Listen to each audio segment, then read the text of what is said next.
just in the sense of, like, you cannot like it, you cannot get it, or if you actually are upset, you're just making me think that you're broke. And I hate saying it because the oh, I'm not caring, you're just broke sounds like really, like... Shit, not sound logic, not sound logic. It's the thing so many people do now, where it's like, oh, you're obviously broke, doesn't matter. But it's like... I hate to say it, it's like... But I will say in this instance where it's like... Put up or shut up, I'm sorry. Yeah. I don't know. Oh wow! I'm really upset that this new and I hate to say it this way, but it's like, it's a luxury item. It's video games, it's entertainment. You have a million other video games to play if you want to play any other video game. You can torrent, you can play tons of shit. The amount that somebody actually has at the end of the day is required to buy a new console to play video games doesn't actually exist. So whenever I hear people like complaining about new games, right? Yeah, the thing is, I see where you're coming from. It's just like it's just. I don't feel like clients are great. It's kind of weird. What? I see where you're coming from. I just don't feel like clients are great. Well, it's just I don't know. It's like I understand the room for criticism of actually shitty games. It's not to say that like games and devs are like uncriticizable. It's like, no, there's tons of criticisms that you can have for devs and games and things that don't meet like your standard of quality and stuff like that.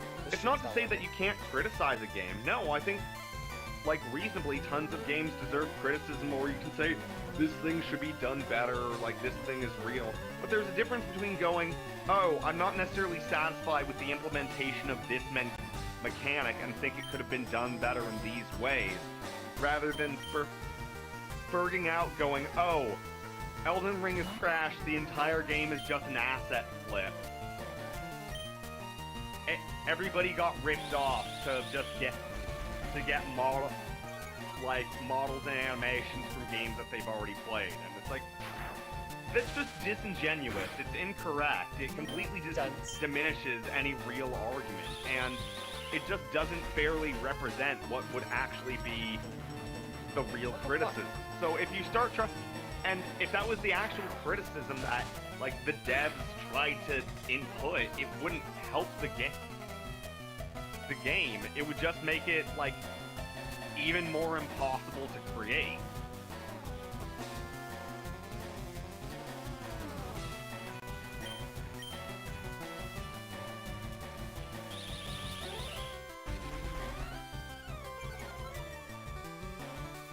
Oh, so it's only when I alt-tab where this thing works. Okay, hold on. What? That's this thing.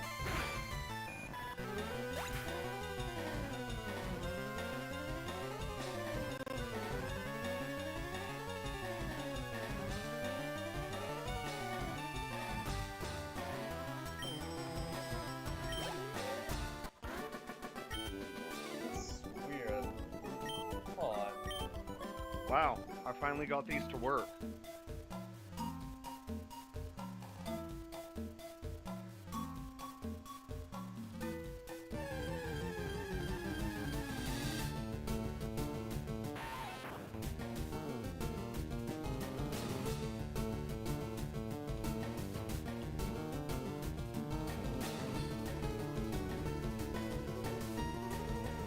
Okay, what the hell?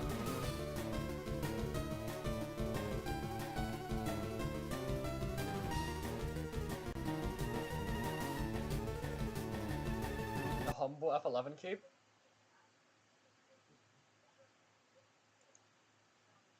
The humble turn off full screen key? What about that? I don't know, I'm trying to get this to work. I find it funny, like, about the Sonic of all thing, I find it funny how literally every single platform mascot, not even platform mascots, even just mascots in general, got an updated model before Sonic. Like, that is damn. I mean, that sounds about right for Sonic as a dev team, but also I hate to say it's kind of an example to me of it. It isn't broken.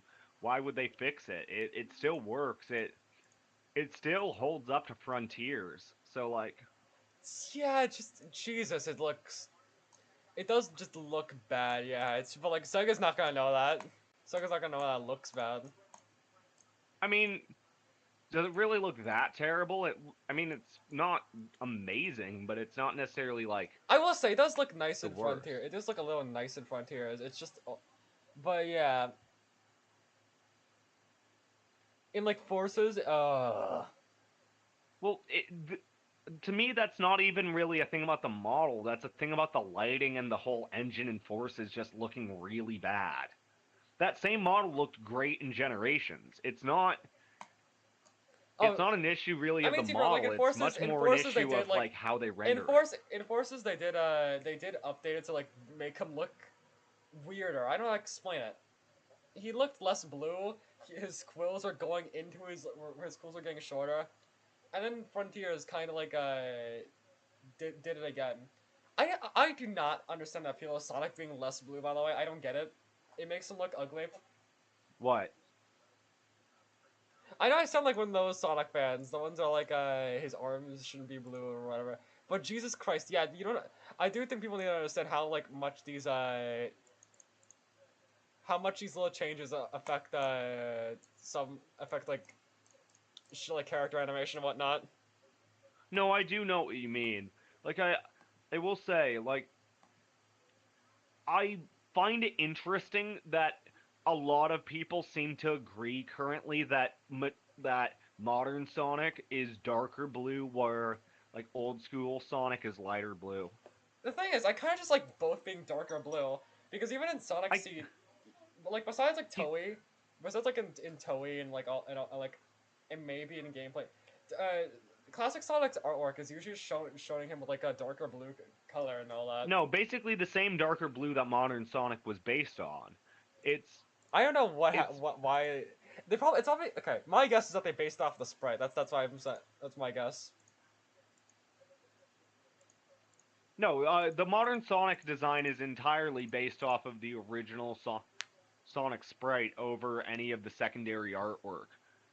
And I think it does work better because it's such a like the ultramarine blue is such a non-natural color that it stands out on landscapes very easily and lets you know where Sonic is and everything around it. Yeah, and also it just looks good. Like if Mario is like the most red like thing, then like I think Sonic should be like the most blue. Well, it works for a visual perspective. No, I don't know. I can definitely agree from the sense of a lot of these things can be very subtle, and especially it punches well off of the bright red shoes. And in general, you just want your mascot to be a strong, like, Color. tone within your general environment. That, funny enough, I think it's part of the reason why Sonic normally looks really good It's in why I like. hate. It's why I hate when they try to when people in like Sega try to say that Tails is yellow, even though he's like Well, obviously. no, he's orange. Yeah, he's orange. He's orange. Yeah. No, but even No, more like than for that, two reasons. For two reasons. One, because like one for the exact reason you said, like it fits the environment, fits like with like the other characters around him, and also fuck. Also, it's like Luigi is on the opposite side of Mario's color wheel, so therefore Tails, or just the opposite of blue on the color wheel, right? I forgot. yeah. So yeah, there we go. It fits. Wait, what did you say? Yes, Mario and Luigi are on opposite ends of the color wheel. So yes, Sonic and Tails being on opposite ends makes sense as well. Yes, Yeah, it's a it's very why normal decision. it's why for the box art of Knuckles Chaotix, they had Knuckles and Vector being in the pairing, I guess. Interesting. No, the thing I was gonna say is funny enough. I actually do think that's part of the reason why, in general, a lot of the best Sonic levels normally are the ones that are like bright stages during the day, but specifically in fairly like light environments that are normally green, like have a lot of green foliage, but are normally fairly like slate and industrial stone tones. Like specifically, you get a number of these where like you think about like fucking whatchamacallit,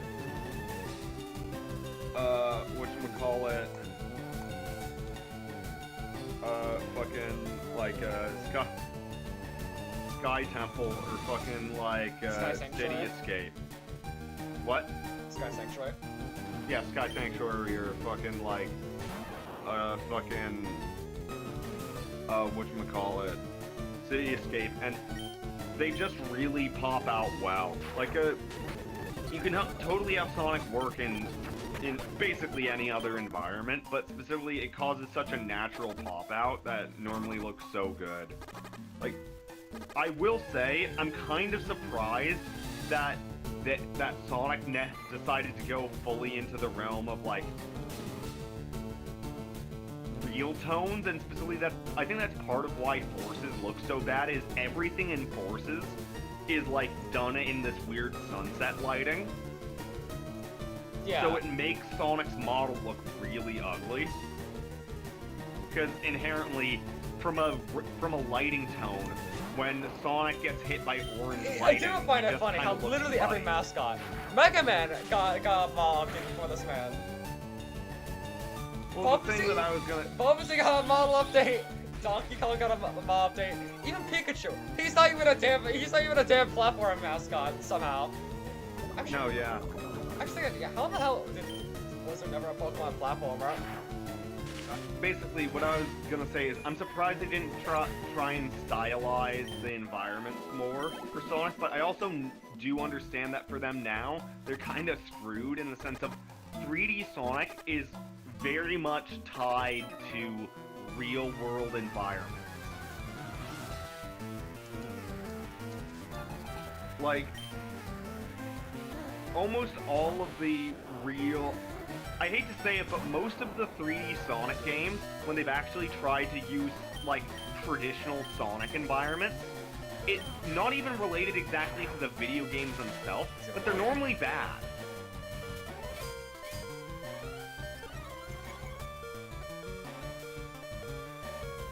He's gonna mog me. He's gonna mog me. Watch this. He's gonna mog me. Get mogged. Like, I'm trying to think. Can you think of a 3D Sonic game that uses like traditional like the traditional Sonic style assets and looks Hold on. good? Go back.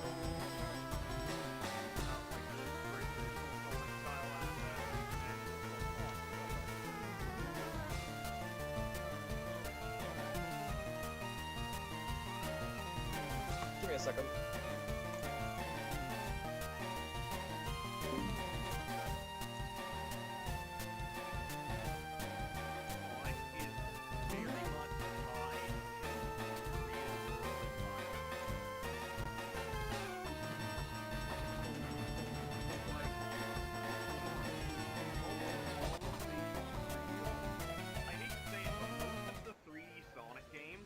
Actually tried to use like traditional Sonic environments.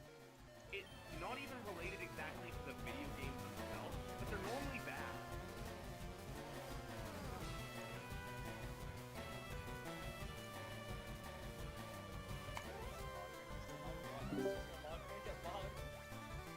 Like, I'm trying to think. Can you think of a Sonic? Okay, so like, it's kind of weird. Yeah, I do think Sonic actually works better in like a city full of humans. Oh, almost. That's exactly my point. Is he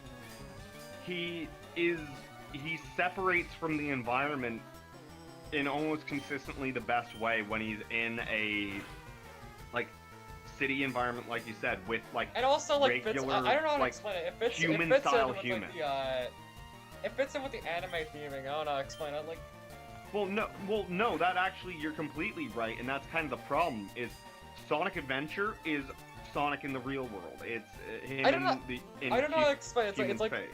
whether you like it or not, even though Sonic is based off of like a Western characters like Mickey Mouse or Felix Cat, he is still fundamentally Japanese. Yes.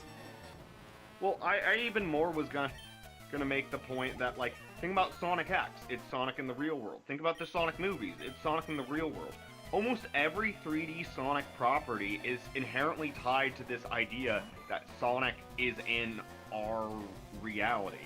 And to that effect, I think your point about Mickey Mouse is oddly correct in the sense that Sonic largely, like, in terms of 3D games, is often about basically it's Looney Tunes back in action. It's fucking Who Framed Roger Rabbit. That's one way to explain, actually. It's a cartoon interacting with the real world. Is actually a consistent point to a degree, and I think that is kind of important in terms of base Sonic, because it's like I'm fine with places like Green Hill existing. Like in Sonic Advance, I will say it actually does a good job of making like a classic video gamey-esque scenery looking good. No, that's the thing is, by all means, I think that there is space for Sonic in the world of Mobius to exist. It's just, I hate to say it, I think Mobius to a large degree needs to be contextualized by like what we would consider to be the real world. Because I hate to say it, I can't think of a single like actual like mainline 3D Sonic game that's done a good depiction of like Mobius. And I like, yes, you have like levels and generations, but I mean like Boom is like the closest you can think of, and I hate to say, but that's the worst part about Boom is its like depiction of like Mobius is so boring. Yeah, like even the cartoon where like the most the most soul Sonic Boom has, it always just feels. It's just well, yeah, it's this weird tropical place that's like, why? It doesn't necessarily feel like the real world. It doesn't necessarily feel like Sonic. It's kind of adjacent to the coast levels, but it's not really. Like, I don't know, it's very odd because they have a defined aesthetic for so many environments from the actual, like Sonic 1, 2, 3, like, CD, that you would think that they would have a complete landscape to build 3D games from, and to a large degree, they kind of do, because all the fan games always make a direct point of doing stuff in Mobius, but I don't understand why Sonic Team themselves can't manage it. It's really weird, and funny enough, I think about it again in terms of, like, one of the ones that arguably showed that this exact quality can be applied is the Sonic Mania team with fucking Penny's Big Breakaway, because they developed that basically unique sense of style for Mania in terms of the way the colors and everything flowed, and objects worked in the environment, and the general style of everything. And they managed to basically translate, modernized Genesis style into a 3D game. Yes, you're right. Sonic really just does work best when he's like Mickey Mouse in the real world, yeah. Or like Bugs Bunny in the real world, or whatever you want to call it.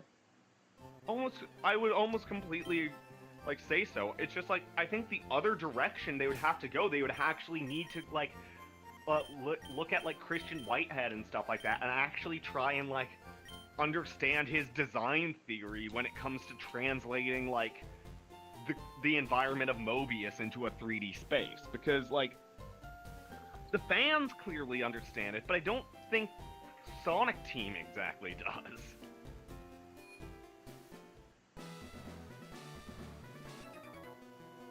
Yeah. I don't know, it's just such a fantastical space, and it's it's only interesting to me because Nintendo does such a good job with worlds and level design. The entire Mushroom Kingdom or the extended world and all this stuff is it's Mario. It's the main reason why people engage with Mario games. People's biggest issue with Mario games is that quote their world. Don't talk. His world feels like quote unquote like plastic, but like I don't know. That's. I know, I love it. It's what makes it so cool. Is I And like that and weird also, fantasy element of place it's to also, place like- and object to object being so weird. It's also what makes it's not just that. It's also like what makes it like when they change it up. Also, fuck. Like if they ever change it up, it makes it feel like way more cooler too. Because like it's if it's not plastic anymore, then it has like staying power. I suppose I don't know how to explain it. Well, honestly, the biggest thing that I would like Nintendo to show off more, and it sounds very weird and stupid for me to care about, but I want to see more of the like areas in between. Just in terms of like you'll be in the middle of like Sandland or like a Grassland or any of the different like weird, super different places in Odyssey. And the thing I always kind of wanted to see was like I want to see how these different areas kind of fit into each other. Because you see obviously the overhead, but it's so far out you can't see how they all kind of fit into each other. But I would love to see that kind of like, you know what I mean? Like, when does the world start to become gourmet land? Where like everything starts turning into food and just like Yeah, it's like do things gradually become food? I Is there, understand. like, You know what? I think I understand what you're saying. You want it to be like Rayman, right? Well, kind of. Well, yes, in the sense that I like those transition levels in Rayman where you go from one space to the next, and it'll have part of the style of the place you're leaving from, and it'll build into the style of the place you're going. And I think that's a really cool You know what? quality. I forgot. Do you prefer? Are you a Rayman Legends person or a Rayman Origins? Oh my god. Origins. It's just more what I know, but it's also just from a stylistic and everything kind of as it flows, I normally prefer Origins.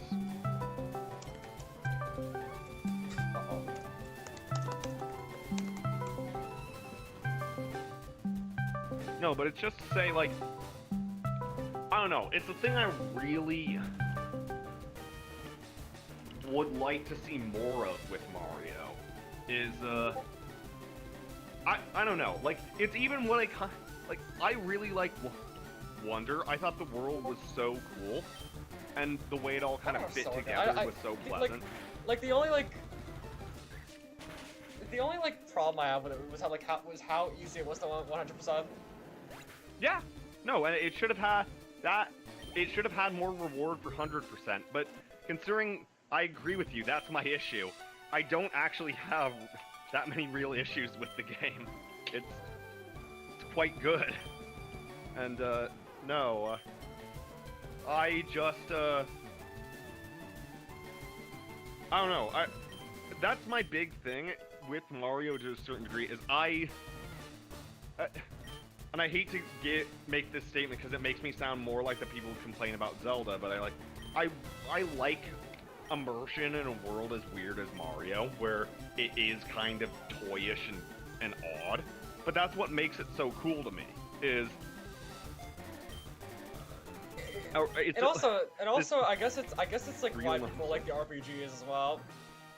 Because they try to give they try to give those like abstract places like all those like actual story reason. Well, yeah, and it's just fun. Like, and I just think that would be way more entertaining in terms of like actually engaging with and just having fun like kind of fun story, but also just cool design. But that's somewhat how I feel with Sonic 2 in terms of like Sonic. There is so much. It is very underexplored. Like, it's one of these ones that it's frustrating to me because I wish that there was like it kind of frustrates me that the wiki to a large degree is the largest collect Bible on Sonic information, and there's so little like information about so much of Sonic. Every game kind of just is, and then never really, and I know, like, Mario normally doesn't wrap up or answer questions about itself, but It's real. I do feel like the biggest problem with Rayman is how it's just like how unexplained all like the like it feels like every game is different. You know what I mean? Like every like game's world is different. It's weird. It's weird. Like with Rayman, nobody actually gives a shit about like any of the characters or like story and lore. I kind of do, and I will say it is the part that is super weird. Is like just even down to the example of Origins, so much time passes in the opening. Just when they basically fall asleep and shit like that. That the timeline is weird, or exactly that, like connecting okay, I'm just gonna all the say spaces, now. the I'm world pretty beyond sure. the glade of dreams. I'm pretty like, sure stuff. Origins and Legends just aren't canon. Probably not. Like I But like it's also- especially I think one of the biggest reasons is just the way creatures die. Probably. The whole Like with the even the pop into magic, it seems to imply everything's kind of like just like like a concept built up in the glade of dreams, that none of it's really real. Yeah, it doesn't really come up like the games actually like exist in the mainline universe. Like especially with how different the characters are. Like the teen series are like especially like Rayman. No, I know what and you how mean. And how the character designs change. Like Batilla got massive honkus for some reason. Lee the Fairy does not exist. It's very odd. But this is where it's also super weird, because I feel like I don't know who would actually like understand or have this properly established. Just in the sense of like, I don't know, it's the thing that I do sometimes get weird about with games, is just like, it's weird in terms of trying to see the through line some of the times, and just going like, okay, where would this all fit? Where's the greater... How would this actually make sense? And I know, to a large degree, the obvious answer is a game that wasn't necessarily the immediate intention, but as a person with a brain, you're left to make these connections, and you kind of just inherently do.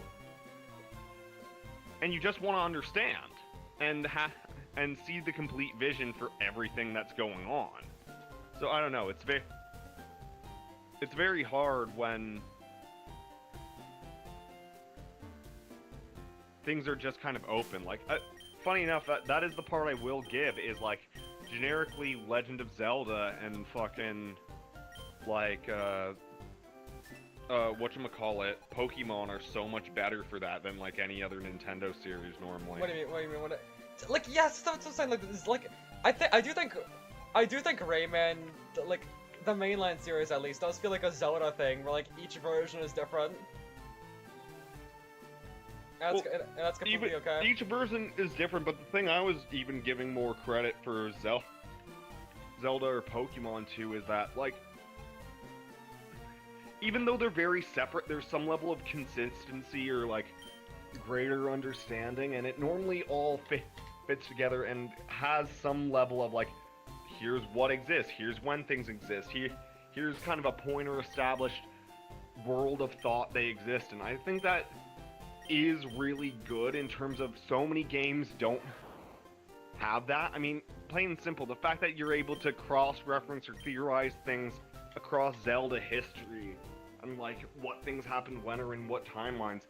Like, I know everyone talks about like certain things or whether Nintendo properly has acknowledged something being such a problem, but the fact that they do any of that is such a big deal, considering most games don't have any of that. And it's like, I don't know, I really do wish more games had their established stories or worlds or concepts actually dealt with, because they're so fun. And real acknowledgement for everything in the media that they could create would be so much more interesting than what you get a lot of the time. Yeah. It's weird. It's always weird about how like all these like monster games always like have to try to have like a mascot. You know what I mean? Like Spectros, for example, has Koma Inu. Digimon has Agumon. Yokai Watch has Jibanyan. I think I do like about Yokai Watch is that like it actually has a reason for this whole like mascot thing. Instead of just trying to like give themselves a Pikachu, they try to like you know, differentiate by like giving the Pikachu in question a personality. Well, I hate to say, but isn't creating a mascot for a series inherent to the design? Like for a monster game, like isn't a mascot more or less kind of inherent to design to a certain degree? Oh yeah, yeah, definitely. No, but And also like the fucking. Do we classify Persona as like a monster collecting game? I mean, you do collect. I would say so, definitely. Yeah, and also like how Persona kind of is like Jack Frost, except like oh no, I think that's. Honestly, I think that's it's probably the main monster collecting game that isn't Pokemon. So yeah, definitely. Yeah. I do like Jibanyan. He is essentially just Booner Cat. That's his personality, but like, yeah, I do like him. Yeah. No, it's just... Sorry, I'm just still thinking about the sense of, like... I don't know, I really do like when games, like, hold up and have well-established concepts or storylines, and somewhat to what I was trying to say there is, like, I don't know, I like when things are well-grounded on themselves, like, one of the ones that really kind of impresses me because people don't really appreciate it is like the Xenosaga games and like everything connected to that, how well all of it like works and is established. Like it's way more consistent and like logically tight than anyone seems to appreciate. It's a very well contained group of things and it works really well. And it's just kind of frustrating to me in the sense that, like, I love the vision. I love how tight everything is. I would really like to see... And I love the idea that, for even example, if you know, like, the DLC that recently came out for Xenoblade, like, X after how many years, it ties back into Xenoblade, like Chronicles 3. And basically seems to establish that the events of Xenoblade Chronicles 4 would possibly have to do with kind of like world merging events between 3 and X, which would make sense because 3 was world merging like concepts and like the entire game was focused on like 1 and 2 combining. But it's so nice that it understands and actually respects itself and its history as a game. And it just frustrates me because... It's always... I don't know, I just want more properties that know and understand themselves and like... It's I feel like Mario is trying to have continuity recently. Oh, it's definitely been trying to a much higher degree. The Well, like, movies at the same time... other stuff. At the same time, it does feel like, I don't know how to explain it. Donkey Kong It wasn't Bonanza done with kind of fucked up intention, the so it's timeline. kind of just patched together. Donkey Kong Bonanza kind of fucked up a little bit.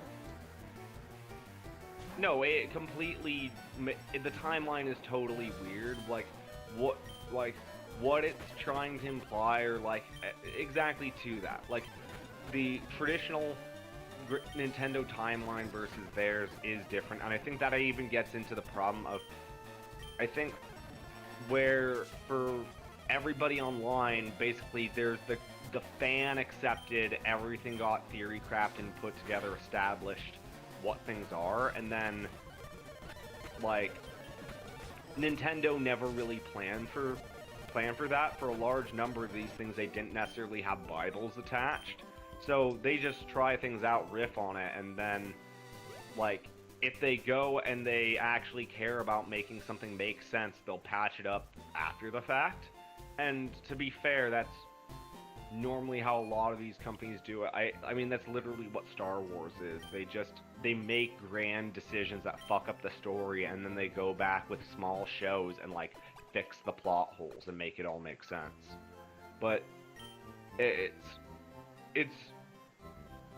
just one of these ones, like, you can see consistently when material wasn't planned for this, because you can start seeing how companies or IPs feel like they're limited to then make things make sense, rather than if you've made things make sense from the beginning, then as long as you keep things logical, you can only expand. And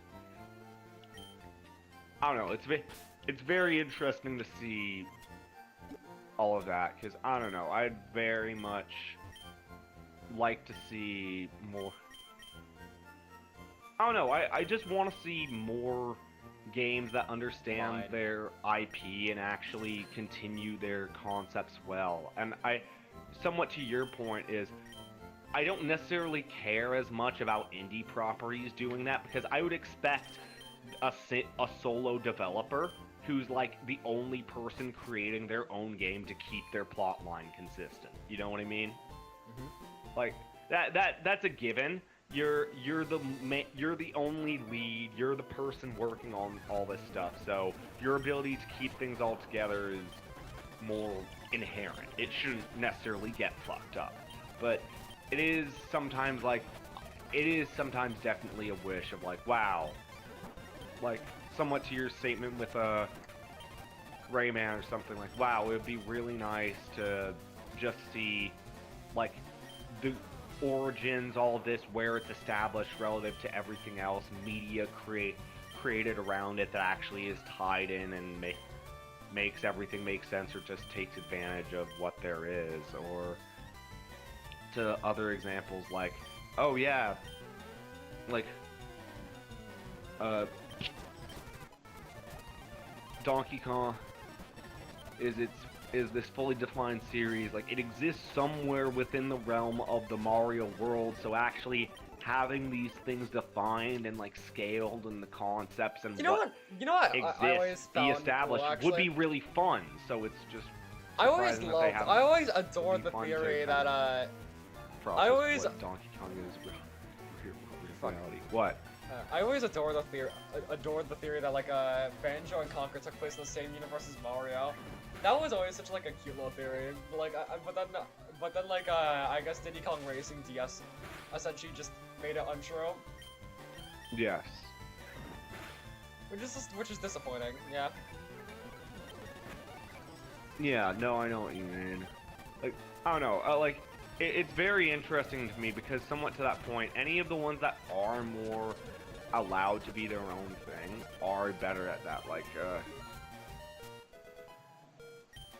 in general, for as weird as they are, like the Fire Emblem games are fairly self-consistent. Or like, funny enough, another great example is like Kirby is super self-consistent between all the games. Like, yeah, it's actually like insane how consistent Kirby is out of all the series. No, it's actually one of the best ones in terms of like consistent continuity between games that don't go out. I don't think I've seen like a singular, go out of its way to focus on continuity. I don't think I've seen like a singular Kirby inconsistency. While on the other hand, I could name like a lot of Sonic and Mario inconsistencies. Oh, 100%. But I hate to say that, it kind of goes to how being a tighter team that knows and to a certain degree cares about that quality of their IP more, because they can put more time towards it, where it just inherently can be better, it can be more it's kind of to what we're talking about that indie thing, where on smaller teams, I expect there to be this weird higher fidelity towards consistency in media, versus big team projects, there's so many cooks in the kitchen, and so it transfers hands so much that it's almost more of a general concept rather than a specific defined vision. And exactly to that point, it's like sometimes it is a shame, only in the sense of you wish you could see what everything just allowed to exist and be focused completely just under vision would be, because you could get such great media. It could be so good, and it could be so much better. I don't know, it's weird because sometimes I also you'll like how just look Kirby at. just brings random ass old shit back. Oh yeah, no. Funny enough, the examples that come to mind are, one of the ones that I feel very weird about is like I find it so weird what Mojang, if you can even still call Mojang, current Minecraft is so fucking odd. Yeah.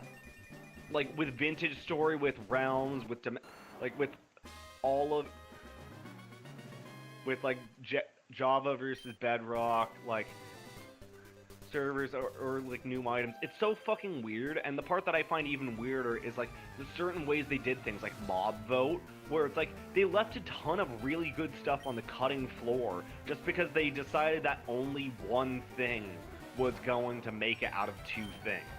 So sometimes it actually helped choose better decisions, but to a large degree it just always seemed like, why wouldn't you just add these things? But also, it's just weird in terms of certain parts of the vision. I personally don't like what story did to Minecraft, where it's now you don't have pigmen and stuff like that. You have piglins, and you have the illagers and all of this weird stuff. And I will say I do kind of miss the zombie pigmen, but I guess the piglin are function. I do actually prefer the piglin. Functionally. Functionally, they're technically better, and they have more stuff established to them, but I kind of just wish they expanded pigmen versus, making the piglins. Replacing them. Yeah. Well, yeah. It's even if it was literally just keeping all the same concepts, you already had an established thing. Pigmen were, very core to what Minecraft was. I don't even hate, illagers exactly. I just kind of, I don't know, I just kind of want a certain amount of the initial vision to still exist. Honestly, one of the things I do think is frustrating is, out of anything that I think is really cool that they kept trying to do, is when they were trying to add more actual combative mobs that were harder to deal with and provided more actual game challenge. Because the fact that almost everything was basically just click and hit, and really the only definable variance is, oh, what level is your sword or your armor relative to how quickly you die. I think the new stuff is inherently so much better. Even if people find it difficult, I think Minecraft deserves some actual difficult and serious mobs. It's just, I do like what they were trying to do with the Warden, where they made a serious locked-in mob that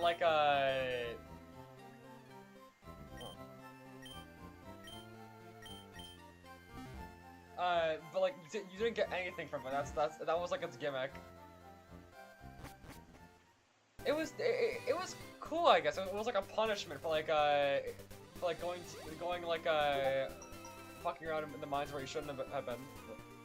well, to inherently the to that effect, I wouldn't consider that the fact that there's no reward for killing it to not, inherently there's reward in the area. It's, the monster's a deterrent, it's a threat, it's an object that's there. Yeah, it doesn't have any resources to give you, but the environment itself has the resources. It's just a different type of thing, and I think that's good. And these are the types of things that are frustrating to me in terms of they're so unwilling to add so many mobs, or the number of golems that they've avoided adding, or all these things that actually could make Minecraft feel more diversified. Because I hate to say it, I don't necessarily like the absolutely goofy stuff as much. Like, I don't... Like, there'll be certain times where you'll see the very quirky mobs and stuff like that, and everybody like, oh, they really want this quirky mob, but it's like, I don't know, I just kind of want things that add more, like, immersion and secondary, like, variability to the game, and I don't know, it's just... Or that's like when they added, like, a wolf armor.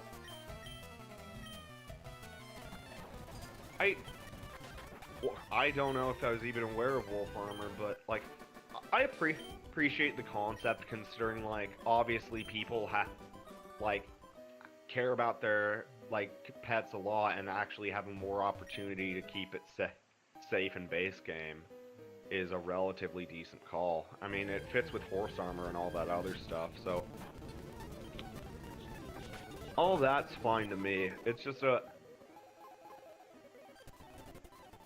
I don't know, it's like, I find some of the decisions they made for the new Nether to be weird. Like, I don't know exactly how I feel about it, that it's... Some parts I like that it's more of a realm and less directly hell, and I, like, because I found the old Nether to be really ugly, but at the same time, I don't necessarily like the new Nether either. Like... And then there's other stuff where it's still kind of frustrating because there's things that are still unofficial that feel more official than the official stuff. Like, by all means, I still feel like the Aether feels more official than a lot of the official Minecraft shit. That is... True! True! I'm not even gonna, like, attest to that, this is true. I don't know, it's how just... How have they not added, like, a heaven equivalent like the Nether's hell? I'm not gonna lie. It is just weird, but especially where, like, there were so many good mechanics, and it felt like a properly fleshed out, like, Minecraft tier biome, and it's like, I don't know, it's very disappointing. I don't know, they've added so much to the game, but I feel like they've kind of moved away from the core idea of what Minecraft is, and I know that it doesn't really matter, because at the end of the day you can mod it back into whatever you want. But it is somewhat disappointing in terms of, like, you kind of want them to just have a good understanding of the vision. Just continue mods. to... Why did I say mods? What was I just trying to say there? I do not know. I was just talking about Minecraft, and,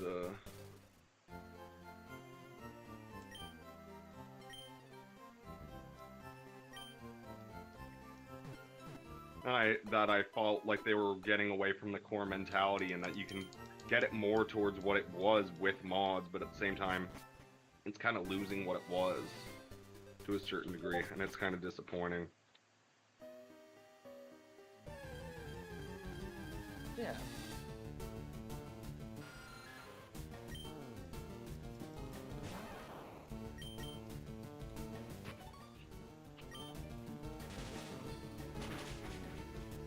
Save.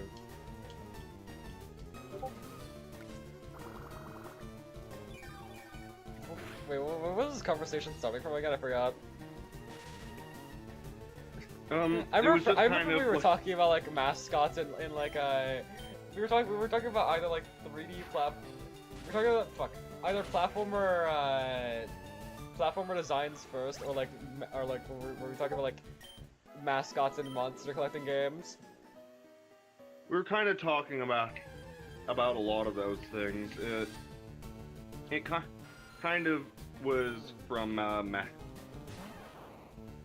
mascots and monster collecting, but even more it was kind of from like actually like games that properly like recognize or utilize their design well. Like, if you're talking about the actual way this started, it was kind of from the people complaining about Nintendo in relation to Mario, like world versus like Sonic Cross Worlds, but it mostly become like, oh, it'd be nice to see more games actually flesh out their visions and like not lose track of what they are and actually make like cool products that feel like they understand what the base and an intended actual intended vision is, because sometimes things can get out on a limb and then just like don't necessarily know what they are to a degree. Like stuff like Minecraft and whatnot, or like just games that kind of lose the plot of their own development and become something completely different. Versus like when you have like a strong default like initial vision and you can stick to it, especially if you have like a small team that really gets everything in like the story of what they're building, then they can like consistently call back and have a really complete and consistent world, versus like a lot of things are just kind of like slapped together. So it'd be nice to see more games that actually have that level of consistency, especially, it's one thing for like indie stuff, but to see more IP, like big IP, actually have like little bits of consistency, or like things that actually like show that they do know or understand all the little background shit that's going on, would be really nice and just feel like an upgrade for the most part. I wouldn't want that to be the focus to the point that it loses what they are as like gameplay focused games, but I wouldn't mind if that was done in addition, to create things that understand and hark more to their real IP. Huh. These didn't come out terribly for once. Yep. No, I was printing conversation with somebody. Fuck. What do you think is like a good way to start a death battle or like just a battle in general between like two characters that usually don't start fights over like lame shit?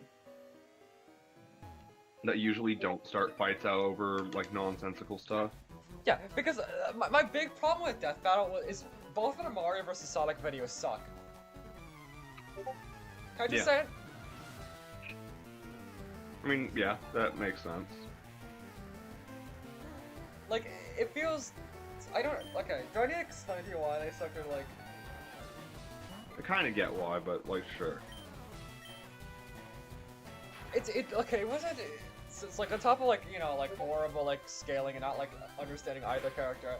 They botch up the personalities of both, which sure, I guess you kinda need to do that in order for them like to fight. But at the same time, big issue is like fucking... Oh yeah, also the animation sucks. Like, I think that's kind of like a small thing, but yeah, the animation for both of them sucks. Yeah. Big thing is like even like the fighting styles they used, I don't know what they were doing. They made Sonic do this like weird attack where he ran at Mario with his eyes closed, like doing it like and just punching a lot, and then Mario, which I don't get it. I'll be honest. That matchup was no, okay, the matchup was good. Those videos suck. I'm not gonna lie. I think the best way to like start like a fight between those two is like either one have it be like a sparring match or something, you know what I mean? Or two maybe like this is kind of like like a scapegoat for like if you don't actually have a reason, but like you could alternatively just like have them be in the middle of a fight. Or like have it be like a... No, you have a canonical reason they'd be fighting. Smash. Oh yeah, Smash. I mean, Smash isn't like canon, but like, I see where you're coming from. About as much as a fucking fight between Mario and Sonic, it's canon. Yeah. Or maybe it's I like I don't understand like a way Mario and Sonic could ever like fight unless it's like unless it's like either of those two. Yeah. Oh, in terms of things that you might find mildly interesting, I finally got these controller holders to properly print. Oh, nice. Yeah, it's just for reference if you can't see. It's for Switch controllers, so that you can have like a standalone Switch controller, but it doesn't feel ridiculously miserably small. And obviously, like this section is to have like much bigger bumpers, so you can actually like use standalone controllers without feeling like you're having to smash your hand into the smallest shape imaginable.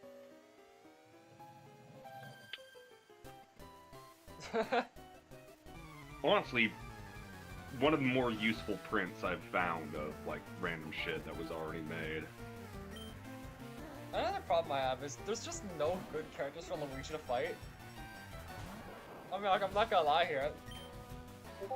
You wouldn't do a Luigi Tales? I mean, honestly, like, Luigi Tales, like, never really captivated me because it's literally just, like, an entire animation of Luigi just ruthlessly beating up a child to death, which is, no. I don't know. It's not necessarily that. It's like very obvious Luigi kind of wins due to like his entire like, not even into power skill. Like yeah, I'm pretty sure it's kind of obvious. I mean, realistically, it'd be kind of like adjacent to a Mario fight, but probably with a little bit more focus on tech. Yeah, on tech. I do think it was like fun to watch. It's just like yeah, there's a reason they haven't done a rematch of that battle. It's funny because like Tails won last time, which always confused the hell out of me.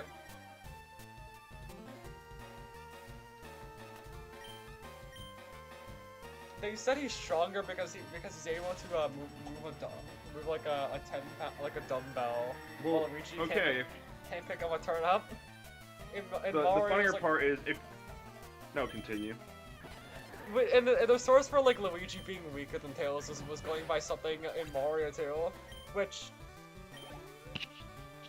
it's not Mario 2 is not like entirely a dream, but like at the same time. Well, at the same time, you're really going for fucking Mario 2 for this? Well, the thing I was actually going to say is, realistically, you'd actually probably have Luigi against Knuckles, or for you, you'd probably want to have him against Goblox. Goblox? What? You mean Glowbox? Yeah, Glowbox. The thing is, I think Luigi versus Shadow or Luigi versus Knuckles isn't actually that bad. I kind of like the idea of Luigi versus Shadow. I mean, Luigi versus Knuckles. I mean, I never really thought about Luigi versus Knuckles that much. I think it actually works more than you'd think. I mean, it's because both are like scared of ghosts. Well, not even just that.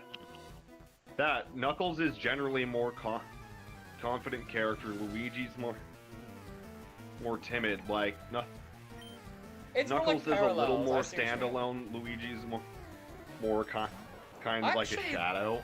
I actually am a fan of like parallel matches. Those are cool. Those are I think that actually could be an interesting one. It's why I'm a fan of like Luigi versus Marissa. Yeah, I was gonna say of other like characters that I think would realistically be in kind of a battle with Luigi. It's what? Like no, there's something else that came to mind, and it's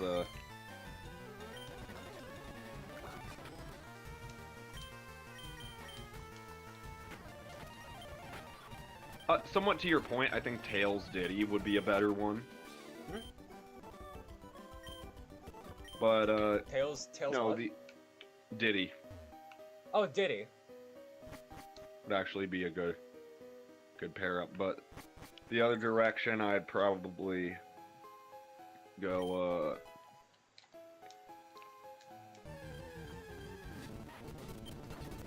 I see people wanting Mario Luigi. versus Luigi. Honestly, Luigi Coco could be an interesting one. Actually, Kind of forget about. I'm more of a fan of Tails Coco. That the thing is. Yeah. Like that's actually like Well, a that's really. more directly. That feels almost too parallel to me. That's Yeah, that feels too like obvious. that's kind of what I mean. Both like the genius sibling likes to their like radical cool. Okay, well, Crash is more crazy than radical. Like whatever, you know what I mean.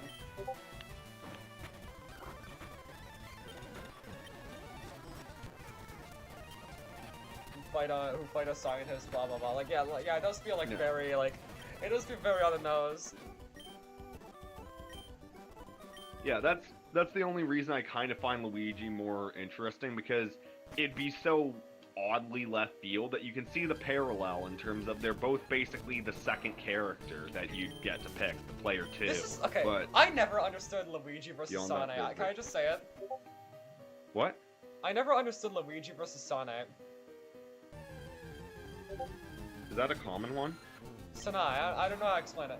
People always like compare the two, but I think the only comparison is literally just because they are green. That is it. I think the superior to Mario matchup is Luigi versus Marsa. Yeah. Like they're both the player two of their respective franchise. They're like they both like steal from mansions. They both have inferiority complexes. But like Luigi's timid but Marisa's really confident. It's kind of like the Knuckles thing actually. Yeah. Yeah.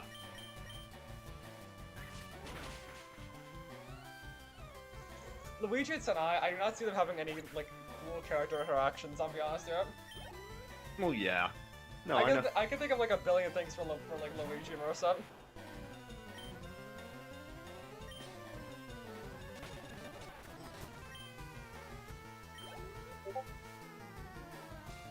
Oh, that's cool. I'm gonna watch that.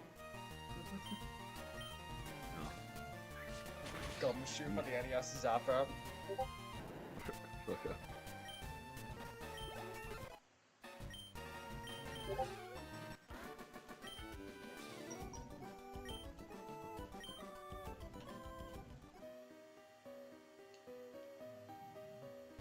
Wow.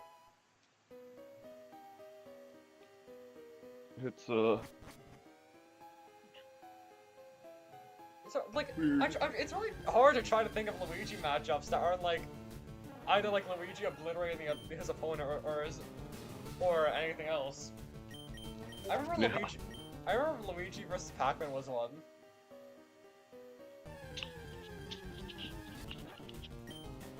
That's an interesting one, but it does kind of work. Yeah, it does work. I remember it's like I remember my buddy Zay does like that matchup a lot. Even and he got like kind of offended when I said that it wasn't like really all that.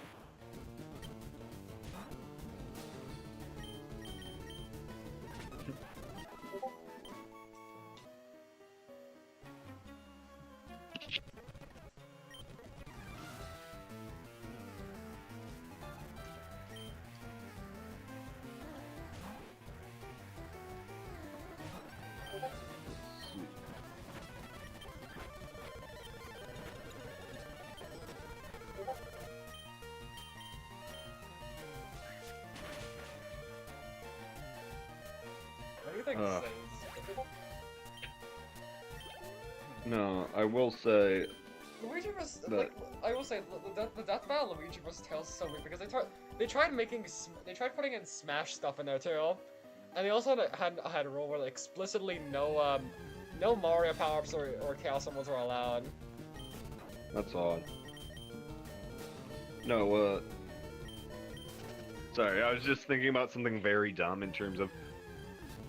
Basically, the reason I was having such problem with these printing was, I've been having some problem with, the first layer adhesion. Basically, when you're first shooting down plastic to stick to the actual plate that you're using, Like, you can kind of even see it in the back of these ones, like, they're kind of warped and imperfect. So, the real easy solution is just getting a glue stick and sticking them down. I'll probably just do that and see if it improves it. Because my bed is perfectly fine and leveled. I'm not having any issues on later layers. It's just the actual base adhesion itself. And I don't know, I only just thought about it because I saw like 3D printed gun parts. Not that I'm planning to like 3D print a gun anytime soon, but just in terms of like Can you do that? actual what? Can you do that? You can print a lot of the parts to make. Actually, yes, you can build a fully plastic gun. It's just, I really wouldn't build a fully plastic one because that's not safe and it can explode. But basically, yes, most of the parts of a gun can be made on a 3D printer, and the other ones you can basically just get like blocks of metal and kind of mill them out. No, but the thing is, you actually need to have like good tolerance in it to all like work together. So it's not like the absolute easiest thing in the world, but also it's not really the hardest either, because for the most part, what you're realistically doing with 3D printed guns, you're mostly just the actual things that shoot are normally just metal. You're normally just basically building the plastic that holds the shooting parts together in the shape of a gun. Yeah. But Can I just say, Jamie, I had a conversation about this with a friend, and I'm not sure this is like a reasonable issue to have, or if I'm just weird. Is it weird, like besides like fuck, I was zoning out again. As much as I do like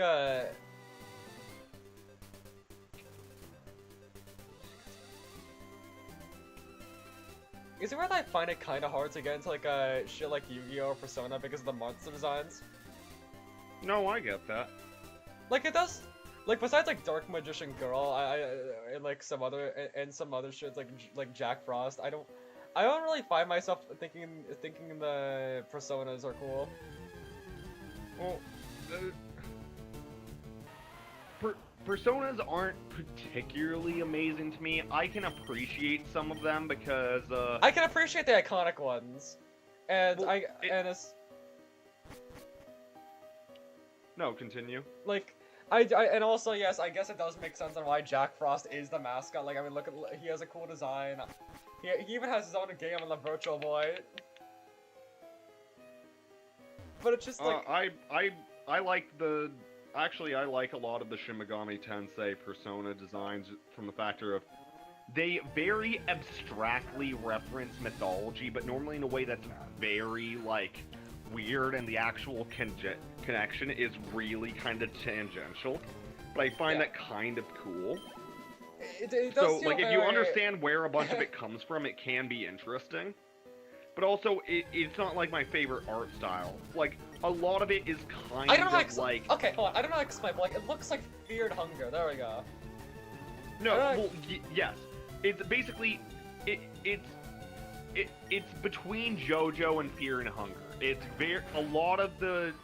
Basically, shit, like, Shimigami Tensei and, even more specifically Persona is heavily inspired by JoJo. But then, basically, also kind of like weird, like the more modern interpretations of biblical design. It's like trying to create this weird style of like kind of surreal horror and gods beyond your comprehension that also kind of feel like stylized Japanese high fashion. Like, the thing is, the iconic ones, and like popular ones, I do like the designs of. Like, some ones like Pixie, Nekomata, fucking... Trying to think of the other ones that are just limited to like the early game ones.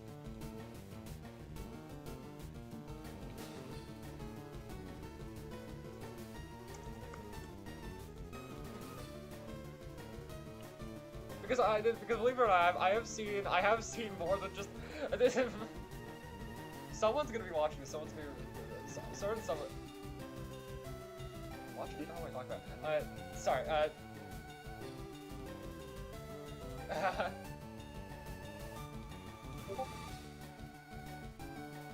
But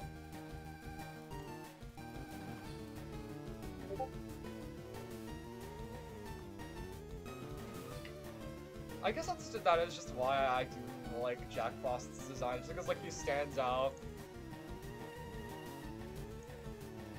Yeah, man. well, yes, he's definitely one of the more mascot-y, small, and icon kind of persona Like designs compared to like everybody else who is indeed a creature. Well, yes, but that's also, I hate to say it, it's very common with a lot. But to be fair, I don't think A lot of Japanese stuff is you normally have the more outright cool and extreme designs, but then you'll have like a few iconic basic ones. Like, funny enough, the example I'd go with is like, you know, Jactor. Jactor. The cactus guy from Final Fantasy. Oh yeah, okay, yeah. I think I know what you're talking about. Or like the blue. Just the standard blue slime from like Monster. Dragon Quest. Fuck. Why I say Monster like an idiot? Dragon Quest, yeah. Fuck. I confuse the two of them a lot for some reason. They become the standard iconic designs, even if other designs in the games end up being a lot more extreme and over the top.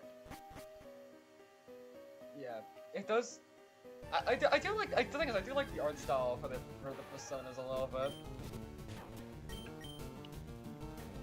No, that's the thing. It's relatively cool. Like, I think it's easier to understand, like, not necessarily liking the Yu-Gi-Oh! Art style. It's not necessarily a pretty art style. It's a very of its era. It's 2000. I do like how late like, 90s, 2000s yeah. cool. It's very dark and a little grungy, and there's a lot of stuff that doesn't actually necessarily make sense.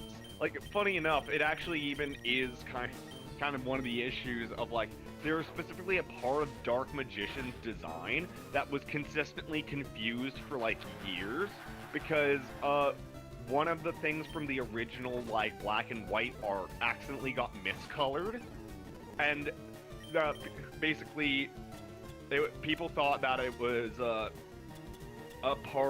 different part of the outfit, and it like permanently affected the design. But you have weird stuff like that. It's kind of messy. It's kind of janky. Like, also on top of that, Yu-Gi-Oh! Is weird because series or groups of cards will look more like each other than everything else in Yu-Gi-Oh! I like how you can tell that like I have like a only like solo knowledge on like both Yu-Gi-Oh! And Persona here in this conversation. I've only like I've only seen like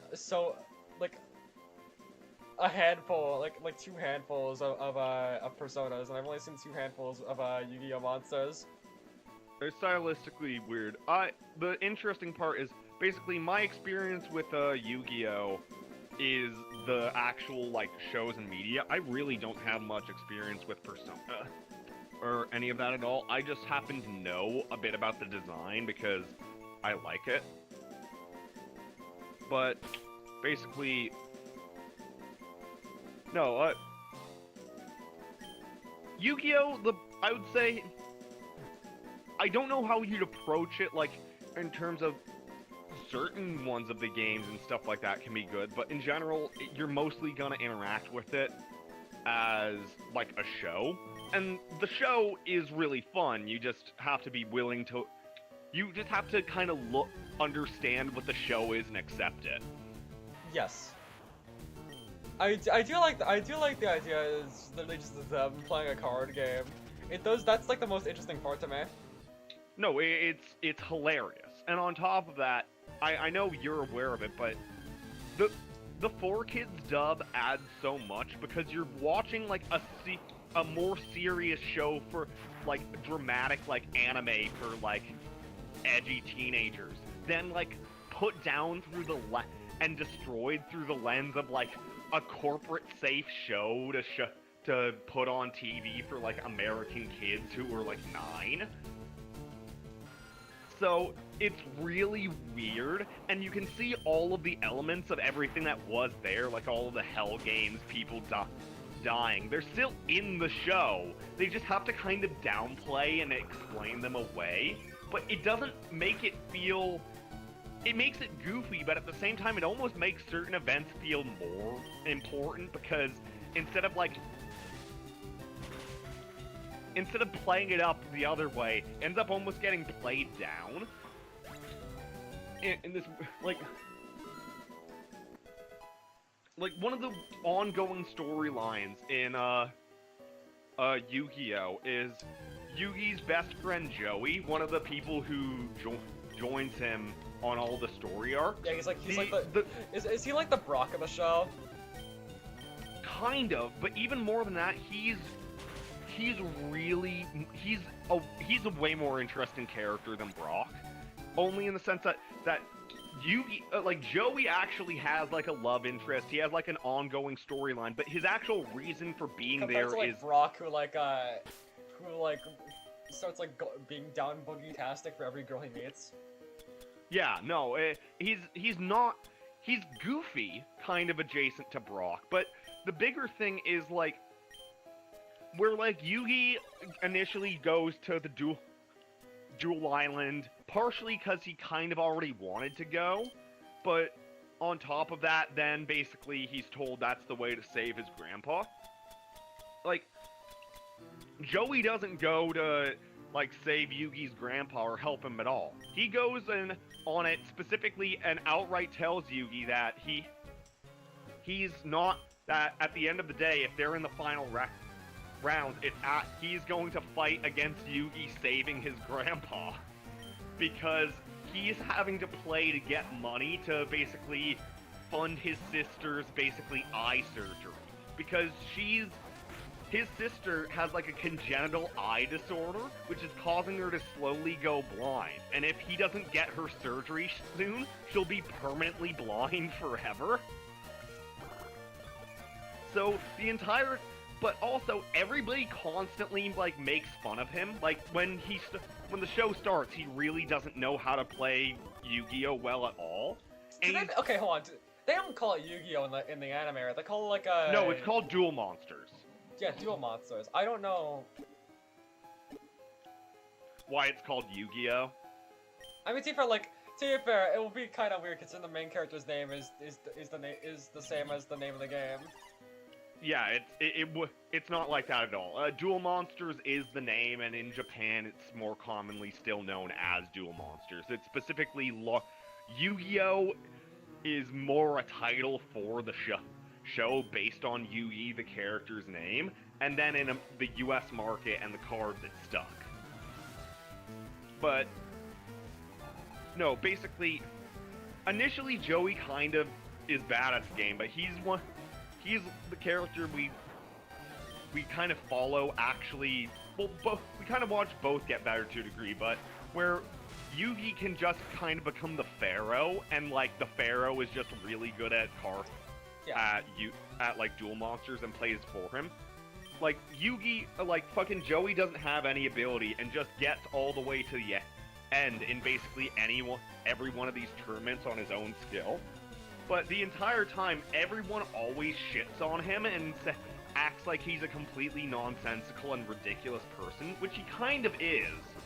But at the same time, it's like he's the only person there who actually has real conviction, like something that they're working towards. Because, like, at the end of the first story arc, Yugi saves his grandpa, but fucking Joey's sister is still gonna go blind.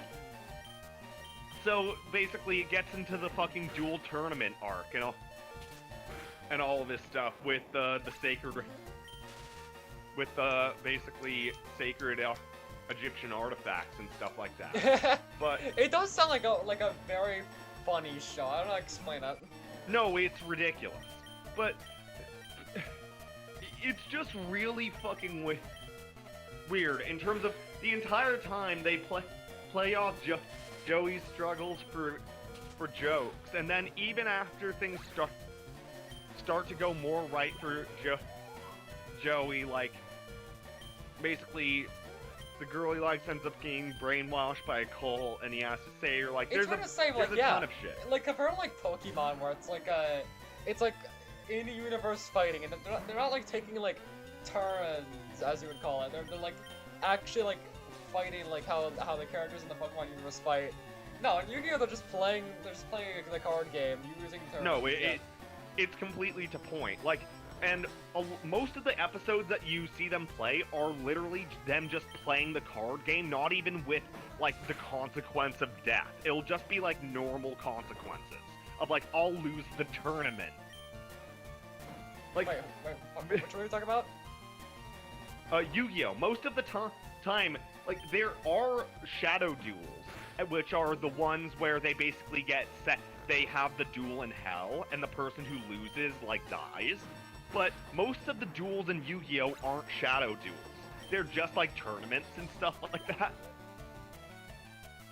Yeah, like, what do they earn from that? I'll be honest, there. Just trying to become the best duelist. Like, it's...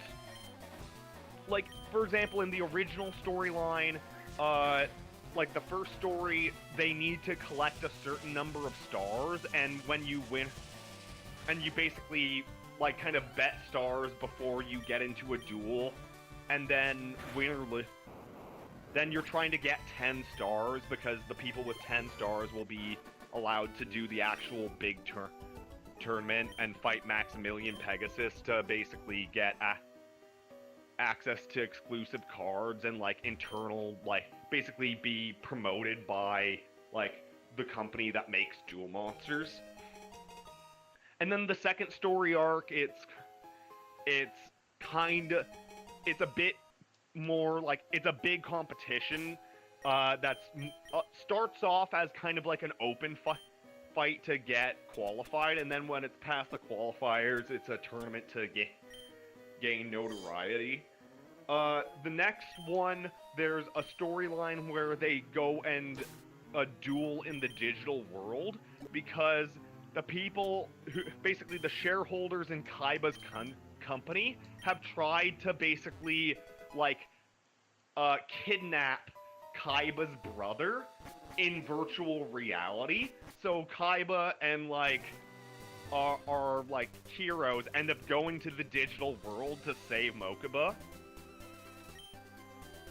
And then, like, in terms of later stuff, it eventually gets into the actual real story where they go back in time and, like, then have to duel to save the world.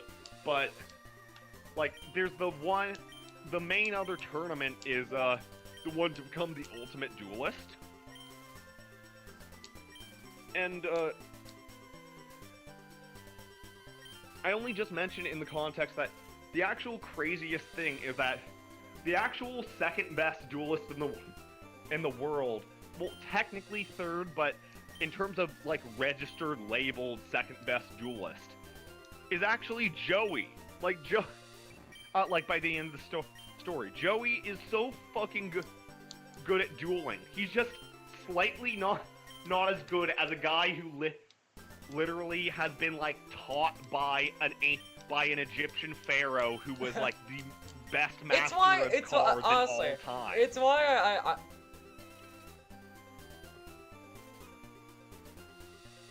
it's kind of just like why I knew Ash was gonna lose in Ash vs Yugi.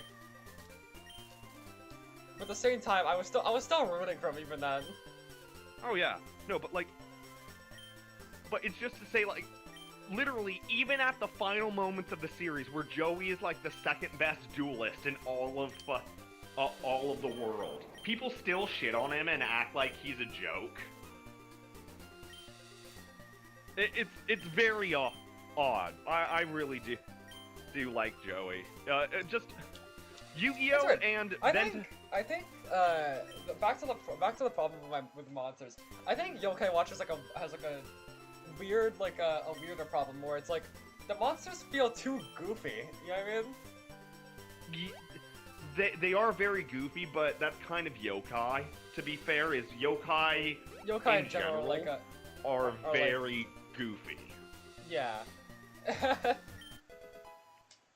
Funny enough, kind of, if you want to experience something that's both goofy but also more serious and grounded, you would probably like Yu-Gi-Oh! Because, they deal even more with, like, the actual, like, the like, idea that, like, that there's, like, a spirit or a soul associated to, like, the cards and, like, and the beings that they channel from. But it ends up being really, like, it's both cool and more thought out, but also really ridiculous. And, just in general, GX is a very good story. Basically, after the events of the main Yu-Gi-Oh! Like, something like 15... Don't worry about, like, spoiling something. Don't worry about spoiling stuff. No, this is just the general gist of it, but it's like, basically, after the events of the main Yu-Gi-Oh! Like, something like 15, 20 years later, like, dueling is more popular than ever, and you end up basically following this guy who's trying to get into a top duel academy, named Jaden Yuki, and basically, he's kind of our, like, delinquent hero who doesn't get along with prefects and, like, constantly negates work and only cares about dueling. But because he's so good at dueling, even though he's basically failing everything, he can't get kicked out of the school just because he duels so well. Yeah, but, I know that's like a duel academy, yeah. Which is honestly so weird, yeah. It's like, you're playing like essentially like, it feels very dystopian. No, it kind of is, but it's really fun, because like the entire time, like the main prefect and like, he gets sent to like the worst class, because like it's one of these ones, like there's 3 grades, like the blue class is the best, the red class is like the middle. No, I got it wrong. The blue class is the best, the yellow class is the middle, and the red class is like considered to be like the loser class, where they have like, they get like the worst dorms, they get nothing. Everybody in the school kind of is allowed to just shit on them. And basically he ends up being kind of the hero of that dorm, and it just ends up being really ridiculous, because it'll be like, Jaden Yuki, you are late to class 3 times today. If you do not beat me in a duel, you will be expelled forever. Okay, that does sound very goofy. It's weird. I always thought Yu-Gi-Oh! Was like serious. I don't know how to explain it. And just like it is and isn't. Just like the vibe it had around it. And also, it sounds, the way you explain it makes it sound pretty cool. Because like I do like when things can be like. It's kind of how I felt about Dragon Ball. I'm not gonna lie. It's like before I watched Dragon Ball, I thought it was always like, you know. Actually supposed to be cool or serious, and then you watch it, it's like, no, Akira Toriyama likes fun stuff. It's funny. Yeah, that's what makes it like, good. It's weird.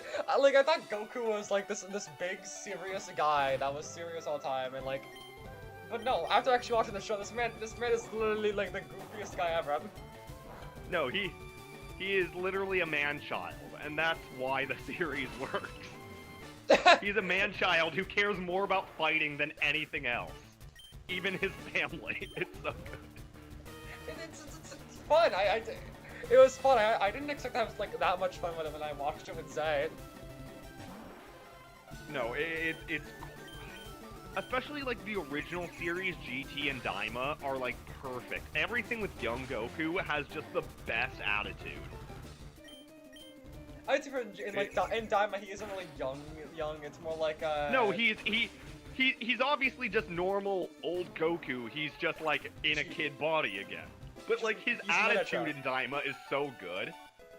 Like in general, all the characters and all the like, everything about Daima was so perfect.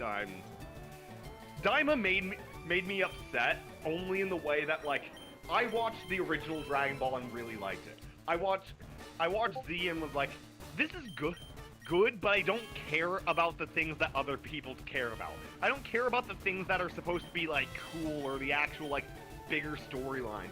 I like when Goku goes driving. I'm the weird person. I like Saiyaman. I like all the weird. Wait, is it weird to like Saiyaman? I love Saiyaman! People hate Saiyaman. Like, Why? genuinely, I don't know, it's the most fun part of the story. I love So, when Goku's just dead do you and have he's like just Gohan becoming a superhero and like wearing like a silly little outfit is fun. yeah, and just having like stories where he has to pretend that he's like not a fucking like advanced like half alien being, and it's just like you just see all of the credit go to Mr. Satan and like the dynamic between him and Videl. It's all very good. I really do like Saiyaman.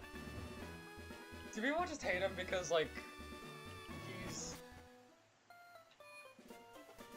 like what the fuck? I didn't know. People don't like that he's goofy. Genuinely, people don't. People just think he's lame, and it's like the point is he's lame. Saiyaman isn't cool, but that's why he's cool. And also, like, I kind of do just like his design in general. Like, No, he's fun. I like that he just wears like fucking like he does like remind me a Piccolo lot like of, like Namekian armor, kind of. he does kind of remind me of like Captain Falcon design-wise. I'm not explain it. No, I know what you mean. I know what you mean. It's the glasses and like the weird kind of hat. But no, it like genuinely that like I really like the story with the big robot. I honestly I like I'm shocked in terms of I really like most of the stuff with Gohan. Like the Gohan stuff all still felt like old Dragon Ball like Kid Goku stuff. And even as it continued into like him being a teenager, like it reminded me of that end of fucking the original Dragon Ball where he becomes an adult and all the time and time's passed and basically they go back to the Tenkaichi tournament. And then all the like goofy stories that happen afterwards. Damn, what the fuck? I mean, I'm not really. Wait, did I fuck up the thumbnail? I just realized I didn't even set up a thumbnail for this. What? Nothing. It's not related. No,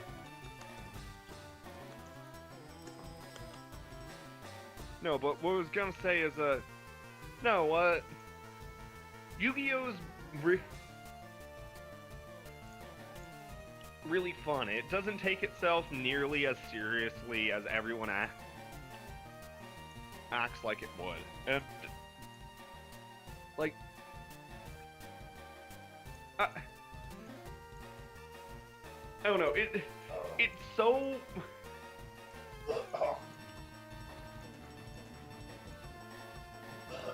It's so ridiculous in the best type of way. Like, just honestly, Jaden Yuki is definitely like the. I think Joey Wheeler is my favorite character, but Jaden Yuki is definitely the best protagonist because he doesn't care about anything besides dueling.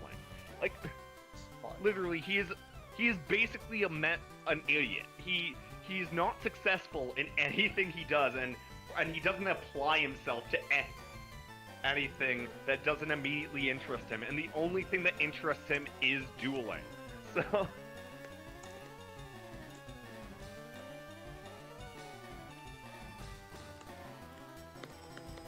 I don't know, I just like the idea of a character who explicitly is failing in, like, all of their classes, is an actual, like, bad student and doesn't do well, but just is so good. Like, basically, he's like a ringer athlete. He's an idiot, but he's really good at dueling.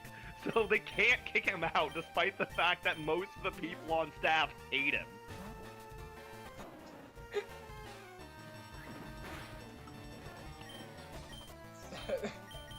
I don't know what to do with, like, Japanese like things and having like character with like. Wait, hold on. Does Joey have like a stubble, like a beard of some kind? No, you would think he does, but whatchamacallit? No, there aren't actually. Like, there are some bearded characters in Yu-Gi-Oh. It's just like, like, fuck it.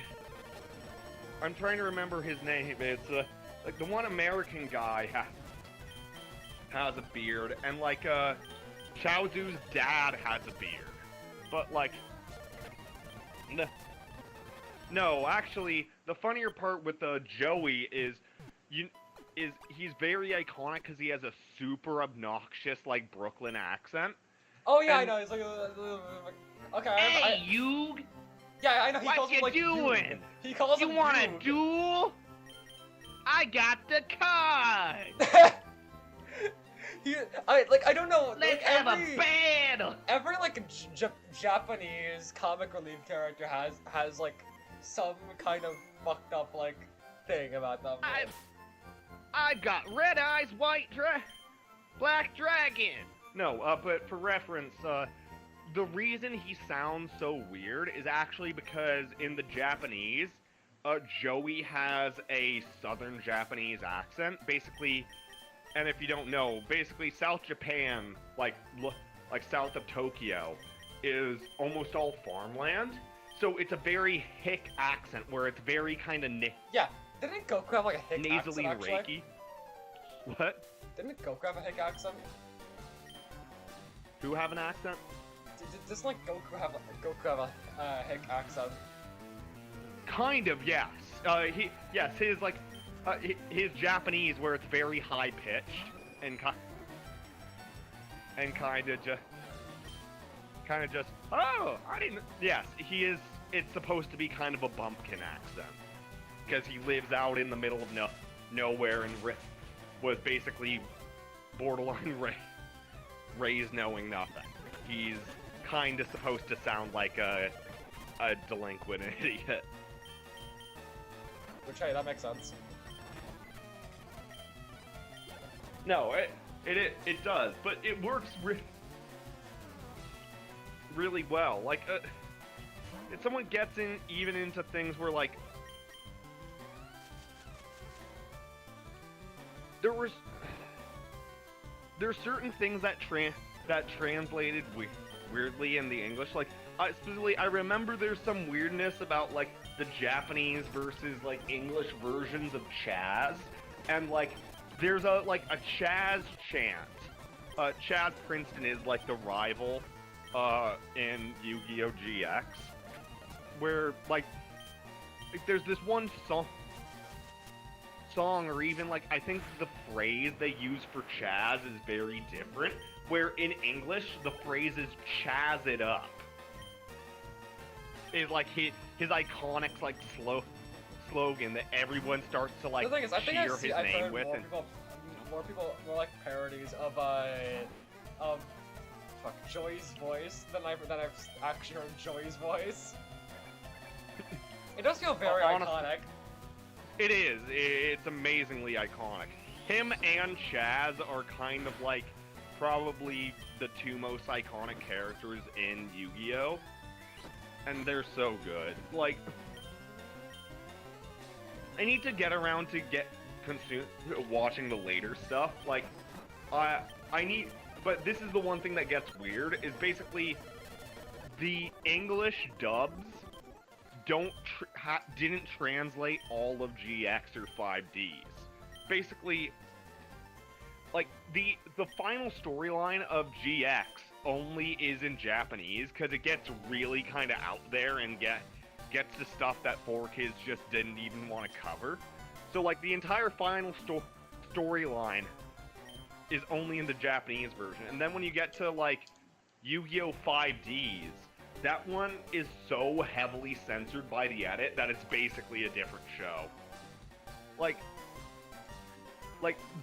Because the entire thing is supposed to be in this dark, like, basically futuristic city, where basically it's where dueling and all of this stuff actually has become dystopian.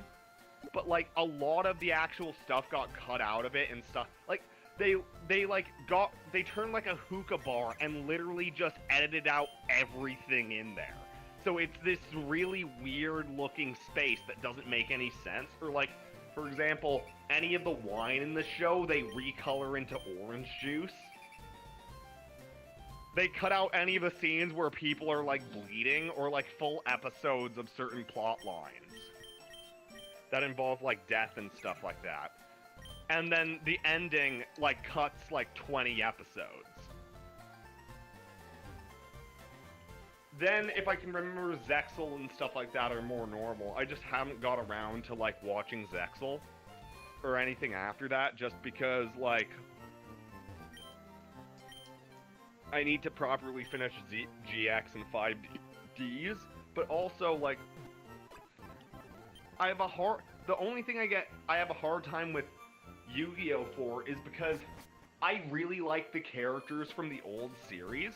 So, like, the things I like about Yu-Gi-Oh! GX is there's a lot of references to the original Yu-Gi-Oh! As it's a continuation, and you get a bit of that in 5Ds, but it starts to kind of exist about completely different people who aren't connected to the base stuff, and sometimes I just want to know more about the stuff connected to Joey, or the stuff connected to Yugi, or any of the characters you already know about, because, like, as the world expands and goes to become something so much more new, you just want to kind of know about what's happened to everybody that you know and has been properly established.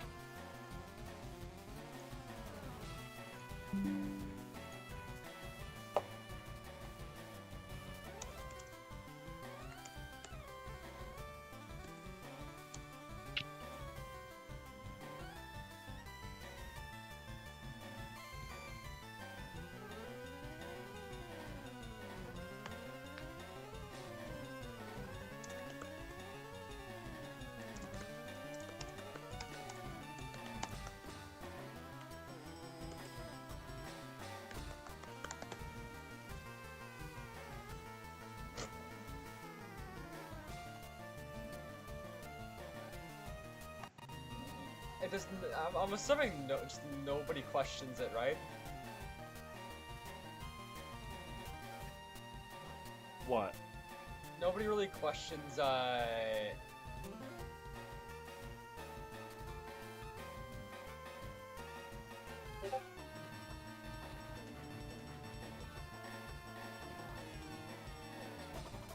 Not particularly, no.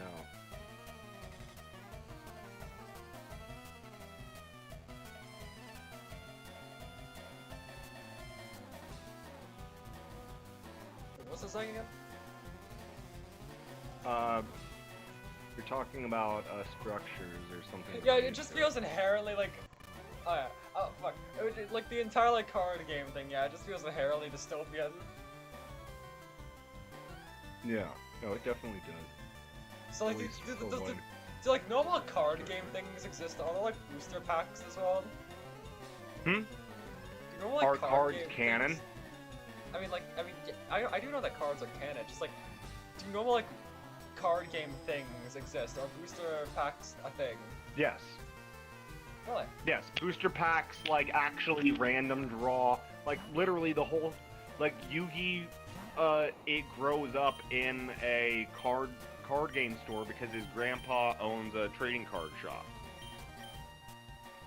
So yes, canonically, this is a trading card game that functions like trading card games, and then it just happens to have all the weird stuff connected to it because it turns out that the trading card game is actually like a modernization of an ancient and esoteric series of rituals that involve basically magic using these cards.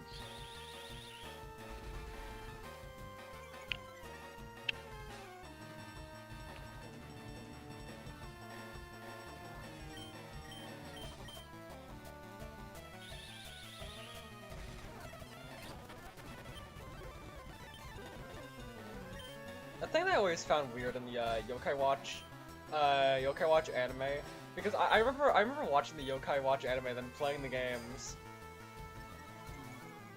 I always found it weird how the yokai can like evolve.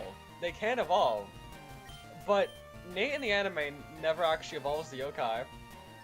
Yeah. And it's kind of surprising. I do think that the reason is probably just because they try to make the yokai like their own characters. Yeah. What? Yeah. So having like, okay, I don't think Jibanyan ever evolves in game. I forgot. He has different variants. I don't think he actually evolves himself.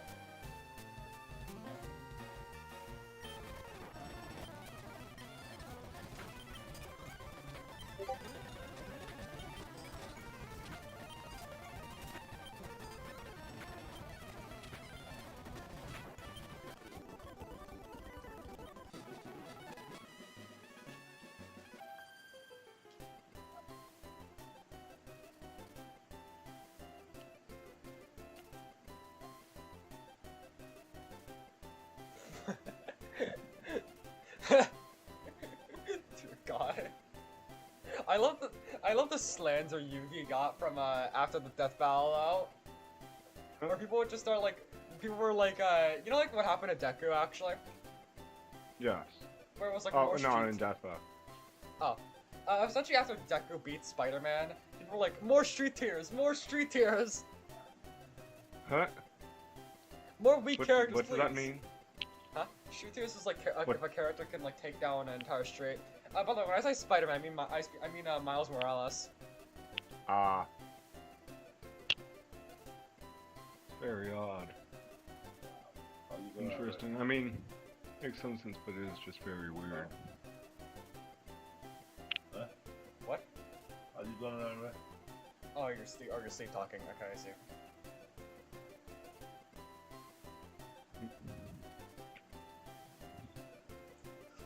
Sorry.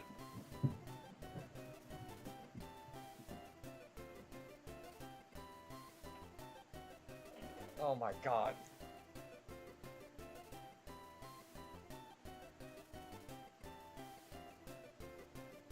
But yeah, people were doing that to Yugi for after the death battle. We're like they're having Yugi be like, okay, come on, give me more characters I can easily beat the shit out of. Come on, where are you, Crazy Dave? No, that's very interesting. Except I do think Crazy Dave could actually put up a good fight. That'd be interesting. Kind of, maybe. It'd be a very interesting one, but it could have some more amount that works. I mean, it really just depends if you either give like Great Crazy Dave everything, or if you give him like a set deck. Yeah. Because if you give him like a set deck, he's losing, yeah.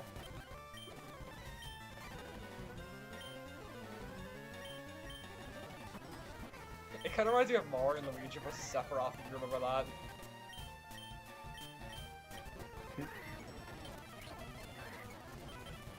Where it's like a game mechanic shit versus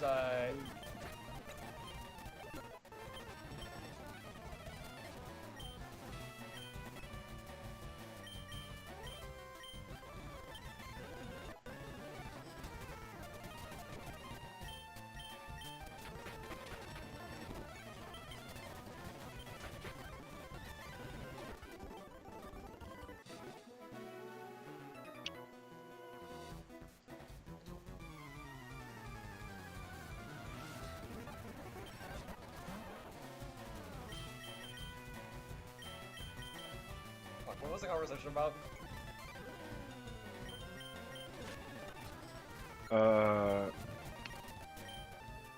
What, Death Battle and like people who like were Slander. talking about wanting these various characters to stomp about it, just mocking and pushing. What did you Yeah. say?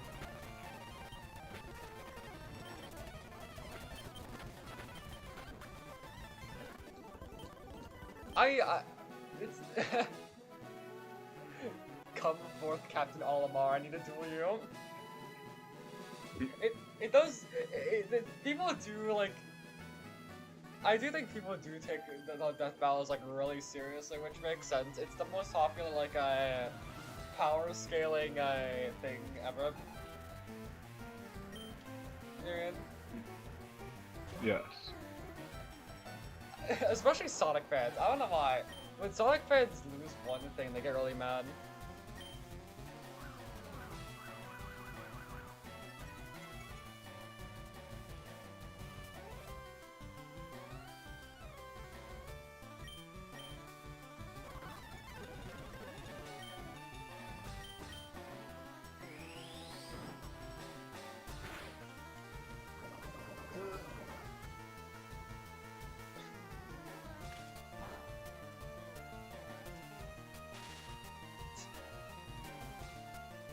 What are you up to, Jamie? Just looking at some I think this is the first time random shit. I think this is the first time I've called you by your name in this entire cycle. This conversation? Yeah, no, it's a... Well, because it's been able to have a conversation about tons of other... without having directly go This into entire it, cycle. Why did I call it that? but, I don't know, but you did. Reminds me of the fucking RPG game called Suits. Yeah. No, I I'm will just say checking a up common on stuff 'cause complaint I I wanna see see from a common complaint I see from RPG players is that Mario RPG fans need to play more RPGs, and I don't necessarily disagree with them. Yeah.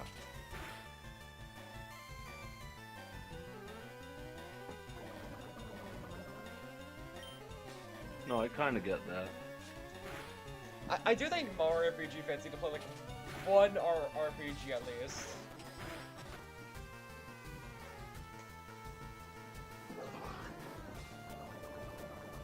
Yeah. No, but that's what I'm doing at the moment. I'm just trying to check the little bits of the Yu-Gi-Oh timeline to see how it connects through or what things have been kind of tied back into each other effectively. Let's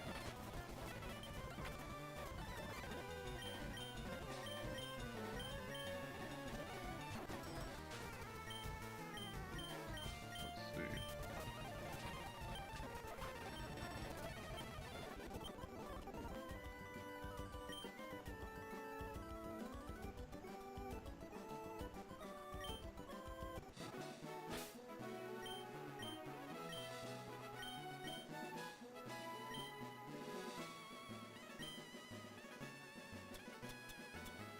I don't know why I just did this before. This.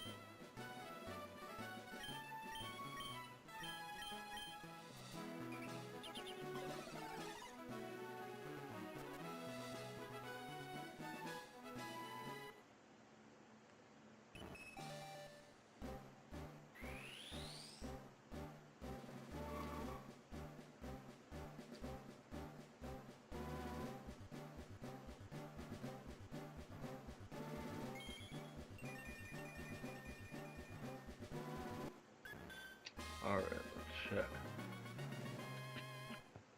Especially, and also I see this complaint from Pokemon fans as well. The whole playing other RPGs excuse. Yeah. I actually do kind of get it. It's like I don't really get the infighting.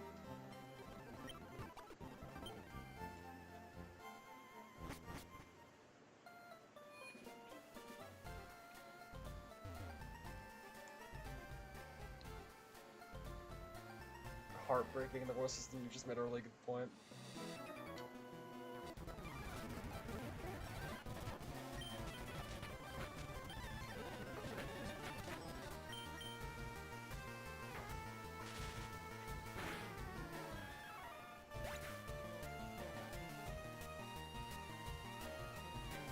Alright, let's see.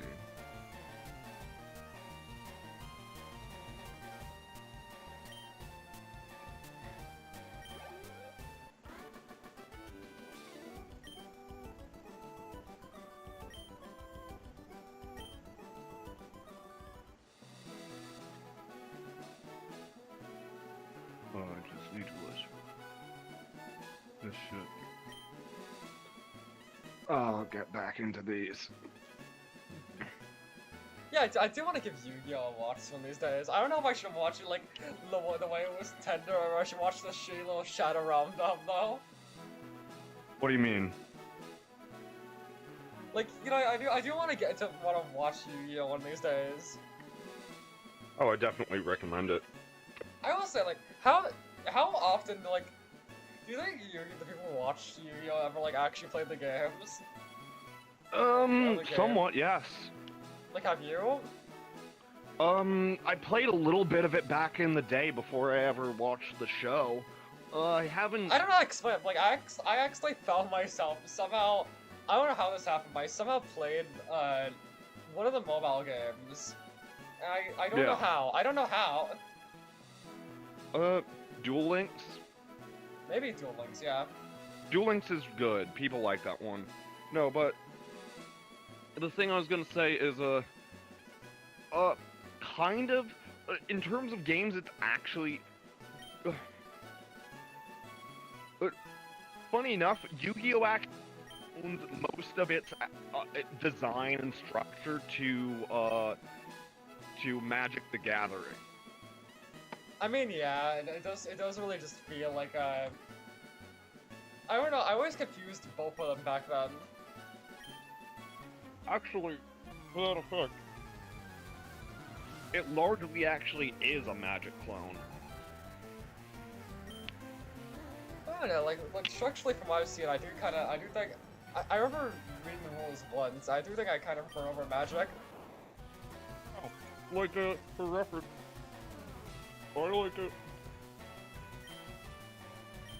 I like it more than Magic too. Like, it's a little more broken, and there's more kind of janky stuff, especially with how decks and which systems you decide to go with, because there's so many different versions of how to play. But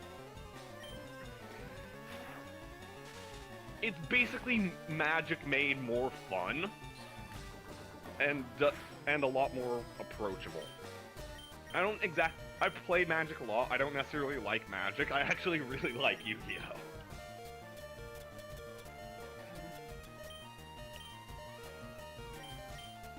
I've never been like a pretty huge in card games, unless you count like Clash Royale or PvZ Heroes.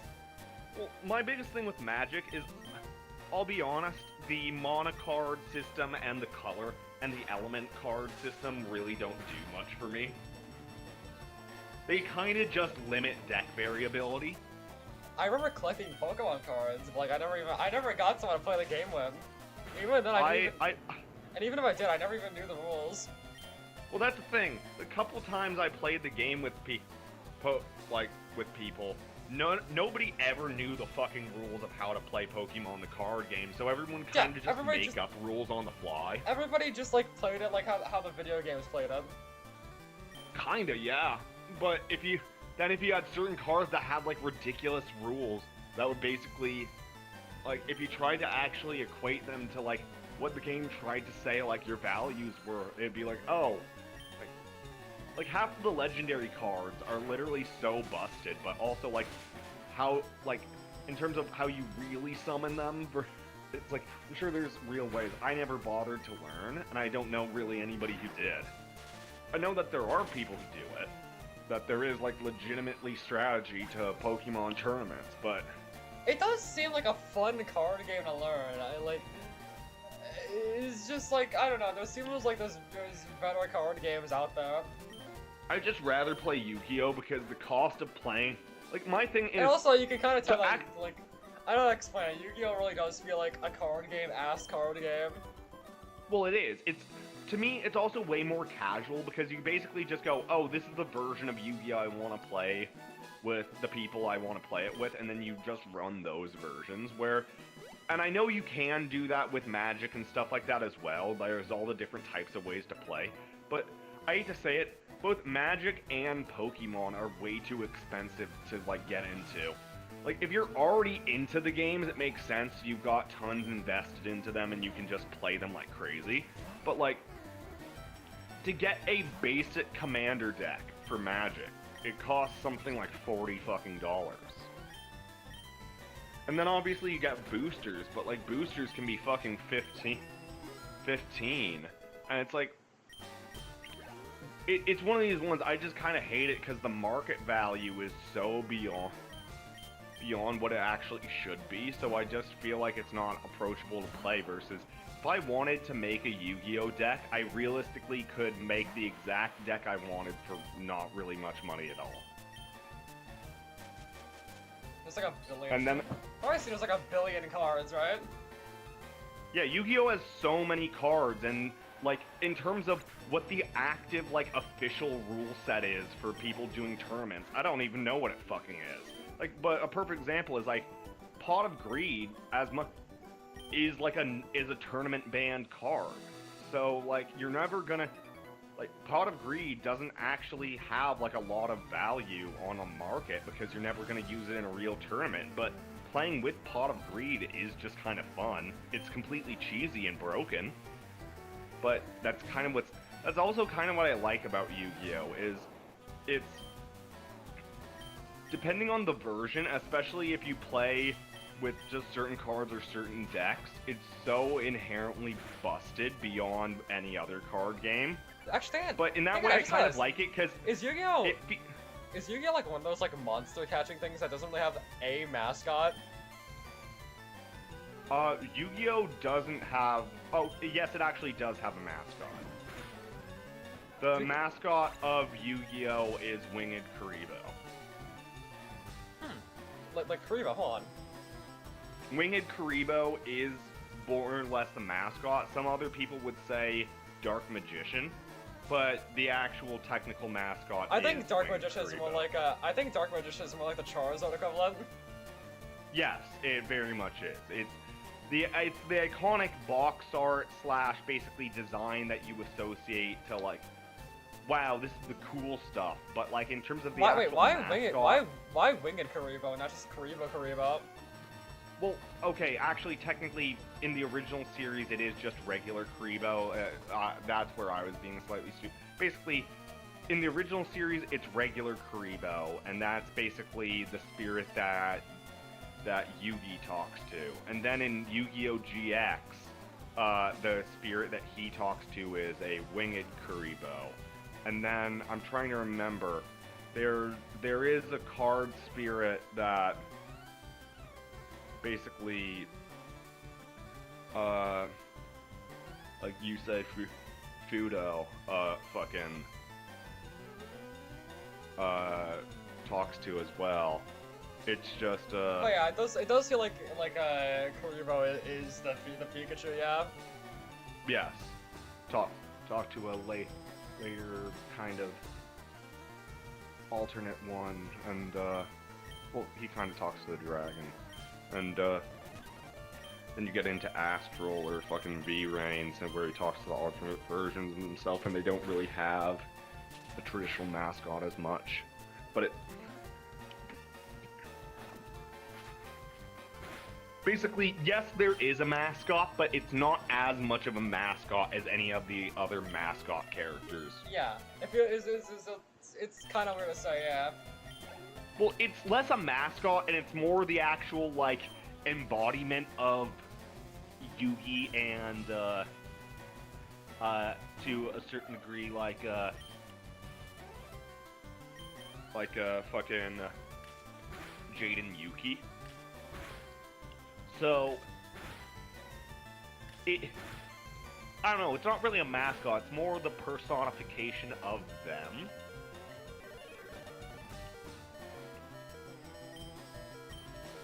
Where The thing is, I understand what you mean, but like, it doesn't really feel like Karibos are like the most expendable. well, yeah, it's not. It comes up a lot, but it's not like, and it's iconic. But there's, I hate to say it, but this is the thing with Yu-Gi-Oh! Is literally it's full of iconic designs. Every series has like 20 that are like completely iconic. So there isn't really a specific one that ends up being the absolute most iconic, because like every character has like at least one or two of their like their definitive cards that is so tied to them specifically that it's hard to say that's even one thing. Like, I don't know, to a certain degree, I hate to make this comparison, but it's like,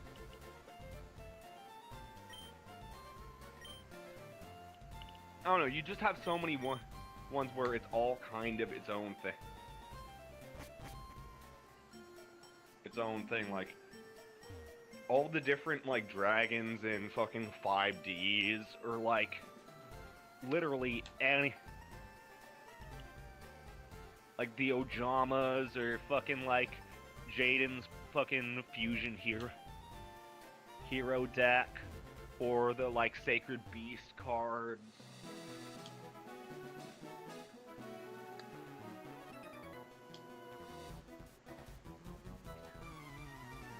Or any of the like weird like dark reality shit. It's a weird comparison, but I kind of compare it to like Stans and JoJo in the sense that like even though Star Platinum is kind of the iconic, it's the main character's Stan, it's the series associated one. Or like fucking gold like wind fucking I mean, I gotta admit, like, yeah, I am kind of like, I don't know if I should be glad that Yu-Gi-Oh really does have a definitive like Pikachu equivalent. You know what I mean? Yeah. No, Tusk. It's just I don't know, it's very interesting in terms of even as iconic as all of those are for the series and very much define it. There are so many iconic designs that define each series or branch. To say that there's one that's absolute really doesn't speak for it. And like you said, I do think that's kind of a good thing, and I enjoy about the structure of the entire series and the design language that goes through it.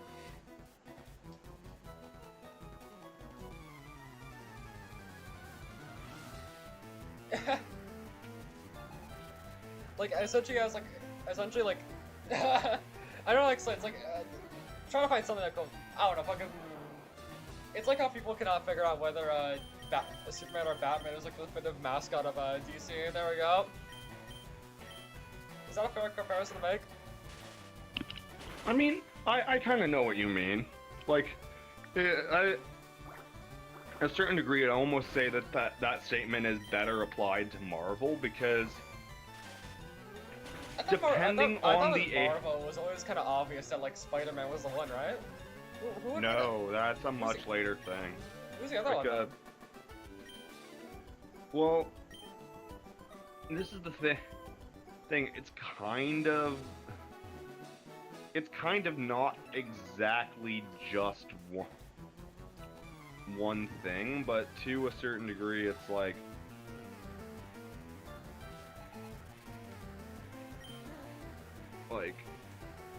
it's kind of for them. It kind of was Captain America.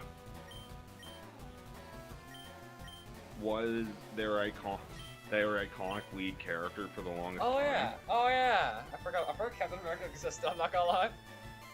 Yeah, he was really popular, like in like the old school era, because he was really iconic with soldiers. You had a degree of that with what Superman was built to intend. Like, he was very sensationalist, but to a large degree, like, Batman is the technical true face of DC, because it goes to the fact that DC, before it became known as DC, it stands for Detective Comics.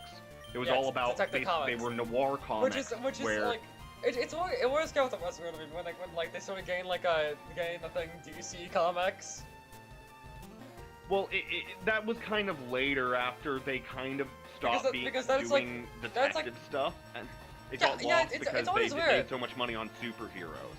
It's always weird because, like, I always was a big fan of the detective aspect of Batman, actually.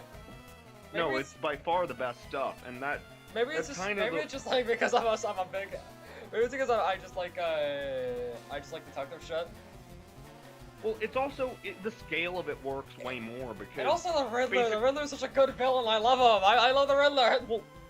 Well, that's the whole thing. Is basically, old Batman was built basically largely around Chicago and Detroit when those were the old centers of the U.S. and it was about the burgeoning crime gangs that were developing there, partially from immigrant migration and also from like the corruption of building industry. So this was the guy who basically like would find out and seed out the corruption, the fact that all of these things and businesses were like running under gang profit or what, and all this shit. It was kind of weeding out the underbelly, and that was the initial intention. And then you got things like Superman, which ended up kind of being the lighter character to a large degree, where his entire concept largely was just kind of the do-good hero. But in terms of actually like the dealing with what was really kind of issues at the time, it was the things people were actually afraid of and the new consequences and issues that were starting to develop in the real world.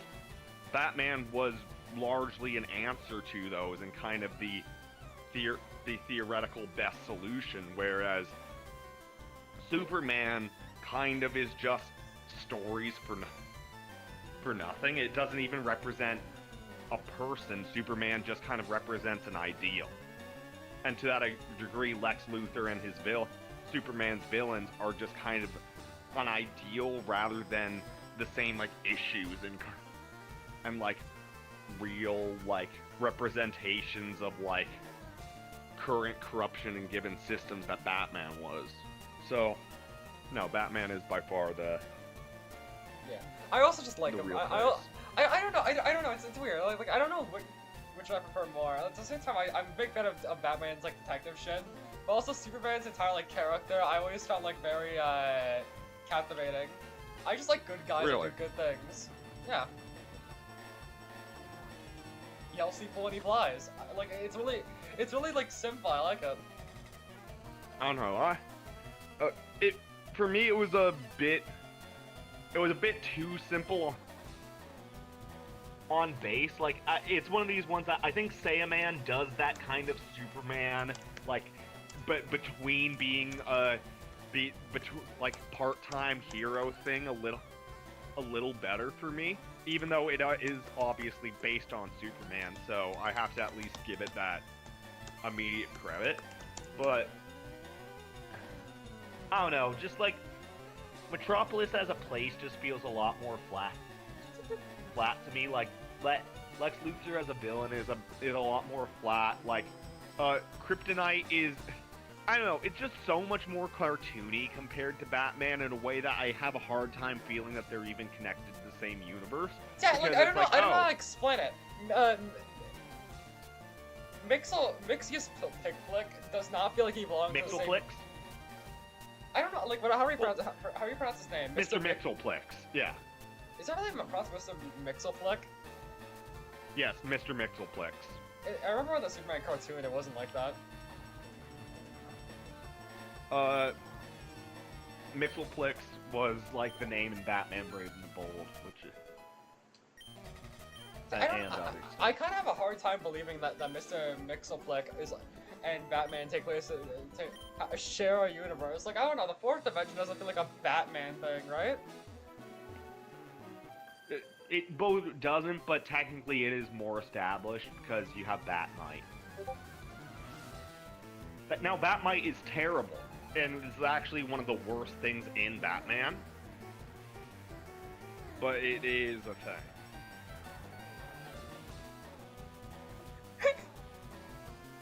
Batmite just sucks. Like, genuinely, it's one of these ones that... Wait, who's Batmite?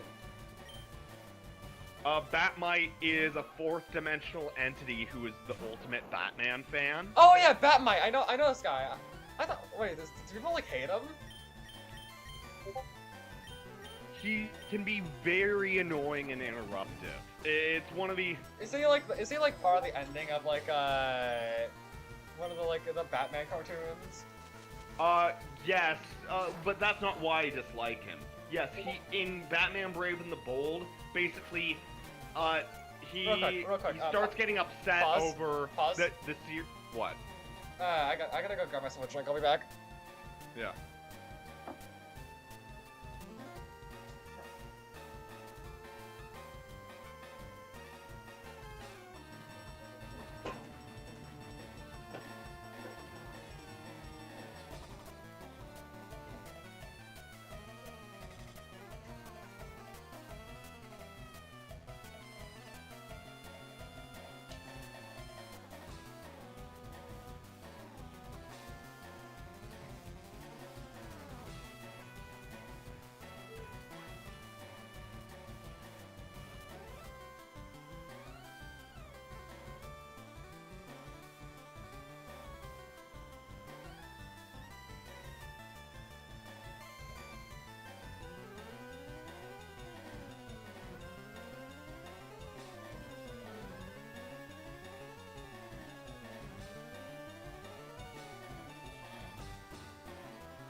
fence monkeys, where are you? Alright, back. No, but basically, no. That might does cause it in the canon does cause the ending of Batman Brave and the Bold, because basically, he in the story he basically as a fourth dimensional entity, like watching Batman live his life, he starts to get bored with what's happening and keeps trying to think of like new ways to spice up the series, and like basically destroys it, and basically then it ends with like basically just going like, oh yeah, it sucks, but we just have to come and end it. But you know, he's just kind of a mildly annoying character, but even more than that, it doesn't exactly fit with Batman, where it's mostly just a commentary on Batman fans, and it basically just ends up being a bunch of forced fourth wall breaks that don't necessarily fit in the structure of Batman. I don't know, I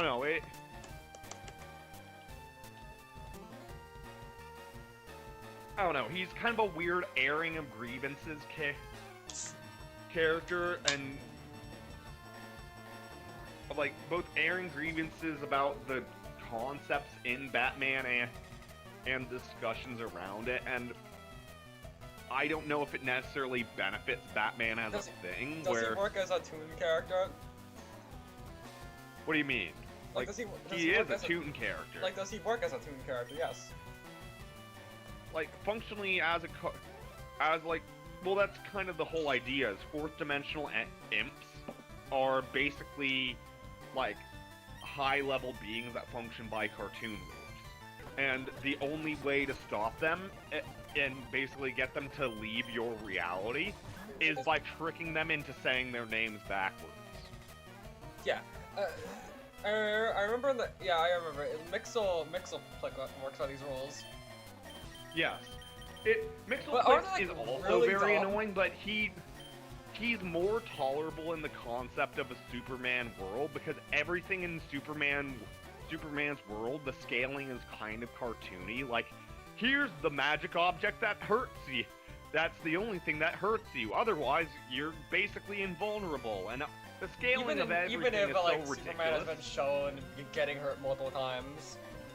Yeah, no, exactly. Like, the scaling on Superman is all nonsense, and it's all just kind of for plot. It's all just plot devices, where Batman is actually more about real story.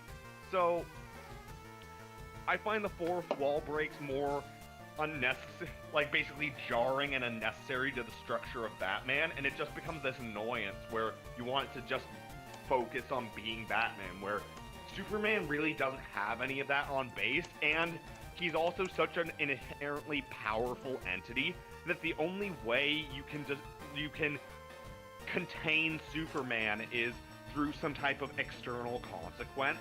Of somebody has to either be more powerful than him in some type of form, or they have to have some kind of control over something he cares about, so that there's a consequence about his ability to react.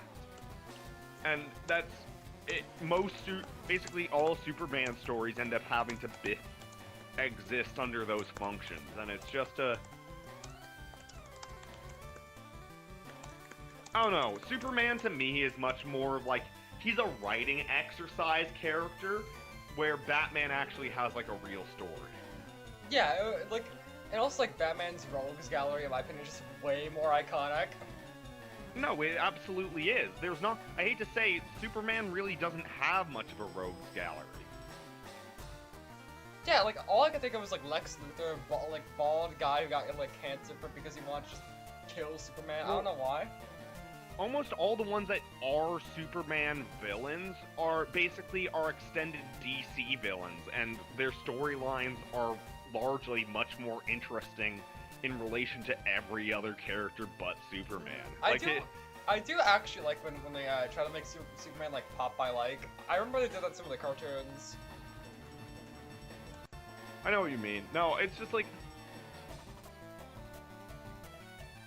Oh no, I do the things. I kind of do like the simplicity. he's he a has at very times. milquetoast character, but this It's is always where humble, it's weird yeah. about It's a way. Superman because. No, continue. So Like- No, it's what makes him nice. It's what makes him nice. He's just a humble. It's a humble series. I don't know how to explain it. I don't know, it's very weird. Like, my problem is, from a structure standpoint, Superman works way better as a villain, but also I don't like any of the like generic "we made Superman bad" stories. They're just kind of like, I don't. How does Exodia work? Is Exodia actually just you use it and then you win? Yes. Oh my You win God. the game if you play Exodia. Why? Because it's really hard to do. For reference, in Yu-Gi-Oh, you have a hand of basically like 5 cards, and you can overdraw for like in a hand for like 6 or more. But realistically, you're most of the time only gonna have 5 in a hand. In a standard Yu-Gi-Oh deck, it's 40 cards, if I can remember correctly. But basically, the whole deal is to actually properly play Exodia, you have to have all Exodia parts on the field at the same time. So it's really hard.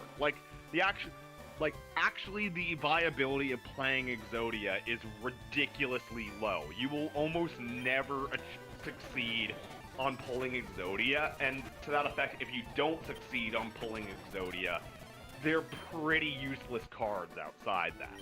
Like, you can use them for, like, basically, like, sacrifice cost and stuff like that, or, like, just generically at their given stat values, but they're not that good.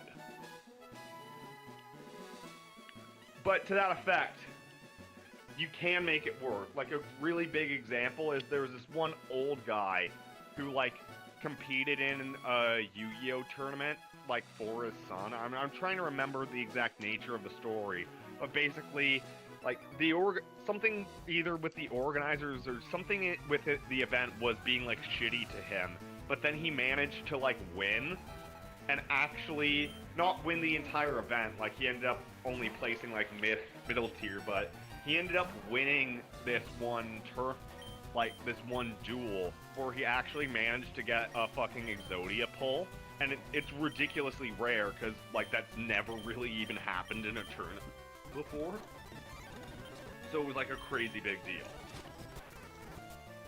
Like, yeah, and then he lobotomized him after that, right? Hmm? Did he What do you... Fuck, I forgot. He lobotomized him after that, right? After he used Exodia, I forgot.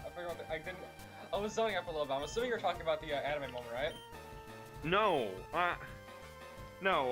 I was talking about an actual real tournament. That in a Yu-Gi-Oh tournament, a guy, basically this like 40-year-old guy managed to pull Exodia, and it was like one of the craziest moments ever because like nobody had actually like seen an Exodia like actually be like summoned legitimately in a tournament before. No, to what you're talking about in the first okay, episode. yeah, I know. I actually, I thought you were talking about the anime for a second because like. No, for reference, Kaiba does not get lobotomized by Yugi. The whole deal is basically they're playing for Yugi's copy of the Blue Eyes White Dragon. That because Kaiba. I don't know why, but a part of me really thinks that Kaiba kept it. Well, that's the whole thing, is Kaiba destroys the copy because he wants to be the only person who can summon the ultimate Blue Eyes White Dragon. Or have cards at that level. So, but basically, like, Kaiba doesn't get lobotomized, but he is mentally completely, like, bewildered, and it fucks with his sense of, like, self, that he thinks he's the best card player world, and he ended up managing to lose to somebody who got lucky and pulled Exodia. Yeah. And that's what kind of sets off a lot of the stuff in the series. Or at least the dynamic between them while the actual, like, fight for, like, Yugi's grandpa's soul that's been stolen by the Millennium Eye that Maximilian Pegasus is using to force Yugi into actually having the tournament on Battle Island so that he can basically start to collect the Millennium Pieces and, like, build towards having greater control and also just kind of vet out who's a strong car in the current state of the world.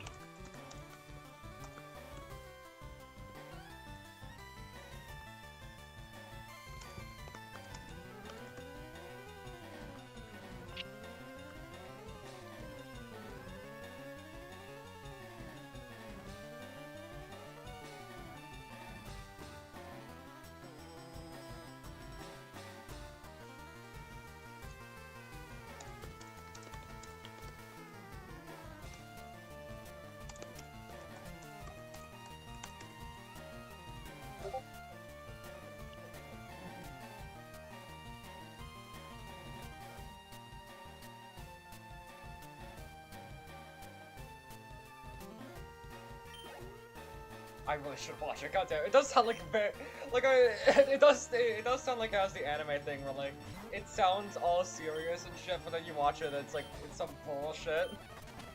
Oh yeah, no, it's one of the best examples of that in, like, media. Like, the original series, it's not even that long as things go. Like, if you've watched Dragon Ball, it's, like, completely approachable. Oh, really? It's not Yeah. like the one where there's like a billion episodes. Yes and no. Like, because there's multiple series, like, I think in total there's something like 1,000 episodes, but, like, for example, the original series is something like, isn't too many. Like, I think on average it's, I want to say it's 180 episodes a series normally, but it might be something less. It might be only like 120 normally or something. I'm pretty sure it's... But basically, yeah, it's not too long. It's very... At least like the parts of like Yugi in it.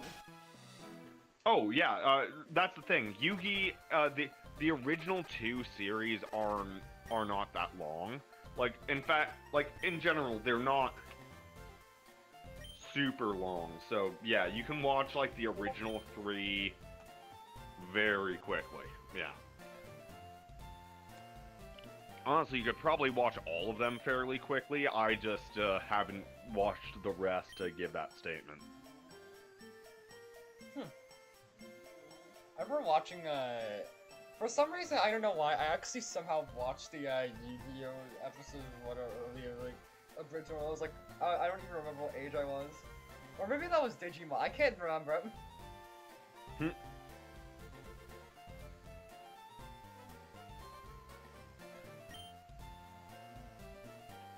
Okay, so apparently that actually makes sense for what I remember.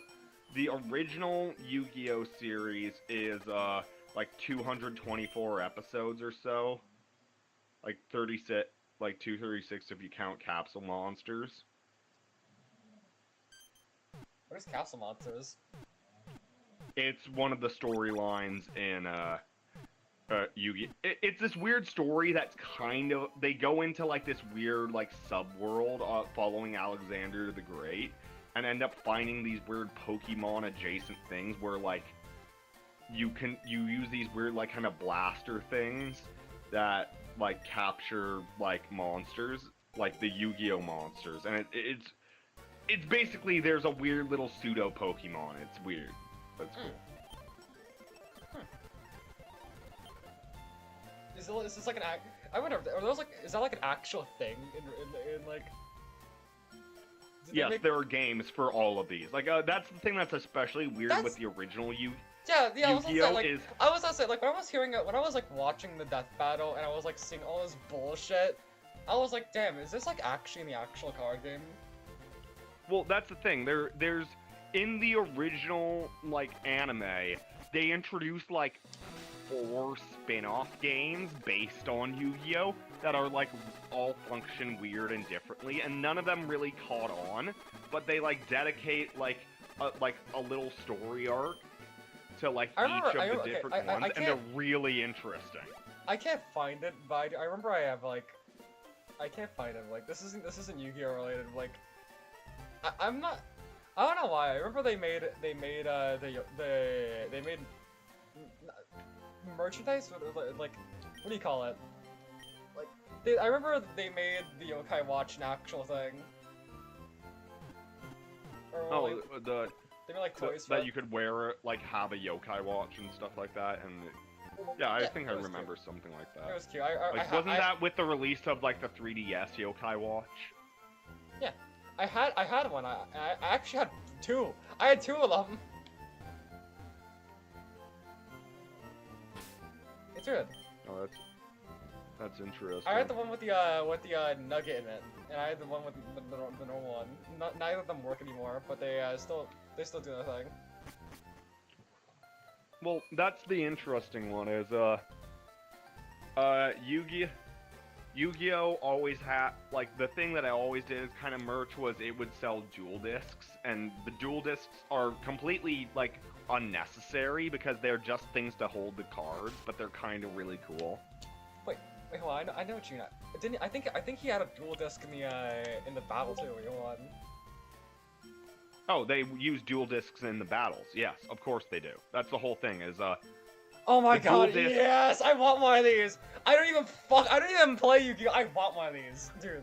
well, the part that's more cool in the context of the anime is they actually make tons of sense, because basically they're the little computer that basically does all the recordings and basically like would take all the data. So when two people would duel, then it would like understand like the life points and like attacking versus defending and stuff like that. It's a really cool concept, and obviously the ones they traditionally made never like went that far, but if you actually made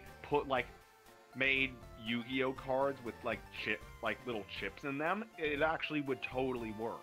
It's weird, like, Even if it I thought I would like, I thought I would be kind of salty that Ash lost in the death battle. Like, honestly, I think I gained like a new appreciation for like Yu-Gi-Oh from that death battle. I don't know how to explain it.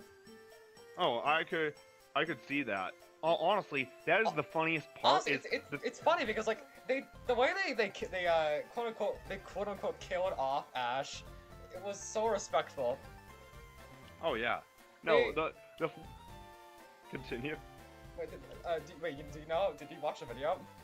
I don't think I did, but Oh. Essentially, it referenced the first Pokemon movie where they turned them into like turn him into stone.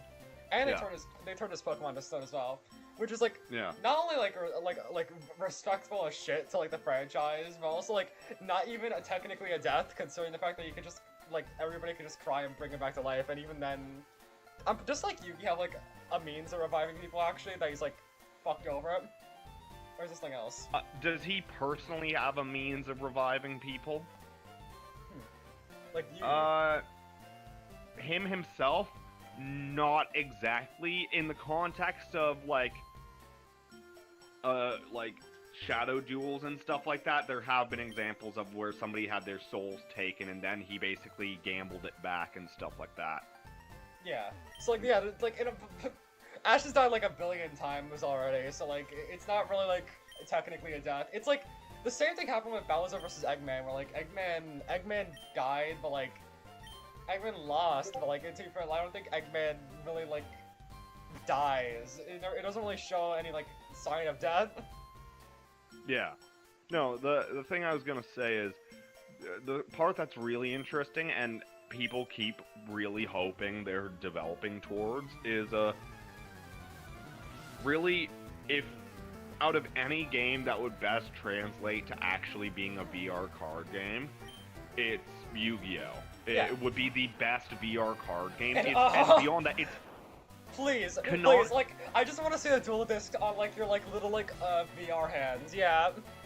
well, even more than that. The whole deal is you could realistically have like hardware that they sell that even is like a dual disc that you properly wear, so it's able to just track off that and give you even higher quality information. But on top of that, the whole thing is, canonically, the way Yu-Gi-Oh works is basically you can, even the characters in the game will play Yu-Gi-Oh without the dual discs or anything, because you can just play the game.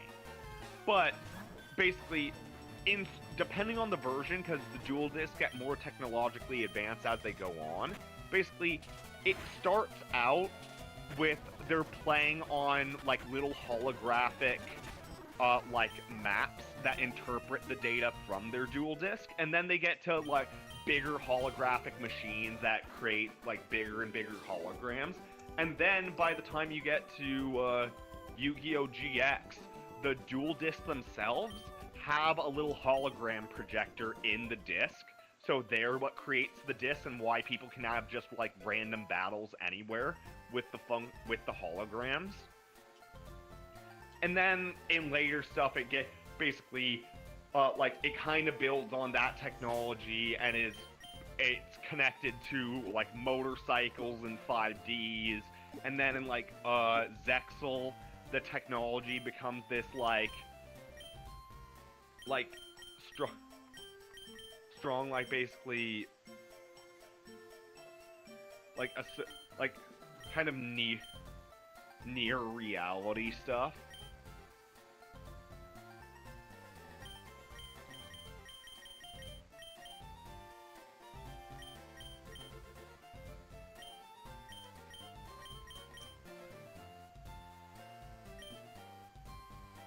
No, basically...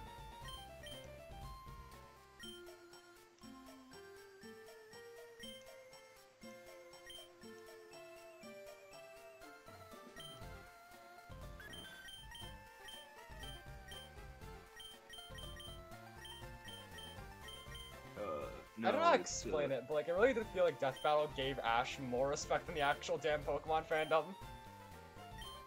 Borderline, I could see that. Like, the Pokemon fandom always like dick rides Red and puts down Ash, which I honestly, hot take. Red isn't even all that. I'm not gonna lie.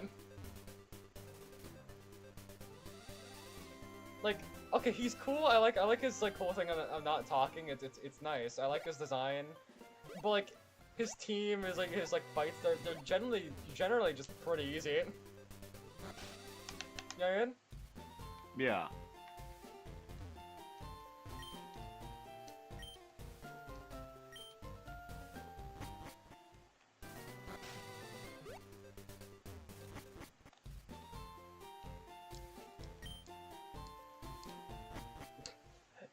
No, now you can go on about what you were going on about. No, basically, it's just one of these ones, like, in Zexal, they start being these AR duels, where it's, like, augmented, and then you get towards, What's the difference like, between, like, augmented and virtual, actually? I forgot. Augmented, well, virtual reality is a completely digital space. Augmented reality is using digital overlay on real space. Yeah. Yeah, there we go. Like, you remember the, like, old cards for 3DS that when you put the cards Yeah, under the camera, they create, like, there 3D we go, stuff? there we go, Or any of the video games I that just, use, I like, just, your I know what you 3D mean. environment? I know what you mean. It's just like I want to like figure out the difference in like in universe. Yeah, no, that's augmented. No, but it's to say, obviously we don't have hologram tech, or really, we do, but we don't have good hologram tech that's widely available the same way it's available in Yu-Gi-Oh! So the best way to actually recreate Yu-Gi-Oh! Would be to actually, like, even use augmented reality functions. Like, you could have people play in real space, or play in digital space.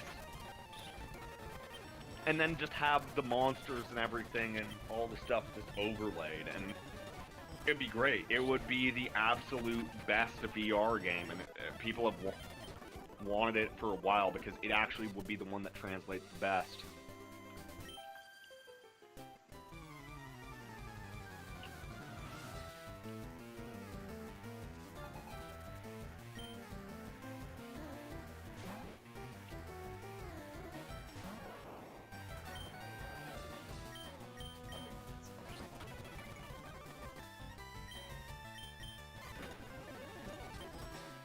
I'm glad that the battle didn't end with some bullshit like I remember people were gonna say that the battle would probably end with Time Wizard de-evolving all of Ash's Pokemon, and I'm glad it didn't.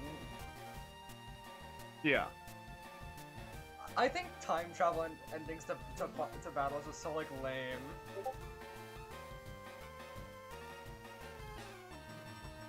You know what I mean? Yeah, I know. Yeah.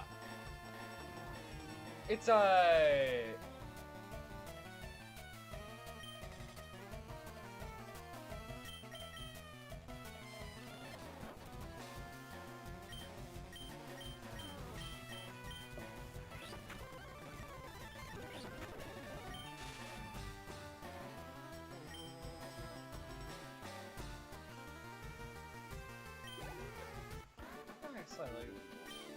I don't know. It's not only like really like a disrespectful way of ending the fight. It's also just like, yeah, instant win button. Sure, why not? What? What does? It's time traveling. In what context? Just in general, just for versus battles. Story stuff, it normally, yeah. No, I get that. Okay, for story stuff, it can be done. Yeah, it can be done. Story stuff, it can be fine, but like, yeah, no, it is very. Bro, Well, that's like- kind of the problem with a lot of death battles is that, like, power scaling, especially with certain like stuff like that, can lead to people just doing very, like, emphasizing very cheap stuff, but also Yeah, like, it would Ben be 10 inherent. versus Green Lantern did this.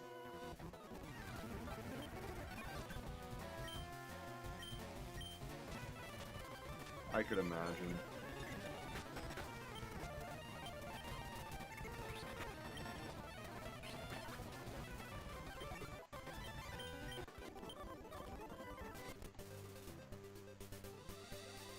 Yeah, it's like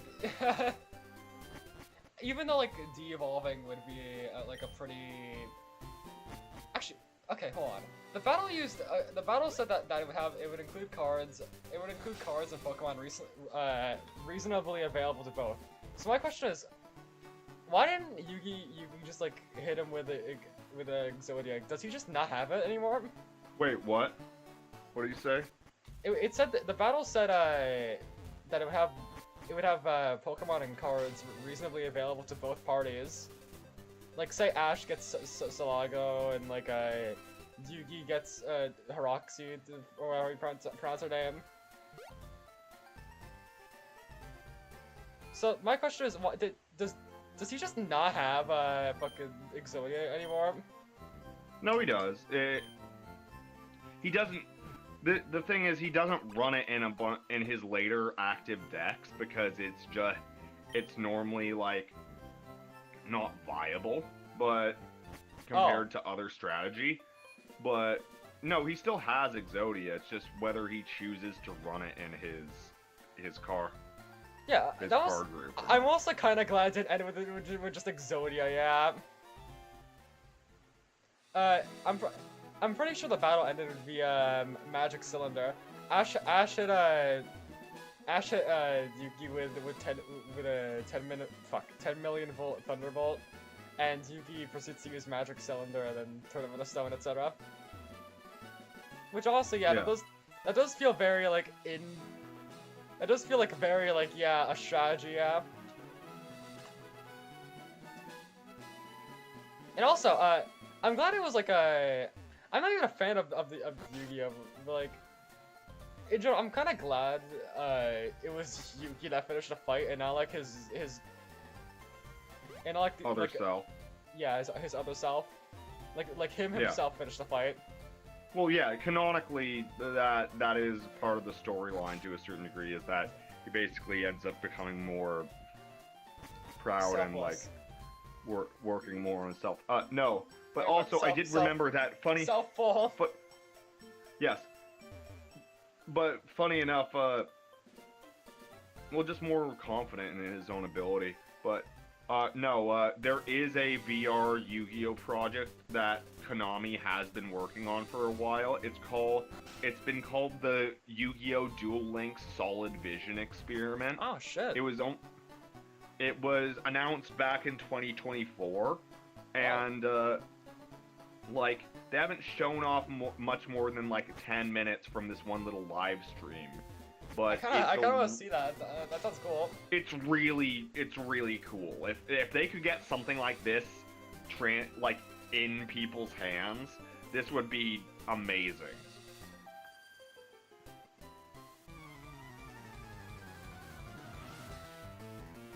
I remember one of the reasons for Yugi winning was apparently strategy. Which, I haven't watched the anime, but like that does sound very cool. I guess it does. Oh no, I do Ash usually is like when definitely anime- kind of like a brute force trust in his Pokemon character, where Yugi Ash- and the Ash, entirety like, of the thing Yu-Gi-Oh! is- As a series is about strategy. Yeah, like Ash does use the environment to like his advantage, and even like computers, etc., can't like handle his strategies at times. Like Yugi does just feel way too advanced. Yeah. This is like the motherfucker yeah. that does shit off screen. Oh, I know what you mean. I guess. This was what they had showed off at the demo, like. My turn.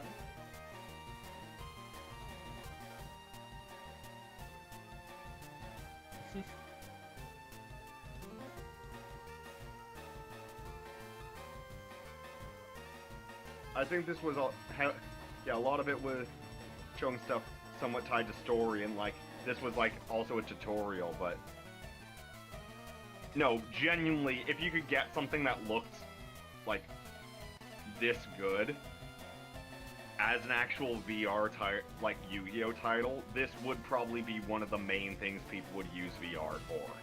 I do like it, yeah.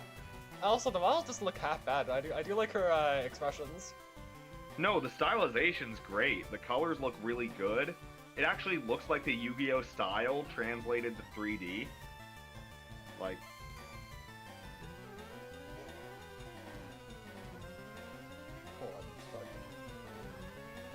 Yeah, I really wonder what they're going to actually... Because this was just like a little dev experiment. If and when this ever releases, this would be really cool. Yeah, that looks really good, actually.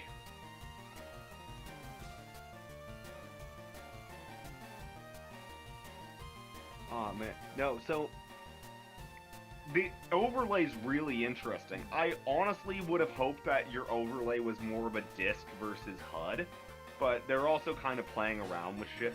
Like, I don't know, I really do hope that Is they there a reason why continue- Kaiba's in the top left of the screen? It looked like you were fighting Kaiba in this tutorial section, and then, like again, like, from a story, like... I see. I just thought there was just a live Kaiba reaction for no reason. Oh, sure. This is all in Japanese, so I'm missing a lot of the, like, main context, but... Man, visually, this looks great. Obviously, this is the stuff they showed off for the Right. demo. This is like, But, wait, hold on. Is this like... Is this official? I can't even tell, I'm gonna be honest there. This is this stuff, all of this was from the Tokyo, dev show, a year ago. This was the Konami segment.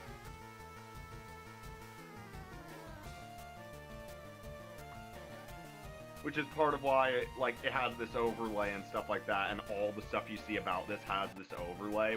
This was official. This was the little like early benchmark they had showed for the test. This isn't like fan or anything. This is actually what potentially you might get. So. That's nice. Oh man, no, it's annoying. I'm frustrated that you reminded me about this again because I've been waiting to hear more information about Solid Vision. Because genuinely, like, if there was a really good Yu-Gi-Oh! VR game, I know I'd play Yu-Gi-Oh! VR all the time just to like. I'll be honest, I never even experienced VR in like a while. I only did like once on an old headset. Not even like in a while. I don't think I've even experienced like VR ever. Besides like that one time. That's not real VR. Well, it's when I have, it's very fun, but on top of it, it's a great game to translate because you don't need to move around. You don't need to like translate like walking like heavily. You just like have a calibrated space you're in, and then it just works. It would be so good, and for me as well, one of my big things is I really like Yu-Gi-Oh, but I wouldn't spend money on it. So my big option would be Duel Links, and I could get into Duel Links, but I have a hard time getting into like virtual card games because there's something that feels very dissociative about playing with cards. You can't really feel, you know what I mean? Yeah, they're just on a computer screen versus if they were digital, and by that I mean if they were in VR, where like even if it was like, especially if it was really good VR, where like if it was VR with actually like VR gloves instead of like a VR controller, oh my god, I'd be so happy being able to tactily grab cards and play them. Yeah, you just get the extra sense of feel, yeah. No, that would make me so happy. I don't know. I don't know. There's just something very like dopamine inducing about like grabbing cards. Yeah. No, exactly. I think I don't know, like the fucking. I do think I understand what you mean. It's kind of why.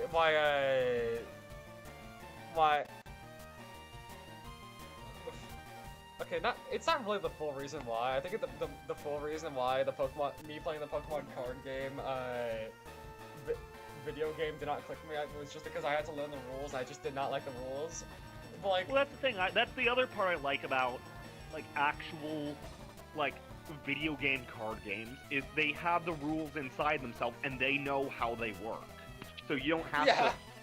I think that my biggest issue with the Pokemon card game video game was the fact that I had to learn the rules. And I just did not like the rules. Well, yeah. Like, that's the kind of the two. Well, that's the hard part for me is it's you have to want to learn the rules, and then on top of that, for like with the Pokemon VR like card game, you kind of often get into that place of like, I want to look at Pokemon like battling. To me, that's what Pokemon is. So without that, it feels weird. It just feels like numbers on the screen, which, but at the end of the day, that is obviously all that Pokemon is. But it is. But like I don't know how to understand. I don't know how to explain. Yeah, I understand what you mean by like wanting to feel the cards on like a spiritual level. Oh yeah, no, it's like I just don't know. It's the feeling of just like control or something. I don't know. No, I completely agree, and well, not just that. For me, it's that feeling of real immersion. Like I want to play what Yu-Gi-Oh actually feels like, not an analog, not like any translation. I want that same feeling that you would get from like actually playing like a real match of Yu-Gi-Oh in the show, because it's really fun. Like, I hate to say it, I've spent hours and hours of my life watching people play Yu-Gi-Oh! I want to play it the way they play it. Yes. Yeah. Dude, please tell me, in tournaments, do they ever like bring their own like fucking dual discs? Oh yes, inherently Oh, they thank all God. have their own dual. Thank discs. God! Yes. No, that's actually part of the ridiculous thing is there's actually a bit about plots related to dual It's weird. discs, It's as weird. well I as the didn't fact even, that like- dual discs are a historic thing that have gone back to ancient Egypt. It's good. I didn't even. I did. Wait, fuck. Can you repeat that? I don't. Like, I was interested. Dual discs are an ancient object that have existed for basically as long as humanity has been dueling, and they go back all the way to ancient Egypt. That is amazing. That is No. amazing. I gotta watch this fucking anime. Oh, it's great. Literally, it's like Beyblade, in the sense that it's like a world where that somehow has reached the same state of technology and generally parallel to our world, except the most important thing that ever existed was this stupid fucking game, and actually all the most advanced and most important things in the world all center around people The more playing I this think game. about this, the more it sounds like fucking Toho lore. Oh my god. Yeah, kind of, yes. Like, No, it's literally just like Toho has this thing with like Danmaku, and essentially like they're like everybody's existence revolves around Danmaku, and it's how like fights and like big decisions are decided. Yes. Yes, And- it's kind of like the and there- tournaments and direct. There is indeed rules to follow, and it's actually. Oh my god. No, it's ridiculous. It's like the Tenkaichi tournament and how everything in Dragon Ball functions on fighting. Like, basically, like, if you know Beyblade, like, Moses parted the Red Sea by spinning a Beyblade. I know, Bakugan. I also know, like, Beyblade. Fuck, when did the Beyblade anime come out? There's multiple and many, but, I've watched, like did, all of them. did the toy come first and then the anime was, like, the other way around? The toy, if you're talking about Beyblade specifically, the toy kinda launched with the original anime, if I can remember correctly, or maybe slightly before that. But the actual concept of Beyblades have existed for their historical toy in Japan, where basically spinning top fights is a normal kids game, where traditionally the ring that you would have the tops fight in was made out of like dirt. And they were normally made of wood, and the rope was like a thick real rope versus like the plastic like gear tooth to spin it. But so Beyblade as a concept actually is really old. The actual Beyblade itself started to be a thing in the late 2000s and more or less coincided with the show.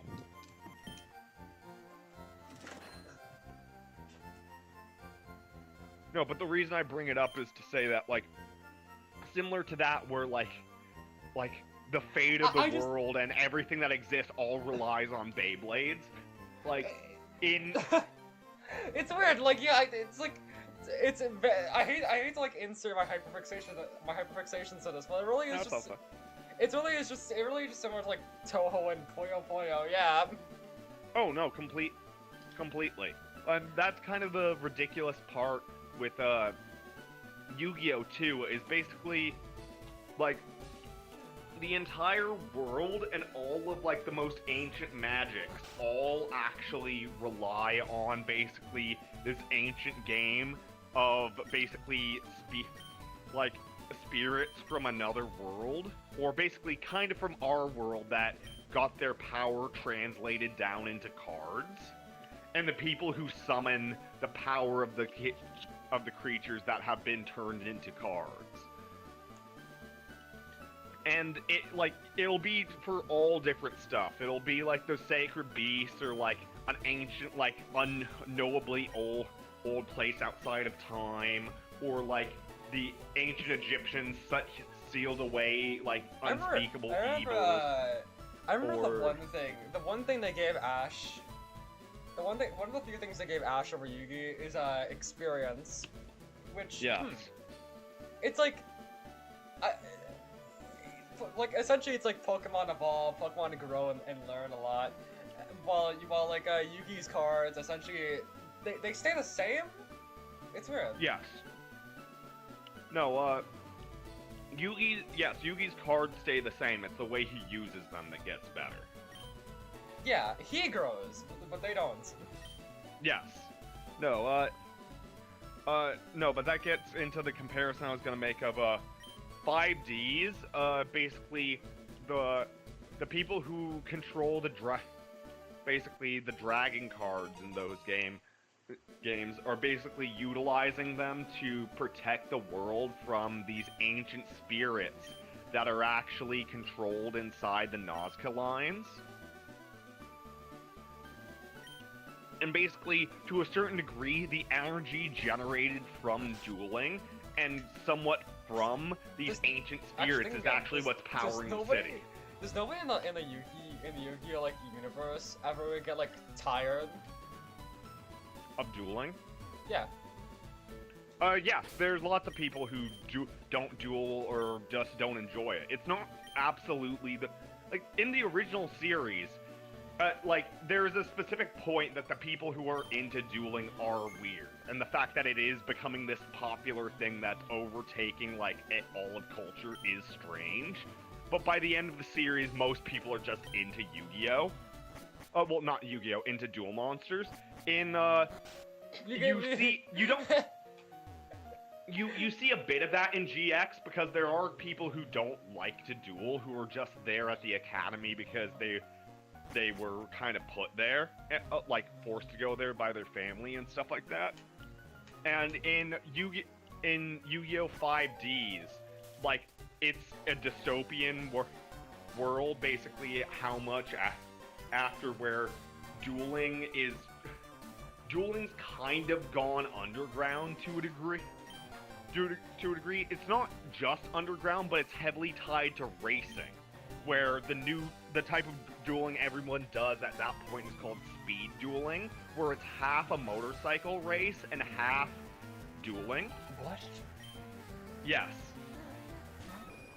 And, like, the main character is from, like, the outskirts and the bad part of the city, and basically, he's doing underground duels that are actually illegal. And it only gets towards later stuff that, you actually start to have like, he basically ends up becoming legitimate, like, basically he's allowed into, like, the real city, and then, like, he obviously duels passionately, but yeah, there's a lot of people who don't necessarily like dueling. So, like, if people could just be in the damn school, does he even pay the bills? I'm not gonna lie. No, dueling doesn't necessarily, like, unless you're a top duelist, you realistically you won't succeed as being a professional. Like, yeah, then what like, the fuck? So, like, they're just forced into school, like, with no, like, proper education besides on how to play a card game? No, they get a real education. It's, like, also a regular school. That's my entire point, is Jaden is really bad at, like, regular studies. He literally ditches class for everything that he's at, like, math, science, history, or anything he'd be expected to learn, and only shows up for dueling stuff. Oh. Yeah, it's a regular school that just happens to specialize in high grade, like, dueling as well. Okay. Like, with obviously the hope being that the people who basically graduate from that school frequently become professional duelers. And there's, like, a certain number of duel academies in the world, but it's not like every school is a duel academy. It's like, no, there's a couple, and they're for the, like, the most hold on. proficient. Do Yu-Gi-Oh! Cards have, like, evolution of some kind? Because how Kind of, yes. Because, what you're like, talking about is then called what- summon. How You're does, thinking like, of fusion and summoning. Yeah, how does Time Wisdom work? Is it like, because I remember people What do were you saying, mean? people were saying like Time Wizard could like de-evolve Ash's Pokemon, and for the entire time I was like, Yes. Time Wizard has an ability that basically cards with a time factor, where can basically get clocked backwards or forwards. For example, there's like a card called Baby Dragon, and if you used basically Time Wizard on Baby Dragon, then Baby Dragon can turn into an Elder Dragon, or vice versa. oh.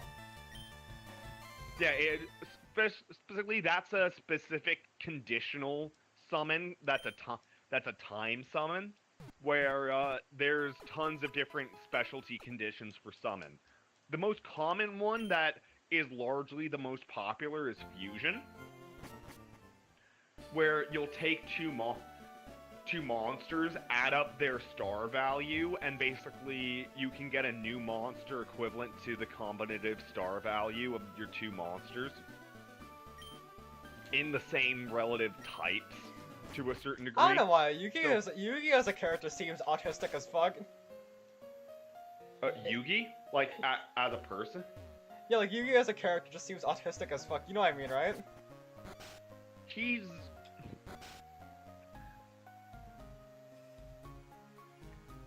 I know what you're trying to say. Relatively, he's not exactly. He's mostly just a kind of happy-go-lucky. He's just a nice kid, for the most part. He's a nice kid who likes dueling, but got caught up in like a bunch of serious stuff that's way beyond his expectation.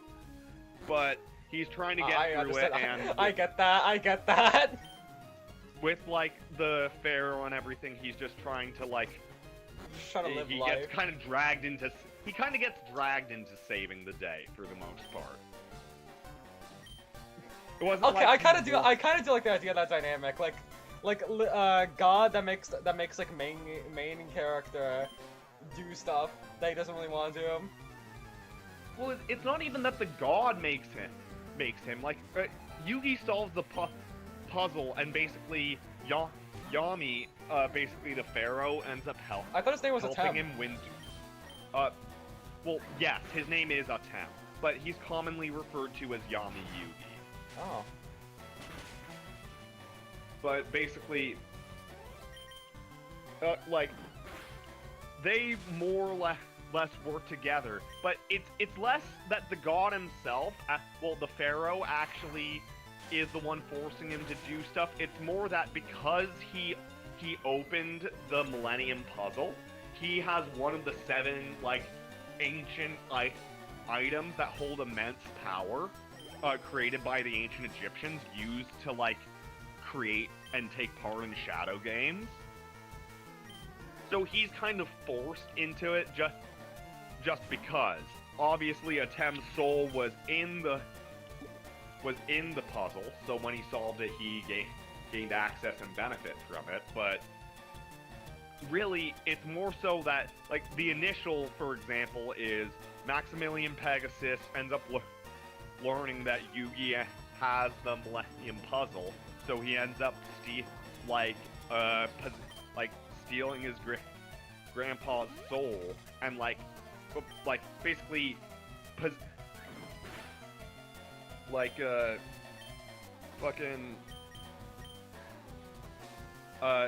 stealing it, whatchamacallit, through, I'm trying to just, he kind of seizes it by, using a magical,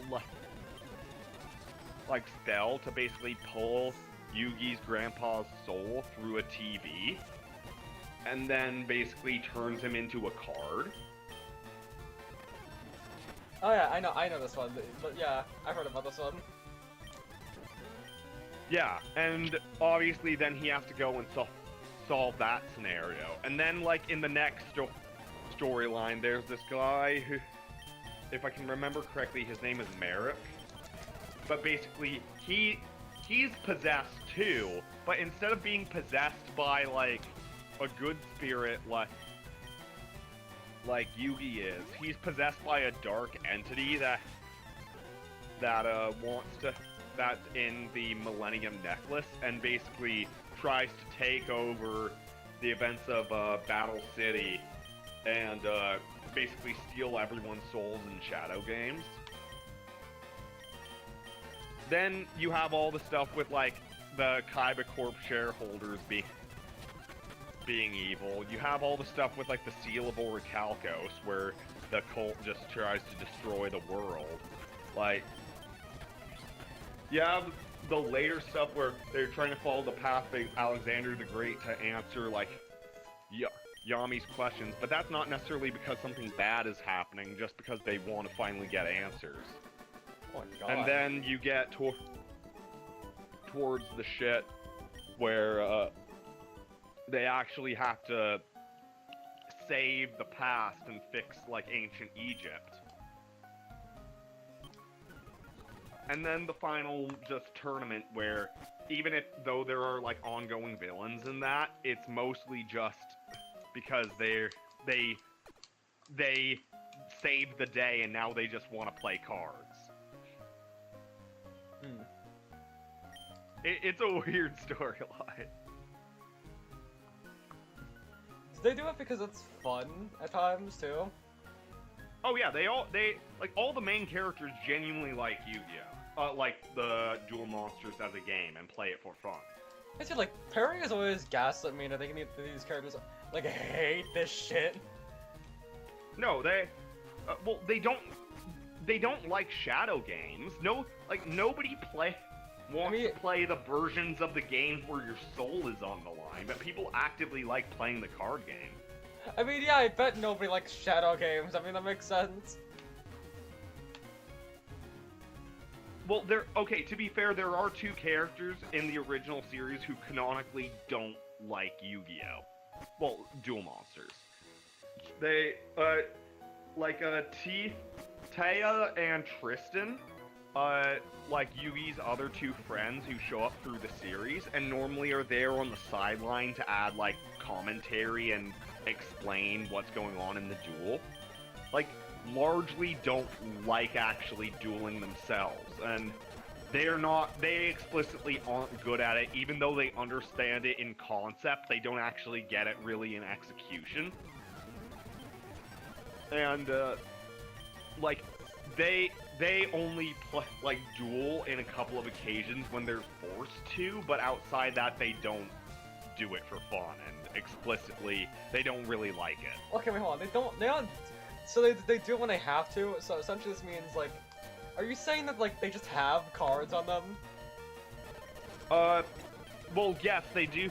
They do have decks, but more than that, it's specifically like two storylines, partially related to the VR stuff, where basically. They have to battle in VR to prevent themselves from basically becoming a lobotomized husk stuck in the digital world. Of course. Yes. I will say, quick question. What? Fuck. Wait, that's not... Okay, this is like a thing I've noticed, like... I'm not sure if Digimon also does this, has this, but like, a thing I've noticed about Yokai Watch and Spectrums is that like, they specifically are like, out of all like the Pokécons I've seen, they're like the two ones where only like the main character has, and like maybe an exception, maybe like a few exceptions, like for example like Maja, and I'm pretty sure Yokai Watch also has someone else who can use Yokai.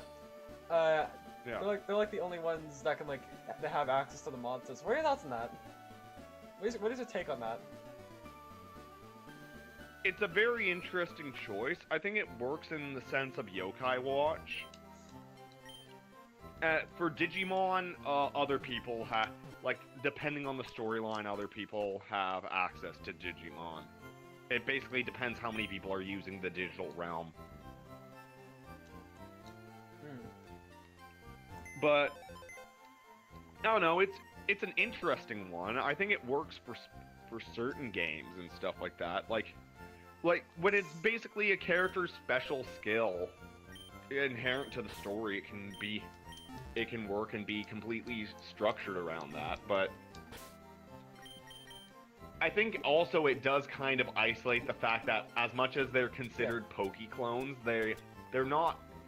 They take the collecting It's weird, like actually. It's weird, monsters actually. element, but they don't necessarily do the other half, which is as much as Pokemon is catch 'em all, it's even more than that. It's battle them and then become the ultimate Pokemon master. Now, battle Which them. inherently Battle them is is a built little on the weird. implication that other people can use Pokemon and that there's a competition to be the best at using Pokemon.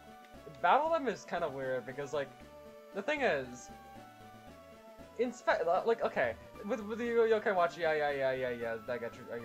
With Spectrobes, it's weird because, like, the main character, Rollin, he's not really fighting other Spectrobes. You don't really fight other Spectrobes. Besides, like, the only exception I can really think of is Maja, where you have to, like, fight, her Dark Spectrobes, and that's it. But besides that, like, the only, like, things you're fighting in, like, Spectrobes, like, are, like, the Crawl. Like, they're very, Is it like an RPG still? yes, it is an RPG, etc., etc. But, like, yes, you are fighting the Crawl, and they're like the darkness from Kingdom Hearts, essentially. They kind of look like that. Yeah. Or like whatever. I don't know what the Kingdom Hearts name for those enemies are. Well, there's two that you could be thinking of, and I don't. No, I don't. Me neither. Well, the funny part is you also reminded me of like the end of the world and shit like that with like voices and like I'm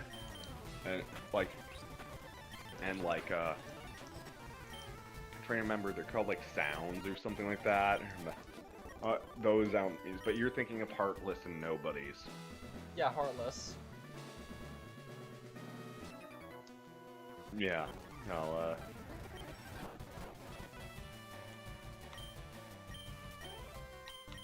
It's very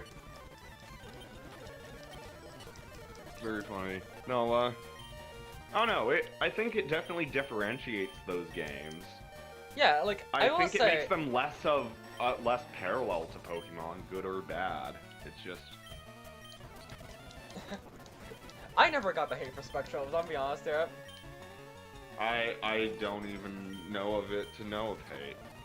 They're like known hate for it. I mean, like, people don't really like the games, that's the thing. I think the first one is not the best, actually. It's consistently, like, not good.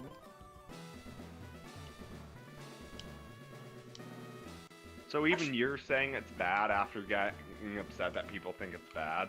Like, no, I just don't get the hate for, like, the entire series. I get the hate for the first game, there we go. I do not get the hate for the entire series. The second game... It's probably a bit of the first game putting bad taste in people's mouth and then not a lot of people having tolerance for things after that. Yeah, maybe. Actually, okay. Here's the thing I want to show you the Pikachu equivalent in this game because I'm be honest here, I don't like it. What? I want to show you the Pikachu equivalent in this game real quick. Like the Alright. mascot. Because I don't really like it, I'll be honest here.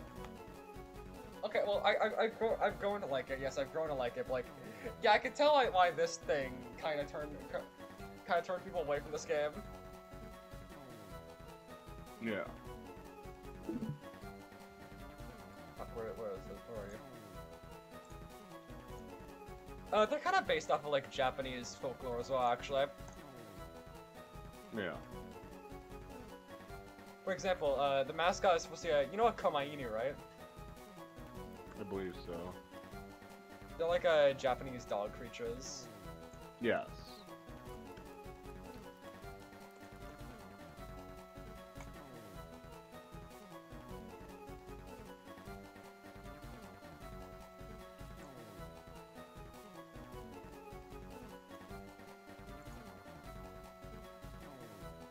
Okay, I'll show you all. I'll show you all of its forms because I do think actually the evolved form is actually like pretty cool. Yeah.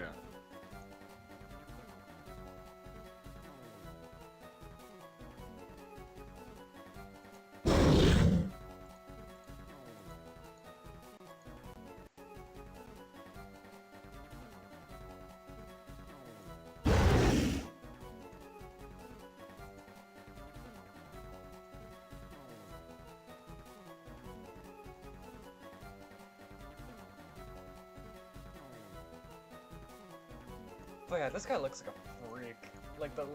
Like this is the thing you want to market your game. I don't know why, but why they always choose the fire type equivalents for the mascots of the games. Actually, it'd be nice to see like a mascot like a Pokemon like be like I don't know, a water or a grass. You know what I mean? I mean, they kind of are. Froakie was by far the mascot for X and Y. I mean, shit, like fuck a Pokemon-like game. There we go, a non-Pokemon game. There we go. Oh, a non-Pokemon game where they have a knock. Yeah, No, every Pokemon-like game that isn't Pokemon, yes, they always are fire-based. Yeah, Very okay, cool. okay, well, I'm not sure about Jibanyan, but like he's red. No, Jibanyan basically is fire-based. Yeah. He has a little like fire indentations on his like head. He totally is. Okay, look, this is supposed to be like the mascot essentially. And I'm be honest, I kind of don't like him. No, it's kind of awful. Okay, I will show you his evolved forms though, because I do think the way Spectrums works is the baby forms are not like that form you see there. That's not really meant for battle. That's like meant to be like in search for fossils and whatnot. Yeah. So that's Komainu, but this is and this next one, this is Komanoto. And Yeah. I do actually like it. I mean, it is better. and also the final form is Komodoros. I like the art style this game has though. I do like it, especially for like the human characters. It is interesting. I do think Commodores in general is like a cool design. I like his like big massive paws with like a lot of hair on them. Yeah. But I do think there's just way more cooler Spectrums out there that besides like that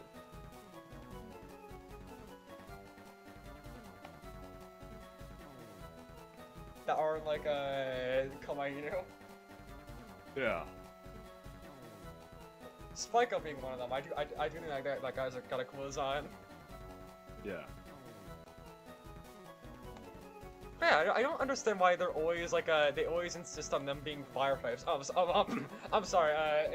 For some reason Spectrums calls them Corona types. Ah.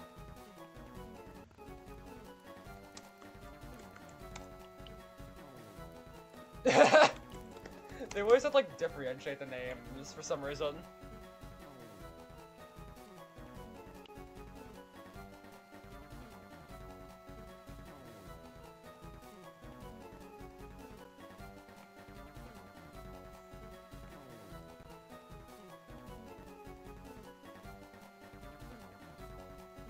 But yeah, I'm pretty sure Agumon is like a fire type, right?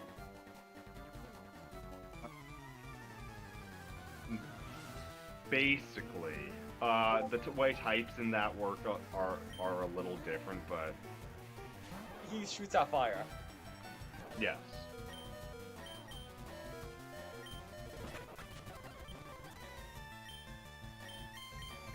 He shoots out fire. He is a dragon. It's such how it works. Yeah. Every time I think of Digimon, all I can think of is that really shitty ass death battle between Pokemon and Digimon. Hmm. Where it was like very edgy and like unfettered ass. Hmm. I'm so glad Pokemon versus Ash vs Yugi came out, so we could actually get like a good Pokemon battle. Yeah.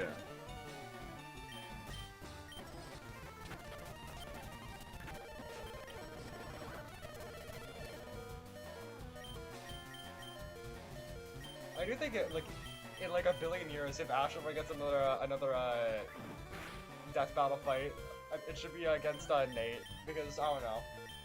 I do think actually wait, how did it even work? Think again. Wait. Because can only like the people with a yokai watch see yokai actually? Damn it. Tifa, I don't think you know that much about yokai watch to begin with. From my mistake. It's not my main series, but I've heard some, but yeah.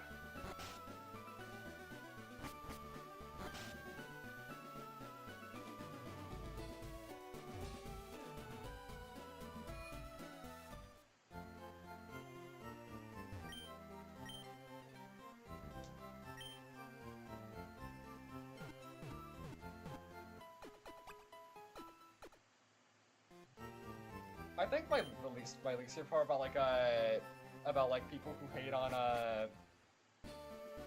about just the general like I do like really hate the general reception like quote unquote Poke clones. You know what I mean? No, I kind of know what you mean. Yeah. Like people like only compare them to Pokemon. That's it. Well. I mean, yeah, like it's a perfect I basis. to say, when you refer to them as Pokemon clones, it's inherently self-limited, but I know what you mean. Yeah, if I want to talk to someone about Spectrobes, I have to say, oh yeah, it's like Pokemon.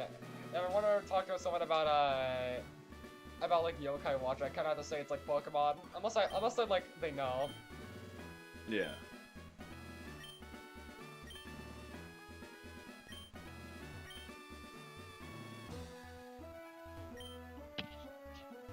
It is definitely the, I'd say this one's kind of harder struck to it, just in the sense of, the evolution's definitely kind of, especially like 3-tier evolutions really do add a Pokemon adjacent element.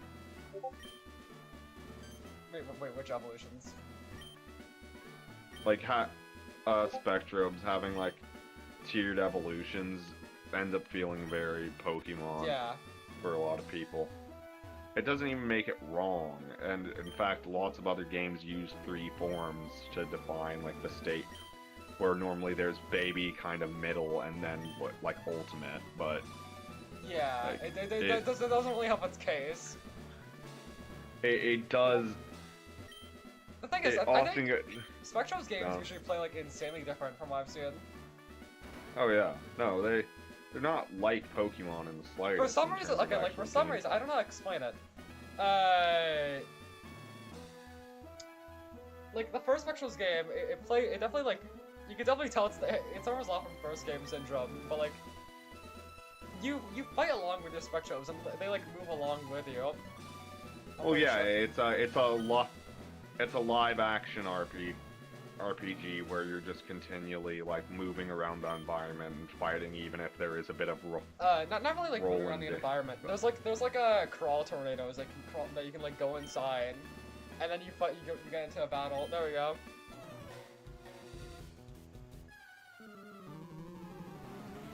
It's definitely very yeah. Also, it's like. It was definitely just made specifically to pander to like the teenage boy audience, because you do not play it. There's like the series is like 1-star girl, and like you do not play as her until the 3rd game in the series, the 3rd and final game in the series. Yeah. So yeah, it's definitely trying to pander to like.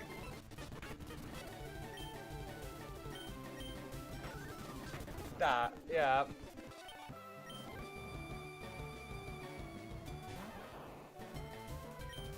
I mean, I would say somewhat by the design language, yeah. Yeah, there's not really like a cute one. There's not really like a cute one. Like some of them do feel very yeah. You better evolve this shit into like its final state, or else you are a pussy. Okay, well. No. The thing is, no. That's not how it works. In spectrobes, you need like one baby form at all times because that's how you get fossils to get more spectrobes and like minerals to feed your spectrobes, etc., etc. No, the thing I was gonna say is I don't know. I find it very odd because like, and I know it's just the nature of it, but the only part that more gets me is to me the design suffers more from the like.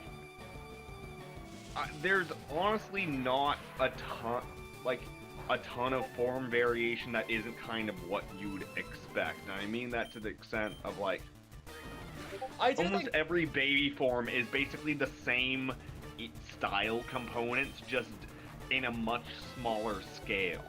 You know what I mean? Yeah. Like it's essentially like I don't know. Like a cheapified version of the It feels it's like, this weird balance. It feels of, like like, the baby the form ultimate is like version the other form feels the most unique. Yeah, it does, right? Well, yeah. Well, that's the thing to me is to me when I see the baby form, I would assume that the design starts to spread out, but like for the most part, the baby forms of most of these Spectrobes monsters Wait, you're really looking at just like. Are you looking at the Spectro responses actually? Wait, hold on. Yeah, I was looking at the one blue like kind of like Kyrian looking thing. Oh, wait, like the one that looks like like hold on. The one looks like Kind of dragon adjacent like a tiger Dialga. thing. I don't know. Yes, kind of, yes. Does that have like ice? Yes. Something? Yes. I know which one. Basically, my point was just like it's interesting because like the base form, it already has these like kind of little winglets on like the shoulders and the ankles and this big like crown at the head, and by the end form, it has almost all of those same features. Like it go like still like it's 4 arcs instead of... No, actually it's 4 in both. Yeah, they both have 4 arcs. They both have the little winglets at the ankles and the shoulders. They both have... It looks like the same design, just one is like the dramatic high detail version, and one's the like... the stylized, simple cute version. And that's kind of disappointing, only in the sense of I actually think that is the quality Pokemon does very well, is... Evolutions really feel like evolutions in the sense that they grow or change, or the application of what's happened to them is notably something else, where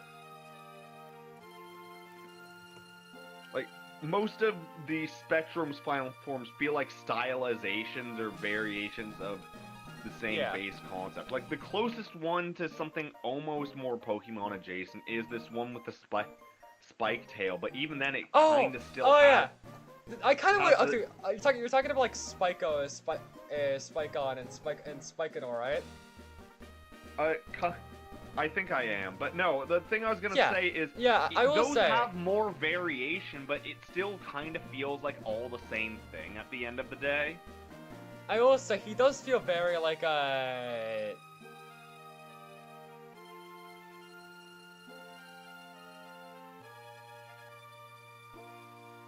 like he does feel like he deserves to be the mascot instead of Komainu. Can I just say that?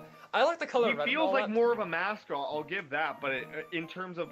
It both feels like the better mascot for the series, but it also does feel just slightly generic, just in terms of I mean, you said it very well down to the name. It's like, spikes definitely are the clear theme. Yeah. And with Komainu, it's literally the name is literally based off of like what it is. Yeah. Yeah. No, but I don't know, that's my only issue with a number of these designs, is I don't see them really evolve per se. They're just kind of more of what they already were. Yeah, hold on, you're talking about bad. It's you're own talking thing, but... the design you're talking about. This is this one, right? Hold on. Spikean and the like sub forms. Yeah. No, hold on. Like, but does the ice thing you were talking about, this one? Yes. Oh yeah.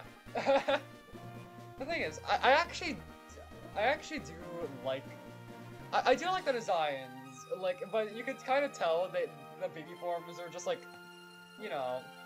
Well, they designed the big forms and then designed other things around the big forms, and because of that, Yeah. none of the other designs really don't hold up to the same degree. It's obvious that everything's supposed to be in its final form, which it's okay, but that effect, it feels like there's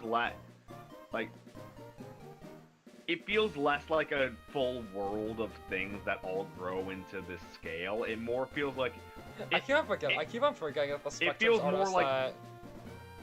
Hmm? Oh wait, no, wait, no, wait, this is.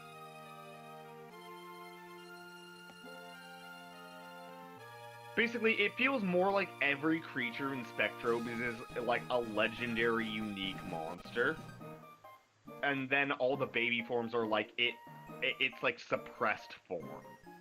Yeah, it does feel like it's just like inhibitor.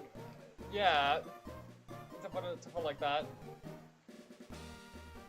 I don't know. Funny enough, actually, that exact quality that I labeled it actually might be a better way to put my actual problem with Spectrobe's design. Is every creature I'm looking at feels like a legendary Pokemon, and that's not necessarily a positive in terms of it makes It makes them feel like less unique. Like, less special. Yeah. I don't know. I kind of like. I remember this is like one of my problems I had when I was like fucking 10 or 8 playing this game. I kind of just like the baby form was like I kind of just wanted like an adult form that looked like the cartooniness of the baby forms. I don't know how to explain it. No, I can totally get that. Like They always feel like too serious, too manly. I know what you mean. I would say that is a large element to me, but even more, it's like I feel like a number of these don't need base form. Like I'm looking at this one that's like the Raven creature, or like Mase Tosu, and it's like I don't feel like these creatures need a base form. It just feels like they would be like a baby form or whatever the fuck. Oh yeah, like a first form. Totally. Yeah, it feels like they're already at their like defined level at this state, and they wouldn't be beneath it. And like it's I guess it kind of does make sense considering the fact that that usually considering how Spectrum's gameplay works, that they look like this. That's my excuse. But yeah, I definitely do see what your ifs about like the adult and evolved forms, as they're called in game.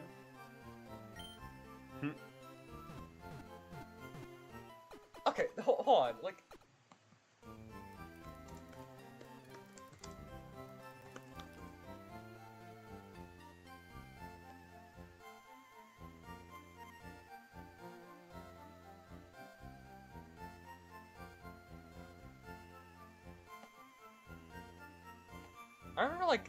I remember there was a character that fought you with dark spectrums, and I'm pretty sure they were just recolors of the spectrums that just had different palette.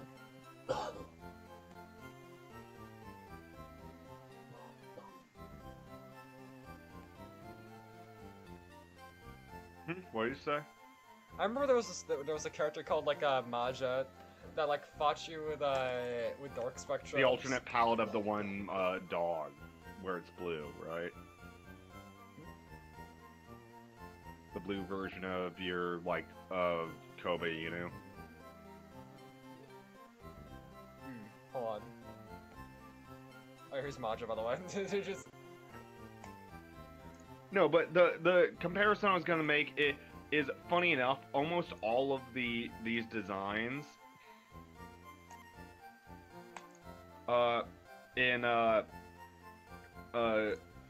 fucking Spectrobes feel less even like Pokemon. They feel like Ultra Beasts. Ultra Beast. Wait, hold on. The Ultra Beasts from Sun and Moon. Oh yeah. They're totally much more in this style, which I don't think is necessarily even a bad thing, because the Ultra Beasts are cool. It's just the Ultra Beast would, outside of the literal one Ultra Beast, which canonically has an evolution, and to even that's a 2-stage evolution. None of the Ultra Beasts would work as like multi-stage evolutions. They feel like they inherently exist at the level that they're shown, and Yes. I think that works better for them. That is a weird problem, because like usually I've seen everybody like absolutely love the designs for this game. Really? For Spectrobes? Maybe like yeah, I always see people like absolutely love and eat up the art style and style of this game. It's like this game's detractors.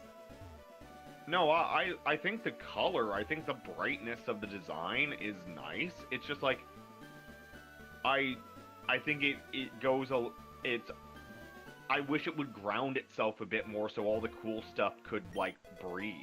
Yeah, I don't know, like having a I think like if they made Komainu like more like if they made Komainu more like cartoony in its adult form, I think it would kind of deserve mascot status, because I don't know, like it doesn't just feel like everything is like everything is essentially just a big scary thing. Well, even more than that, it's the style of like over the top that like builds that I think I can see how it would be appealing to certain people, but I think it kind of takes away. Like out of all the designs that I'm seeing that I actually like,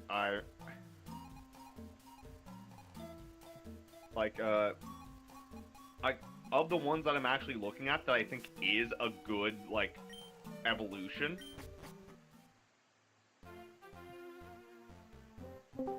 is like honestly the one I'll give it is I think Gorgan Gorbaris actually looks great. Wait, hold on, is that the circle one? It's the one that's like made of stone. It's awesome looking. I fucking love this design. Hold on, can you send me, like, what? Can you send Some me, like... weird Pokemon stuff. Oh, okay. Dude, Okay. I woke up today, and like, I walk outside because I was going to my dad's. Oh shit, this might be one of I can see a fat head, like, slumped over right outside my house. What? Like, Jamie, you know the chair outside that my mom sits in? Yes. Literally right next to that chair, there's just a fat head slumped over when I walked outside. Yeah, that sounds about right. And so I had to go down to fucking the property Oh, shit. manager, and she called the cops on him.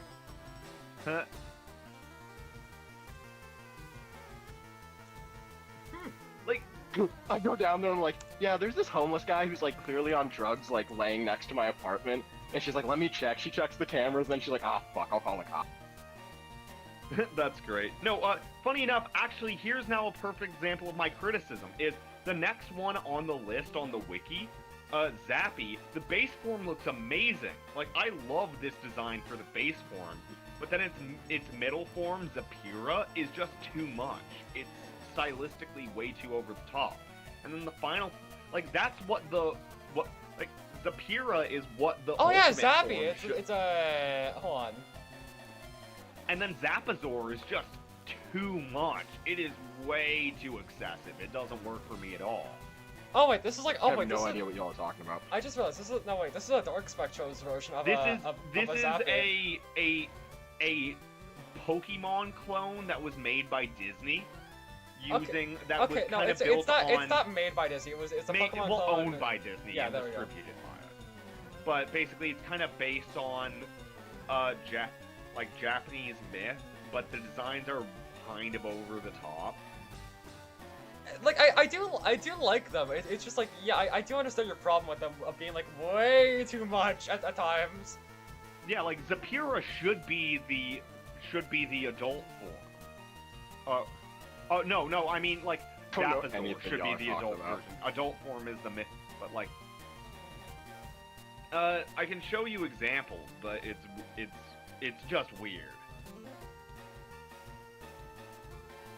So I'm gonna skate a bit. I don't care. That's 8 o'clock, 9 o'clock at night. Yeah, I think Zappy, the character you're talking, the spectrum we're I want to talking get hit by about. a car in the I think jar. that's a dark spectrum version of this one, the one I sent you. Hey, let's see. I wouldn't think so. They're very different. Yeah, I saw the dark version of the dog. Zappy doesn't look much like that when I was looking at it. Of the other designs I like. Wait, you didn't see this? Wait, let me see. No, it's not a seal. It's like a... Wait, feel free to post them in the general chat if, you would. No, not That must be looking at him for a minute, Z-A-A-P-I. Oh. I was looking at, it's Z-A-P-P-I.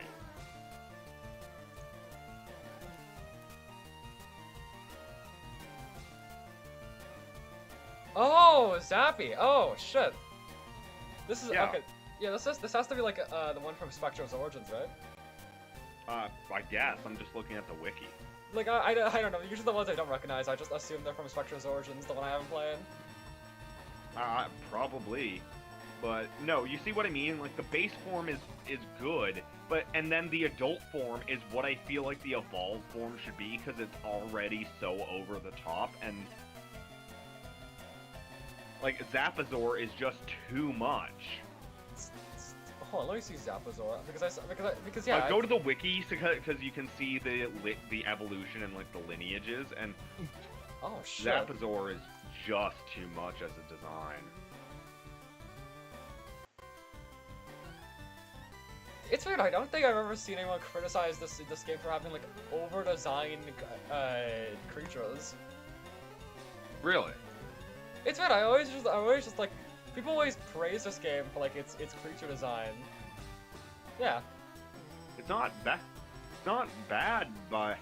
It's not bad by any Exactly. means, yeah, like, it's the It's same... just- It's the same artist, it's also the same artist for, like, I forgot the name of the game, like, hold on. So, it was another DS game, but, like, it had a kid with orange hair in it. Interesting.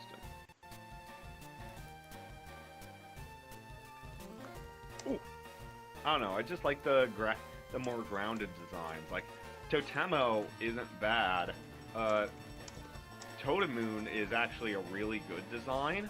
But I do think Totogr... Yeah, there you go. The world ends with you. The world ends with you. That's what the Yeah, artist no, wrote. I could have funny enough, did I not mention Twooey earlier? I literally, Oh. I knew, yeah, it looks exactly like The World Ends With You. Zora... Oh, Bazora is a great design. Actually, here's a good, like, evolution line. Zora into Bazora into Yagi-Zora is great. That looks really good. Well, can I see? Sure. I can pull it up on my stream if need be. But yeah, I do understand your problems with Zappy's whole thing. It's just a little. It's Yeah, just too that- much. No, but like, look at this. Finally Look at getting this. switch pushes. That is a very good, decent, like, starting design. Let's fucking go! It immediately becomes like I can't Go! like it's not showing a high quality version, but that's a great evolution of that design. That's like a very stylistically interesting as a way to. You bring could it tell, up. you could tell, like, you could kind of tell that they got, like, really better at designing these things in Spectrum's Origins. Because the Yeah, early and Spectrum then- designs really did feel like the embodiment of, yes, this is the male fantasy. This is what men want.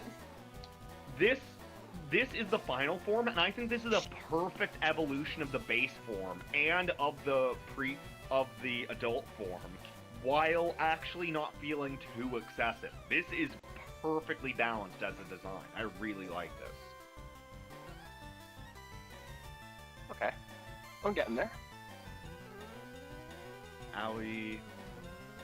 Like, for example, I'm, like, actually I don't getting know as comfortable much switch with pushes. Aoi to Aoba to Albasar. Like, I The feel thing like is, I think the problem yeah, with these this the thing is, I think my main problem design, like, to what you mentioned about The World Ends With You, beautiful colors, strong lines, deep, like, very well-defined shapes, definitely from that artist.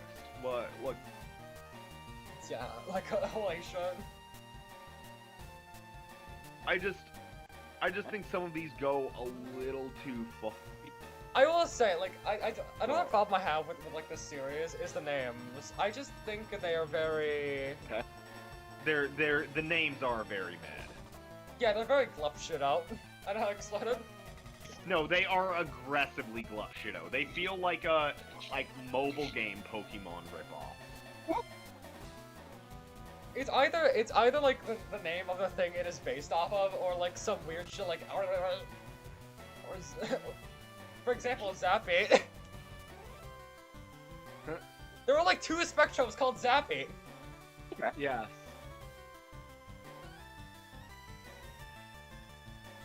I like what this is going for. It goes too far.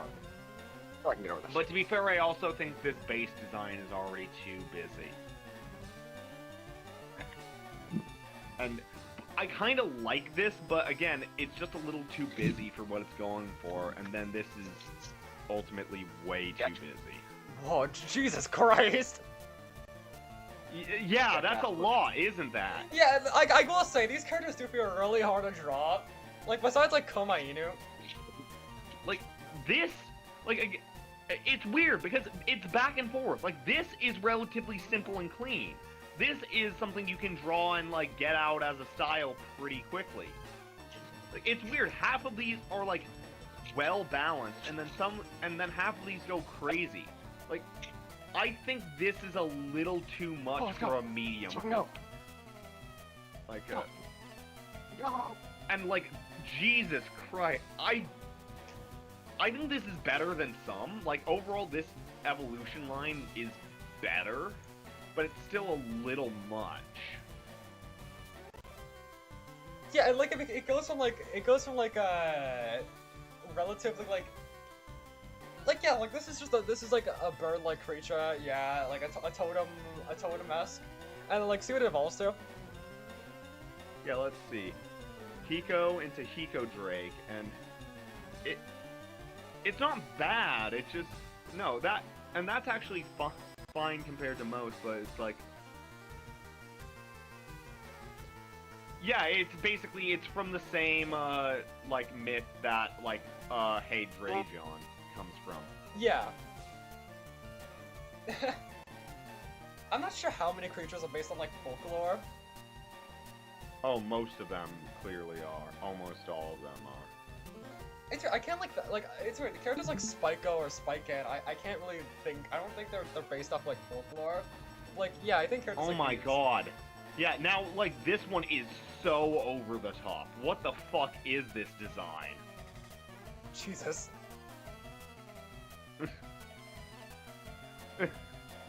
It's just. Honestly, I kind of like this one compared to a bunch of other ones too, because I like that the main, like, multiple faces have turned into one massive mouth, where the lower face is the lower jaw and the upper faces are the upper jaw. That's kind of fun, and the fact that there's an eye in the shoulder, so it just looks like this big mouth, and just oversized face with a chubby body. That's kind of good. Big Shut mouth? up. No, we're not dealing with that. Puberty monster. No. What is this? Oh, I kind of like that. That is very, like, visually iconic. I don't know. I very much like the way that feels. Oh yeah, they have cries. I forget about this. I wonder what did that cry sound like? You heard Why? No. What is Wait. the translation of one to the other?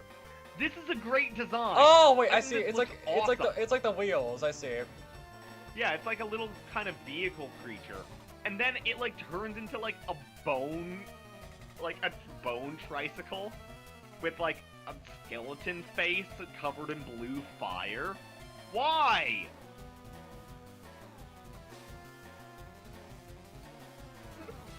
you're like the first person I've seen who has a problem with these designs. That's actually fucked up. It's just too much. Like, It becomes like a bull. why is this the final evolution? This looks ridiculous. It's like a fucking flaming spirit train. No, that's amazing. I mean, I will say, it doesn't at least doesn't like click that. Looks like a legendary Pokemon box, at least. It's kind of beyond a legendary Pokemon. A legendary Pokemon would be scaled back a bit.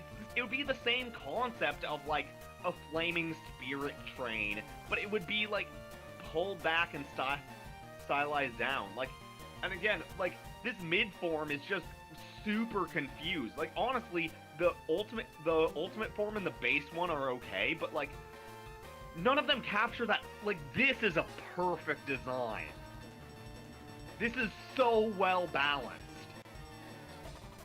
I love the shapes. I love the presentation. I love the way this feels. I don't know. They all feel very animalistic. I know it's like it makes sense because they're animals and all that. But like, I do kind of wish we had like a one that stood on like twos. You know what I mean? I know what you mean.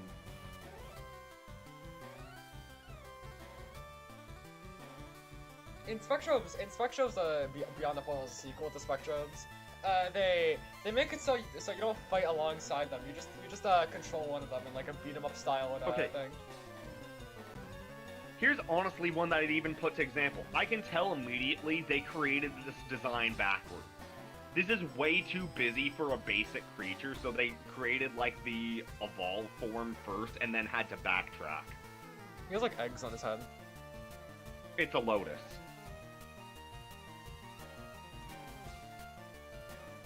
That's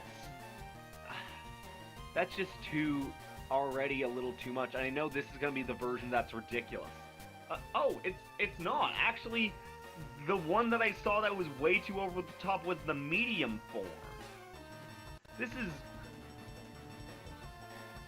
still too much. I think. I do like the eyes. Can I just say, those feel I very like the eyes on this one. Like, there's parts of this I like, but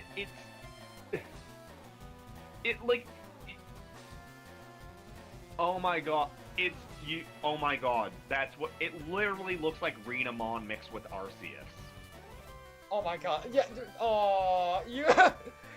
I was gonna say, I was gonna compare this like one of those Digimons. I forgot which one. But yeah, it's Renamon. It is, it's totally Renamon. Digimon, Digimon monsters, Digimon are the champions. Yes.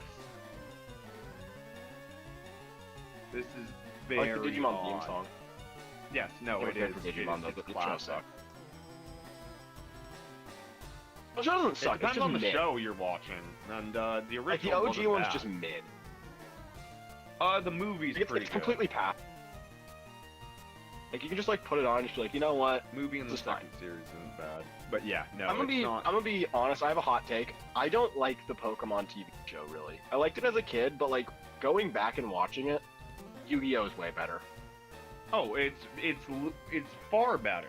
But it's also Yu-Gi-Oh was actually intended for an older audience and it has a more serious and put together story versus like the Pokemon anime was always just about translating the events of the games into a format for like watching it in a long form. Yeah. So they're very different. Yeah. Yeah. Fuck. Oh my god.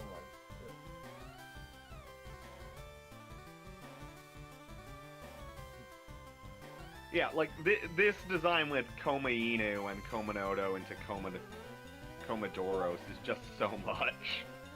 This is the mascot of the series, by the way. Okay, well not I know. like okay. It's really, it would be like if Pikachu always stood in all fours. He like always and then like Raichu was not like his. Raichu was his a mid evolution. and then his next evolution was just fucking insane. So excessive, yes.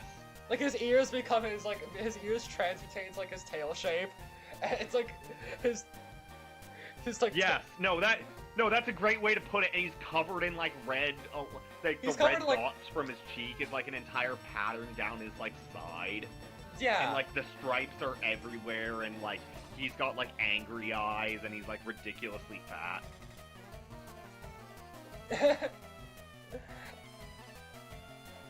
I will say these just don't feel. These don't. Like, these I- do feel very animal. Very animal.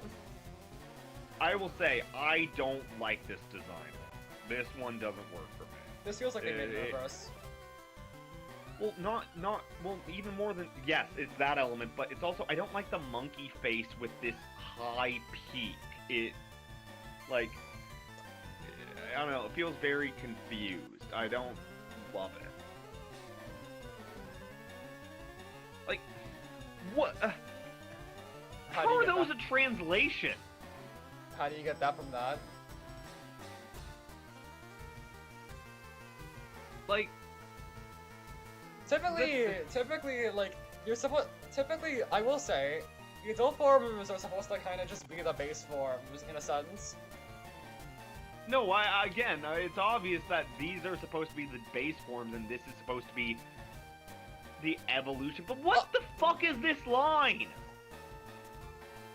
Oh yeah. Like, Oh It's yeah. I forgot about this. I will say, wait, go back to the right one. I remember this one being like a pretty notable monster in Beyond the Portals. It was kind of like one of the ones they were using for marketing. no, this definitely looks like a marketing creature.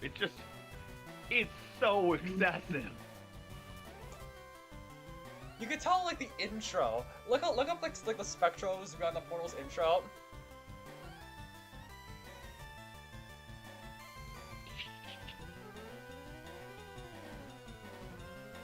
Wait. This is labeled backwards.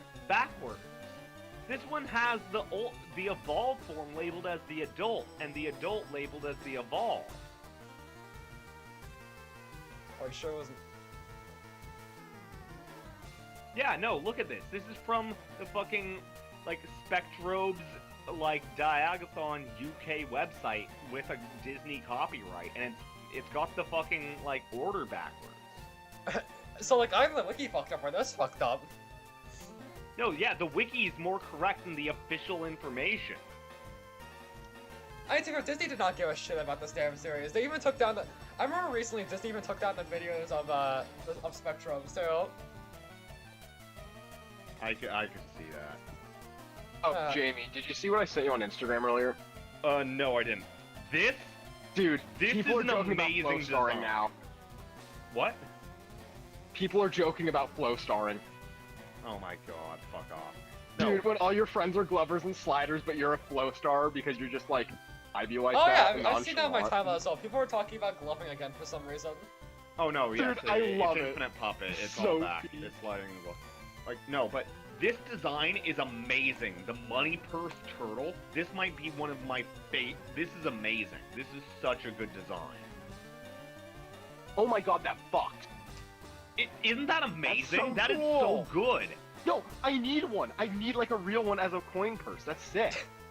That, So no, like how does it evolve? Like okay, well no, I'm It doesn't. like, it shouldn't. It's just cool. nothing should evolve from this. Like, that's perfect. But, what is that?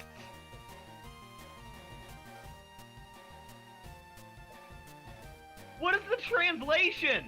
hold on. This is like, this is like 7-year-olds OCs of like solutions and shit, dude. This is insane. Yeah, no, this is like the best, like, this is peak. This is like a perfect design for, like, any A turtle. reason, anything you need to use it for. That is exactly what you want it to be. Like, What I'm the gonna- fuck is this shit? The proportions are so weird. It's like, it's too spread in every direction. It doesn't feel like it's got a strong central identity. Like, it's got this, like, weird spikes and like plates and fucking like it If you really translates wanna to stand, these can you move? target stuff like squares and like this weird helmet. Like I don't understand this. And what about the evolved form? Oh, I'm sure it just goes out off the fucking rail because I don't even understand how this translates. It's like what? It's like a. Okay, so I think it's supposed to be like a building now. It went from a coin purse to like a warrior, and now it's like a giant like. It's like the seems like it's like a the bass floating, fishing. like It's like pagoda, the like the bass fishing pro shop thing. the bass fishing pyramid. Yes. No, it's even more to me. This is like some. This reminds me of like the fucking like Tortuga from Wildcrafts or fucking like some weird like shit. This is like a machine. This is a ship. I don't understand the translation of this. Why would this be the evolution of these other creatures? I don't get this. It has these spikes that extend. What is this?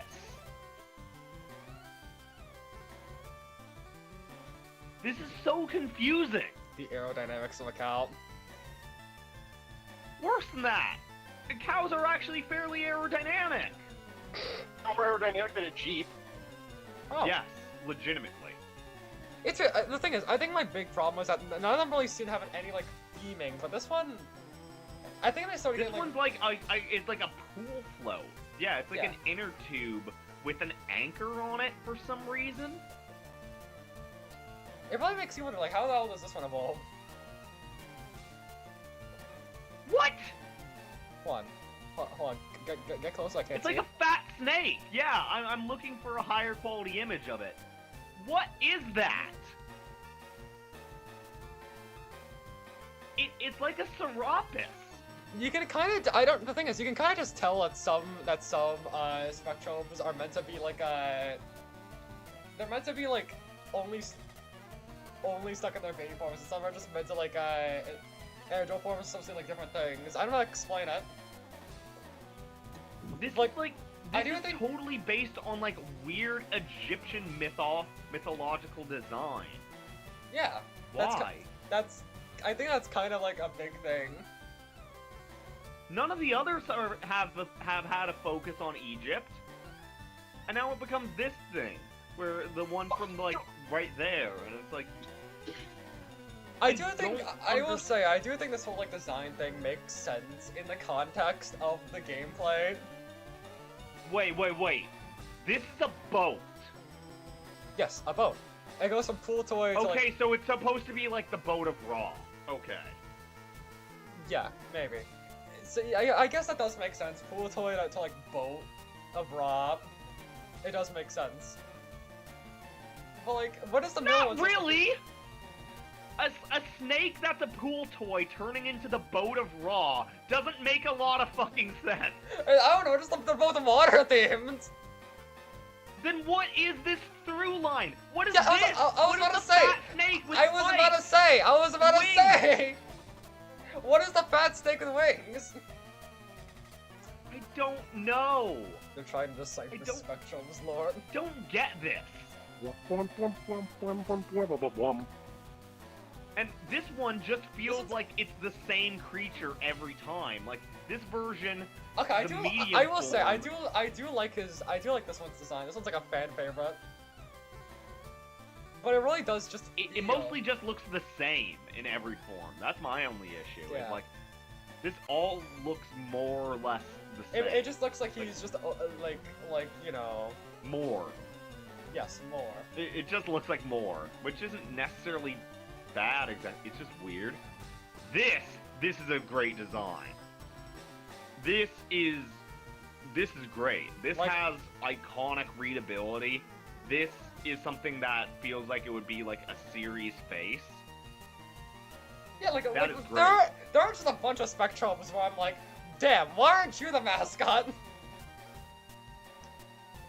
Even at the, I think its evolved form is still a little too much, but this is better. Like this is pretty good. This Wait, what the still fuck? feels like a continuation of Is the this face. the first time? Is this like This is like the first one we've seen that like stands on all twos. No, there's been a couple others, but this, I still think it's kind of in the mostly too much category. This is so much more understandable as a through line. I can see the vision for this. It's not my favorite, but this isn't bad.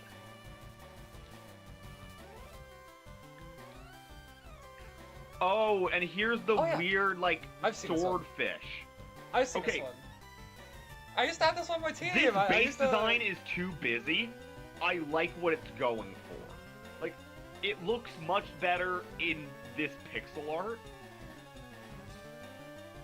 That's not bad. I can't decide. Like, that is way too much. There's so many textures going on. The base shape and concept of a swordfish, the sword that's also a fish, is good, but they just kind of went too far in the way they went about it. And now I know this is going to be too much for me. This one's fine. This middle form. Yeah, I remember. I remember this fine. one. This is the one I had on my team. I remember this one. Used to be one of my mains. This is. I don't love it, but this is fine. I can see as a translation of the previous, it kind of loses some of that feeling of. It still feels like a sword, but its proportions are a little off for me. But it's fine.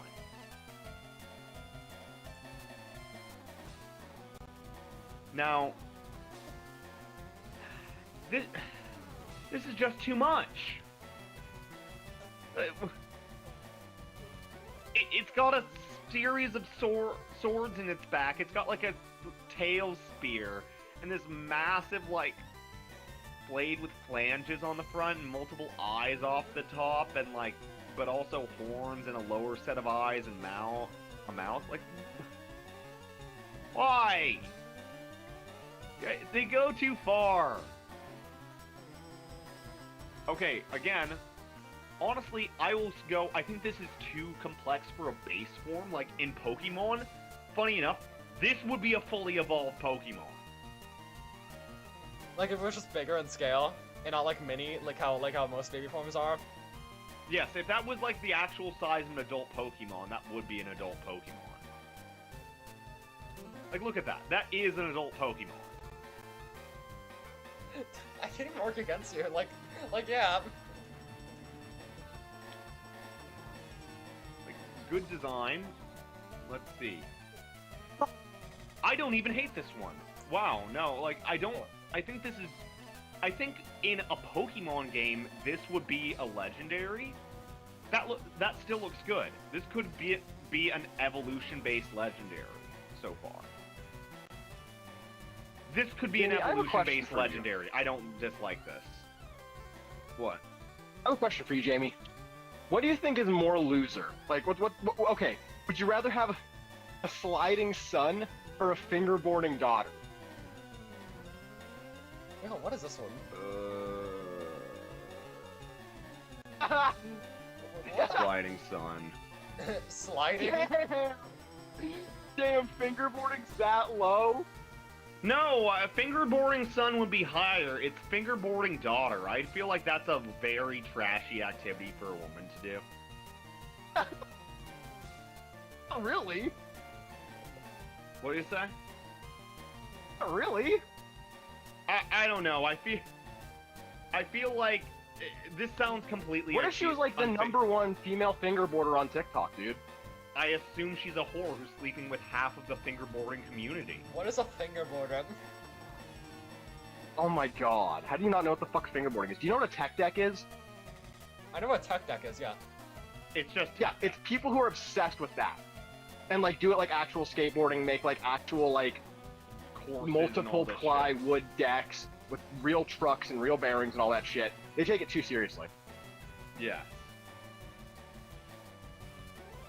You see, that's why I'm into flow starring. It's like the most nonchalant, cool hobby. Okay, Brennan, look again. Here's a peak design. Look at this crab. It's like a crab that's a jar. Oh! That's peak. Oh, that reminds me, I need to post this picture. I got a picture of a fucking... of a daddy longlegs, like, wrapping up a bug earlier. Oh, that's nice. No, It's like, that's a great design. I wonder if they're gonna like go on the jar theming. Okay. Why did they go so? Again, this is like past Wait. the Wait, is it something Why like is a it- jar or a light No, bulb? dude, it's a Mirelurk. It's a Fallout No, yeah, 4 they took Mirelurk. a jar crab and turned it into a fucking Mirelurk. Are those supposed to be like jars or is this like light bulbs? I can't tell. No, those Jar? are like jars of fluid. Jar? Yeah, it has fluid jars for some reason. Jar? Yes. I'm assuming this is partly like. Fluid just a robot. Interesting. It like I want just a flattens robot's itself fluid. out and like spins and does and like stuff. Yeah, that's how attacks work. Weird. Oh yeah, that's Rollin, by the way. He's the main character of the game series. Thing is, Rollin Very isn't actually. odd that it's a Rollin spinning actually has a crab. pretty like alright design. I do like him. What is this as a? Okay, and here's like the alternate color, which is the only one I can see. What? It turns into a scorpion, where its back is the lower half of the jaw of its tail. Design. Why does a crab become a scorpion that loses I'll its open my windows. like Fucking hot, jars and then turns in? Oh, no, it still has jars. It's just the jars are on the side. What is this? Don't get this. Oh, that's Oh. great. Oh. No, that's great. Look at that. Look at that guy. Ears are a little too big for my balance, but personally, but No, that's that like is- almost a Pokemon. That I like that. It's nearly trap inch. I like it. Yeah. No, that's fun. I This looks imagine like this the is like immediately gonna the. become ridiculous. No, not too far. It's Well, it's actually far, like but pretty this balanced. is better than most. Hey, Wooly! Oh, Yeah, this one's fine. Yeah, this actually does feel like a proper evolution of the base design. hey, Jones, I love is fine. you. It's a little much. This is fine. This Yeah, what the hell? feels like This is an actually- actual proper evolution. Like, yeah, what the hell? No, that actually feels right. Looking at all these three next to each other, this is fine. Now that's very odd. Wait, this is the base form of Spyco? Yeah, this is like It's a. already so busy. Really? I always like Spike as a Spyco as like a as just a friend. Yeah, he's just friend shaped. It's not bad. He's It's like a just- hedgehog. Well, my point is, it's just really busy for a base form. Like, this is already, like... It's not Right. necessarily too much, absolutely. Like, this is a fine thing for, like... I thought this was the middle form when I first saw it. Oh. But yeah, I always wondered why this guy was not the mascot. I'll be honest. Oh yeah, check out his own form. I really Yeah, I because do. I saw Spykin, and Spykin is just... It's ridiculous. It is Really? so... I always because like Spike is actually one of like the main ones. He's like one of the more iconic ones. Oh, I can imagine that he's iconic. It's just, it's already such a Wow. like, excessive design. Like they went from what I thought was a little.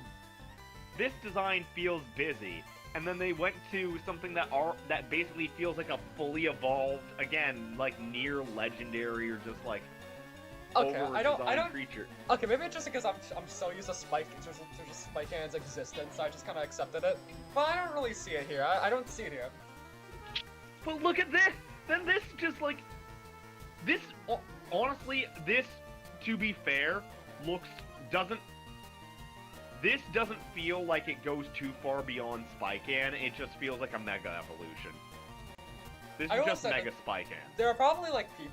I remember there was like someone out there who said that they actually kind of prefer Spike Hand's middle evolution to like Spike and Orb. Which No, this is just the Mega form of Spycan. I can understand that position. Oh! Here again! This is a properly iconic design. This is recognizable. This is part of the style of that game. I like this. This is... This is a thing to lead with. Yeah, that is recognizable. That feels like its own thing. I like that. It feels like he would be the main character of a game of his own. I know what you mean. It's weird that there's no great views of this.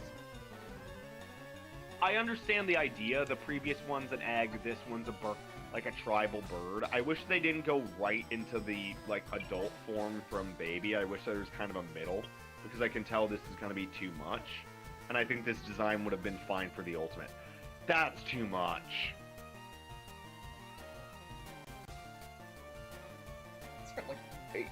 Out of all the complaints I've seen, I don't think being over-designed was one of them. I thought people complained more about like, oh me blah blah blah. This is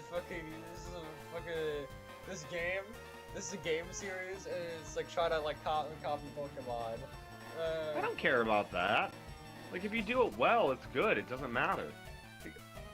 I think the games. This just looks like Puchita from Chainsaw Man. Oh, yeah, they did it first. They did, to be fair. But it just looks like Puchita. But I don't know. I think everything I've seen, it stands on its own. It's just like I just personally wish the designs were a little bit you more. can kind of tell it's supposed to be like taken as its own thing. Oh sure, I can tell it's trying to be its own thing. It's just like even here, like. But yeah, I definitely like fuck with the art style, especially. This is a great like design. This is again very iconic. This feels a little confused and a little. But yeah, I can too definitely far. see. I don't like. Going off like going off of like the heels of Pokemon, having this like feel very like dystopian and like alienating. Well, my thing is more so like I like the eye design in a lot of these like base forms, and it goes too far away from that too quickly a lot of the time. Like obviously baby forms normally have a different kind of facial structure to the middle or adult, but this gets so far out of it so quickly, it's very weird. So now you're at like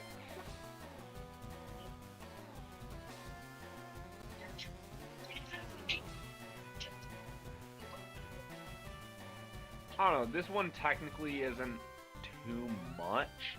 I just prefer the base design, and I will say, I think as it becomes a dragon, it loses a lot of what makes it a cactus.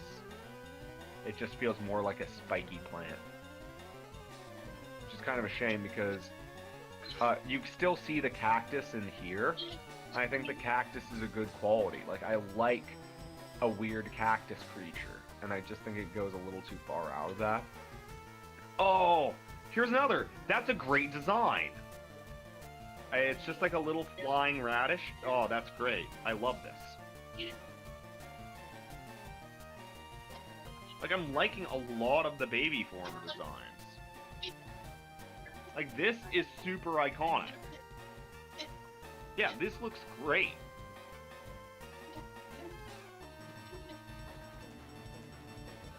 I mean, like, yeah, I kind of knew you would like the baby form designs. Like, except like Kamainu. I always like Kamainu was like one of the ones that like felt more like likable. It's a little off. Yeah, like it's weird. Like for some reason the damn mascot is like the one that's like, you know, like you're cooler when you're evolved. Yeah.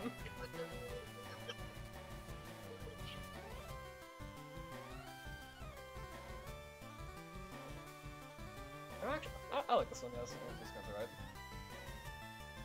Yeah, this design, again, is too much, because it's a shame, and it's a shame, because the base design's good. This is just... I don't even see what the initial, like, the translation of these were. The final boss of Kirby Triple Deluxe. Something like that, but it's like... I just don't see where you get that from the base. It's interesting, it's just I don't know, it's again.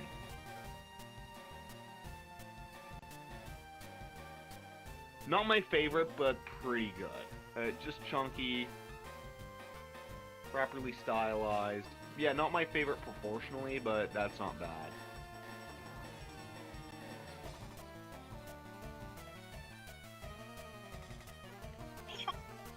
This is an okay translation of an upgraded design.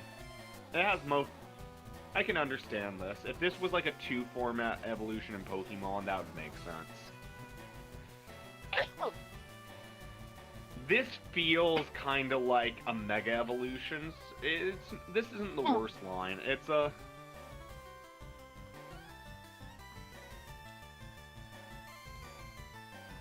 Interesting.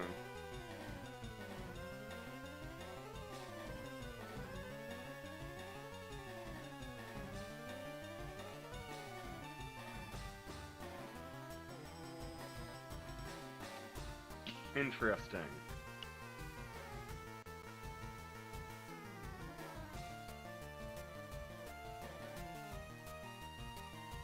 Yeah, that's not bad. I remember this guy. I didn't really have this guy on my team, but like I know he existed. I like this more than the other dog, that's your main. This is a better design.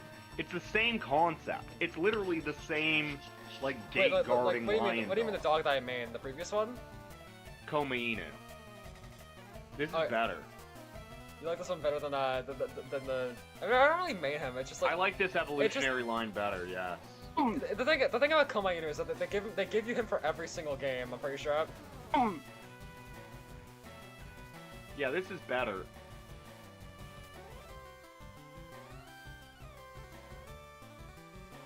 Yeah, even with how over the top, I think this is a better design. This makes a lot more sense. This, like, all of the style aspects and, like, the swirls and, like, the loops and the amount that he's basically kind of mixed with the Kabuto. Yeah, I think. Oh yeah, by the way, like in case you don't know, like the lore behind these things like- is that like essentially they are Like a They're roof, like- and then it's like... they're fossilized creatures that were like there for like centuries. I'm pretty sure. And then like Roland, the main character, digs them up because an old guy told him to. Interesting. And then No, he, like- this one as well. This is great. Which could Also, ex- that it element you explains mentioned why they of look them so all ancient. being like very old or these ancient like stylistic things from beyond time. I like that, and it works and translates well in a lot of these baby designs, and it does for some of the older ones. I just wish, like, I like the tribal aesthetic. I like the weird balance. Like, oh, this. It's weird. This creature's Actually, good. yeah. When we're having that conversation about religion, about like religious imagery and like all that shit, I kind of wanted to mention Spectrums. a little bit. Okay, this design is great. I think between Maiar and Maiar X, it goes a little far. I wish there was a mid design between these, but this is a great design. This is a weird, freaky, like, I like the face, I like the balance, I like the way it looks. Yeah, that's good. Even Maya Zera,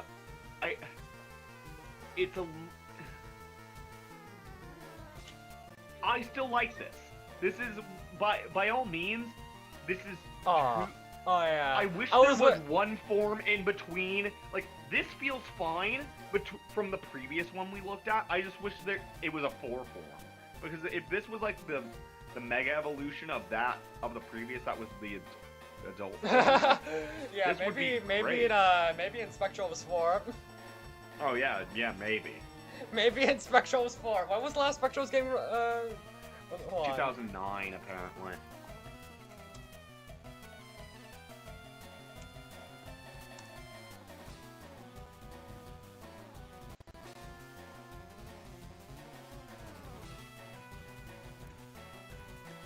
I like these little sandal characters. That's cool.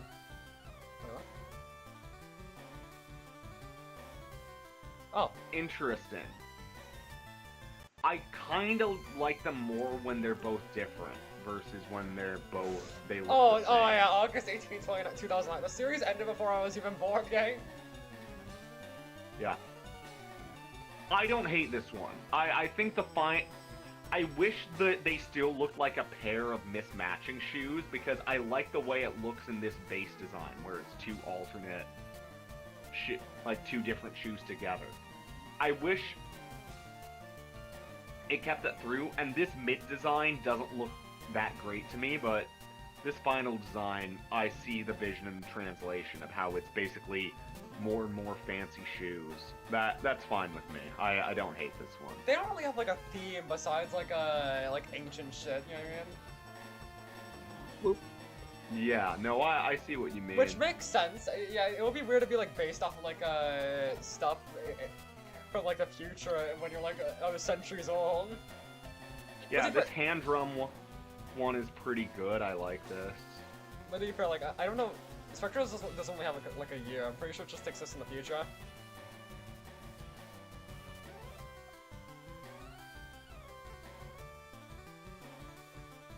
This is a very confusing one. I do not get this line. It starts as like a hand drum that looks like a horse.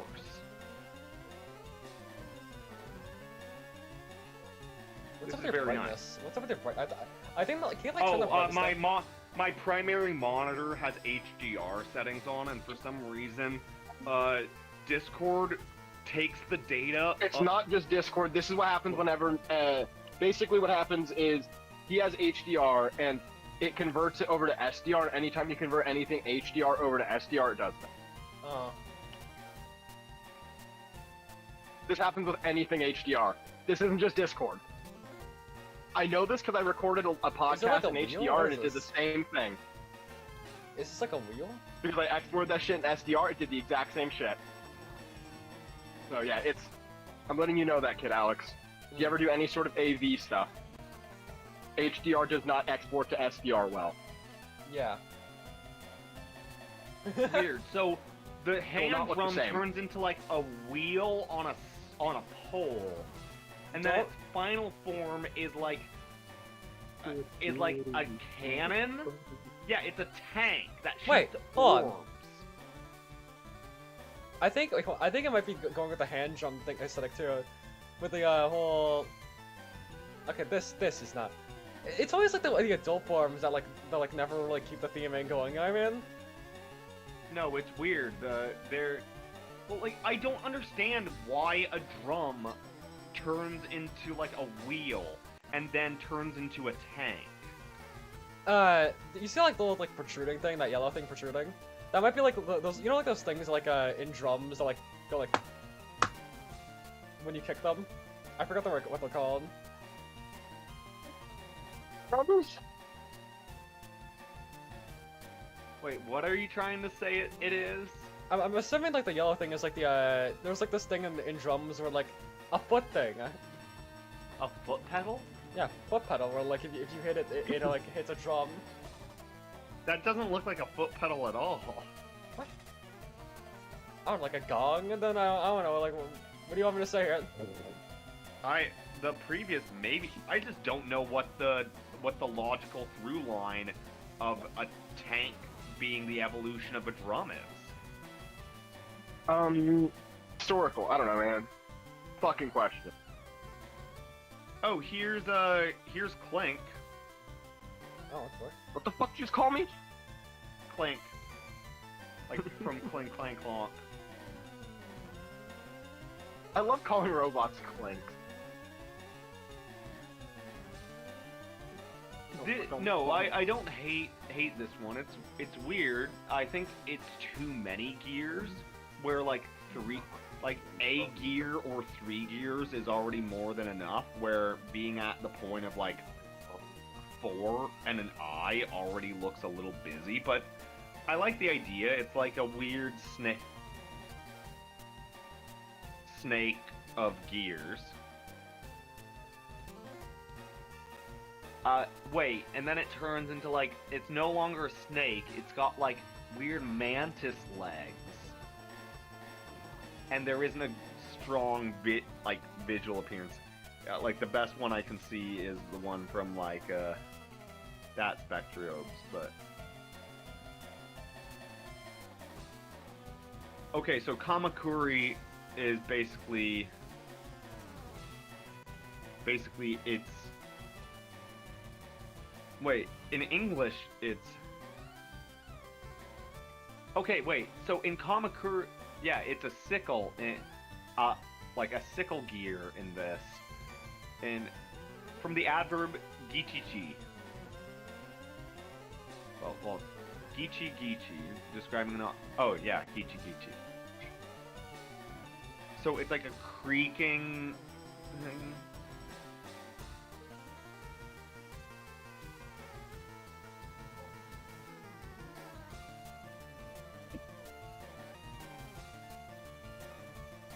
It's not a Gekikure. No, I'll go there. I just wanted to even see, like it.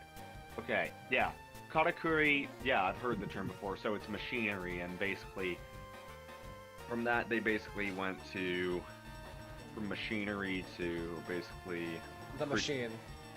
creaking, basically a creaking like blade. So they essentially just went And- from the machinery to the machine. Well, again, that's the part that's weird. Is they went from machine to creaky blade, and now it's Gekikuri, which is basically extreme. But okay, in Japanese it's Dabaru Gyaru, which is obviously double gear.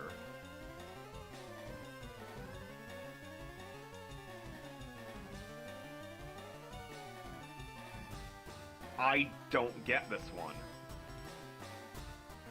Double gear. Why is there the orb on top? How does that relate to the base design? Why is this what the like gears? Like I get that it's still kind of a snake-like serpent, but the one was a single eye in a gear. Then it turned into like a walking like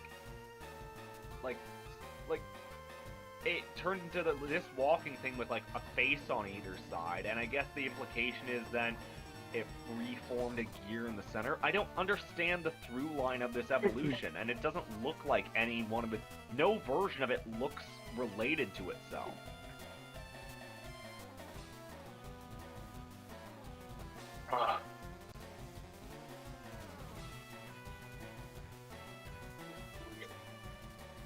Low starring is a more physical activity than gloving. Probably. Glovers are bitches. They don't work on their sick muscles, dude. Look at these sick muscles I've gotten from low starring, dude. Look at this. Oh. Kind of like this design.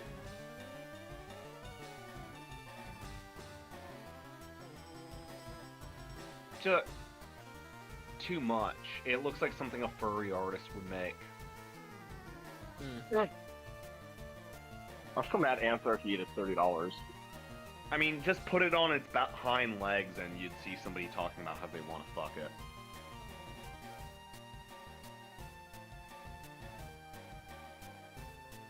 Yeah, a little too much.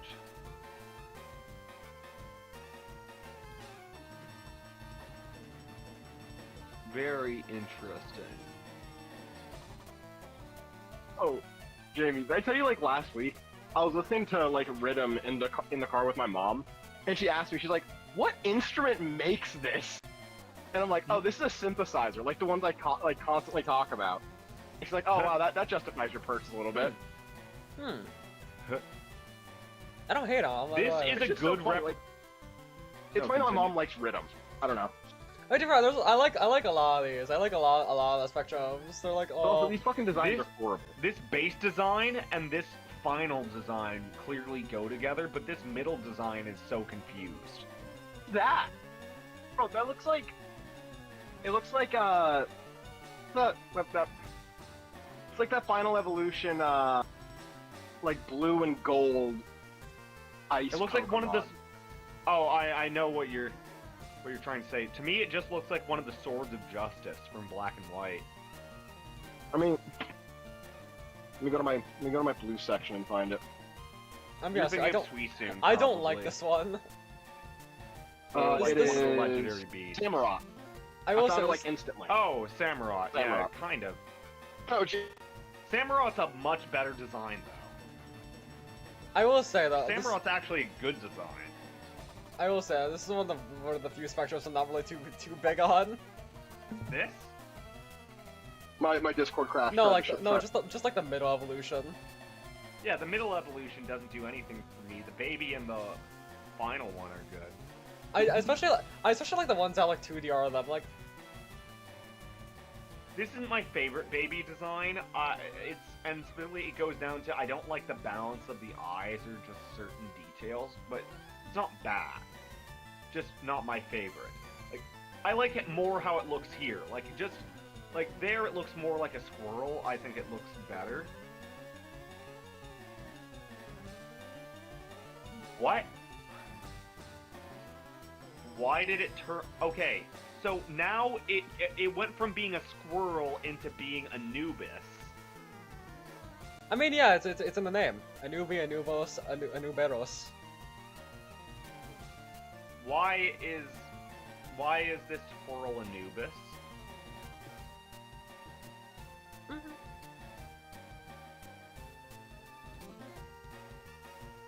Occasionally it's Egyptian, but only occasionally. It's more so just based on a lot of shit. I mean, it kind of is, but most of it is reasonably. A lot of it is Japanese, but it's very confusing in the balance too. Like this, they gave kind of a Thothian, like ibis beak. Like it's got kind of a jackal head, like a ungulate body, and like weird, like grappling arms off of it. It's very odd. We saw this one already. Saw this one already.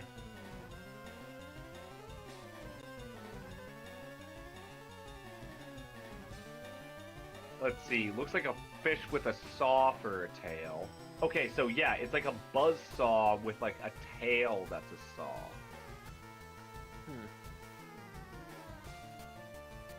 And it's a fish. Wait. Now the fish turns into a pig with two buzzsaws in its horns.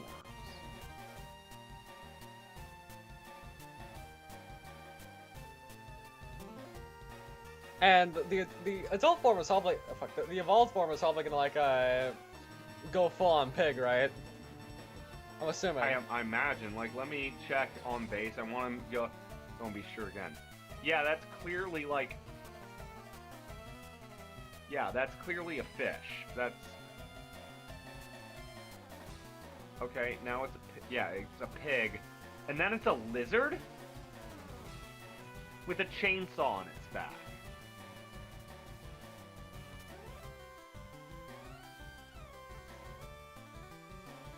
That's very odd. That's a great design. Like, let me... Oh god, they don't have a good, clear version of it. But I like the way that looks a lot. Can you, like That's zoom very into it or great. something? Not well, but... Shogyo, that's interesting. I don't dislike that. Shugyo, I don't dislike that either. That actually does feel like a proper evolution of the base concept. What about Daigyo? Let's see. I like this as a line. No, this is good. This is actually a good line. I think it's a little excessive, but like if this was a legendary like 3-stage in Pokemon, this would look really cool. This is definitely like I will say iconic this and game might have been the birth of my whole like hating well, not hating, but like having a hard time getting into Persona and Yu-Gi-Oh thing. interesting. Because I always just found the designs you're like a little strange, yeah. And Like, this isn't. Like honestly, I'll be clear. I think a lot of Like, I No, think I mean, even like, some of the weird fusions you can get in Yu-Gi-Oh! Make more sense than this. like how you could fuse two like witches and to get like a musician. Yeah.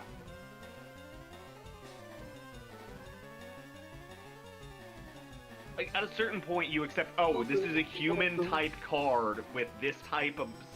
with a spellcaster attribute, and you're trying to summon up, like, a 6-star monster. So it's like, okay, even if it's weird that a musician, like, a musician is equivalent to 2 witches, it makes sense by different rules, and it's not like you're evolving that, like, the one to become a witch. Though there are things kind of like that too, where it's like where it'll be like Dark Magician Apprentice versus like Dark Magician Master and stuff like that. There's a lot of stuff. Okay, here we have a bat made of music. Okay, a little busy as a design, not my favorite one on base, but it's an idea. This is a lot. It's still kind of a bat. Yeah, it's like blade legs, and I guess it's still supposed to kind of be a musical note. And now it's like a speaker system?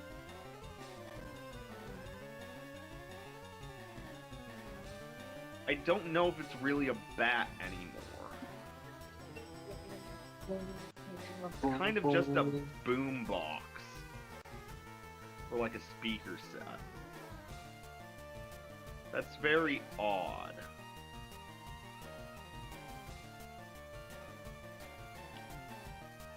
Okay, this I appreciate. This doesn't need a base form. This doesn't need anything it comes from.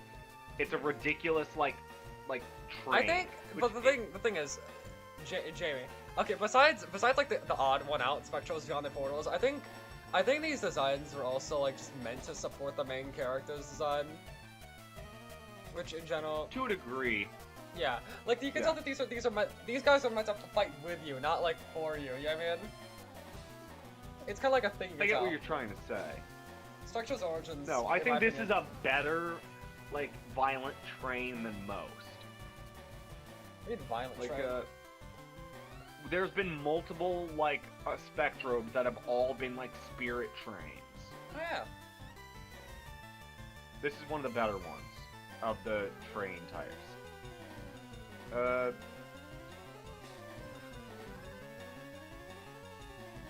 Yeah, like a bladed, weird, like, ancient gorilla thing. This is fine. Like... It's weird, I always just found these sites, like, pretty captivating.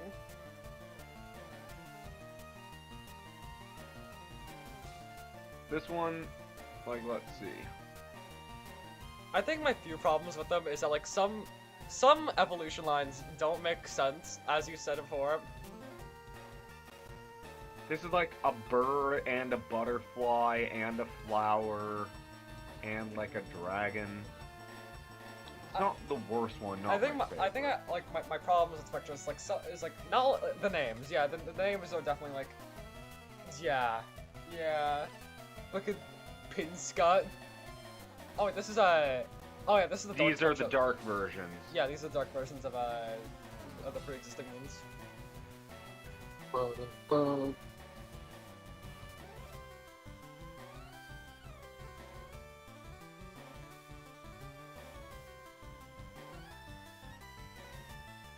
The thing is, dark sections are like cool, but it's just like you could kind of tell they were made for like they were made for Beyond the Portals, yeah.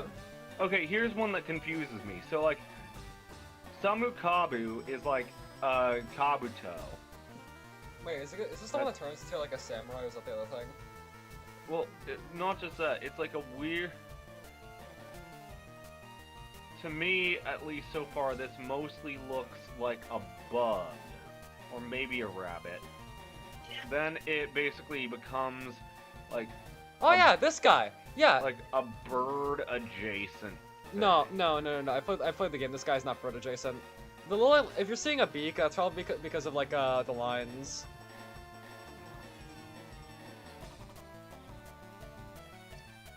Okay, so he's like some type of dark. I Dark think I'm samurai. pretty sure he still keeps the bug thing. It's kind of bug adjacent. It's like furry, but yeah, it's something. This is an okay lineage. It has a more consistent through line. It's a little over the top all the way through, but this is fine.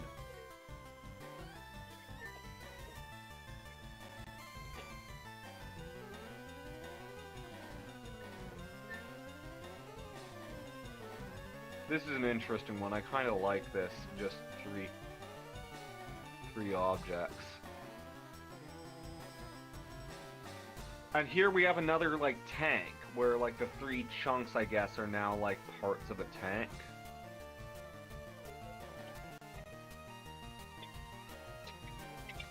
And now it's part of, like, a flying, like, a battle plane. That's not terrible. This one's okay. This one's an okay, like, continuation of the design. I don't see the translation from this to this.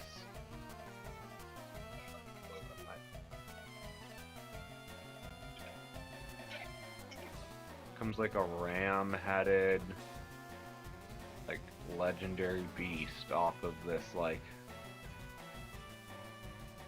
lumpy, like, living face. I don't know. It's like, it's. I think it's. Oh, and here's a classic one. This is like. Oh yeah, the this guy. design. This guy's Yeah, like that's top just tier. great. Can I just say this guy in game is top tier baby. He is top tier baby. Oh, I can imagine. Like meta-wise. For like, reference, that's it is a dogu in general is meant to look like this, so it makes sense. No, like not design-wise, like gameplay-wise, this guy is top tier baby. No, I get that, but it also makes sense in terms of like, yeah, these later designs aren't as iconic in terms of Japanese history than a dogu, so I wouldn't be surprised. Like, yeah, this turns into like a weird like building adjacent thing, but.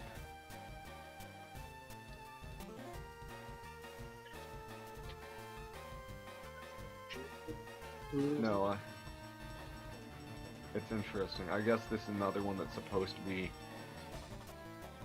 generically Egyptian in its later state, but the fact that it goes from a dogu into like a tomb is very odd. This bird's not terrible.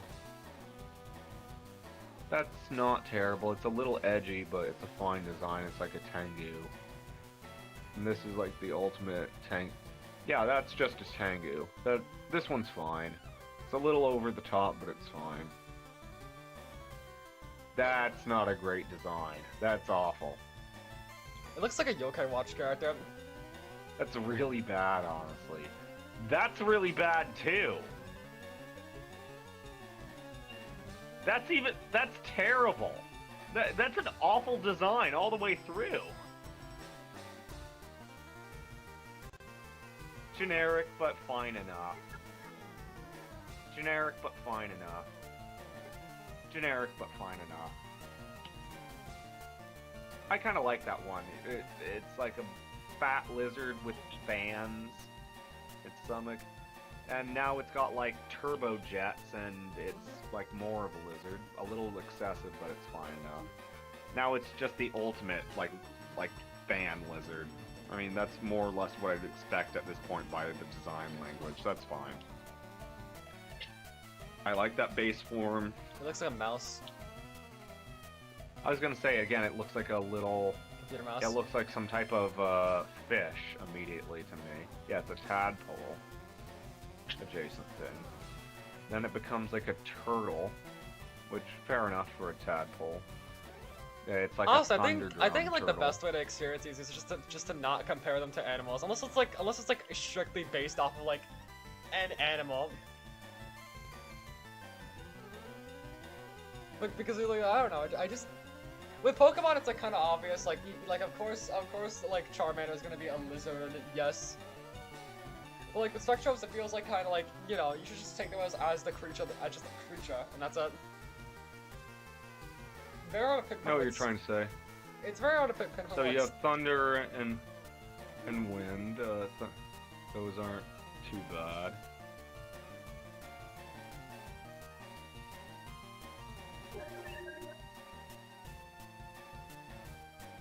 Weird.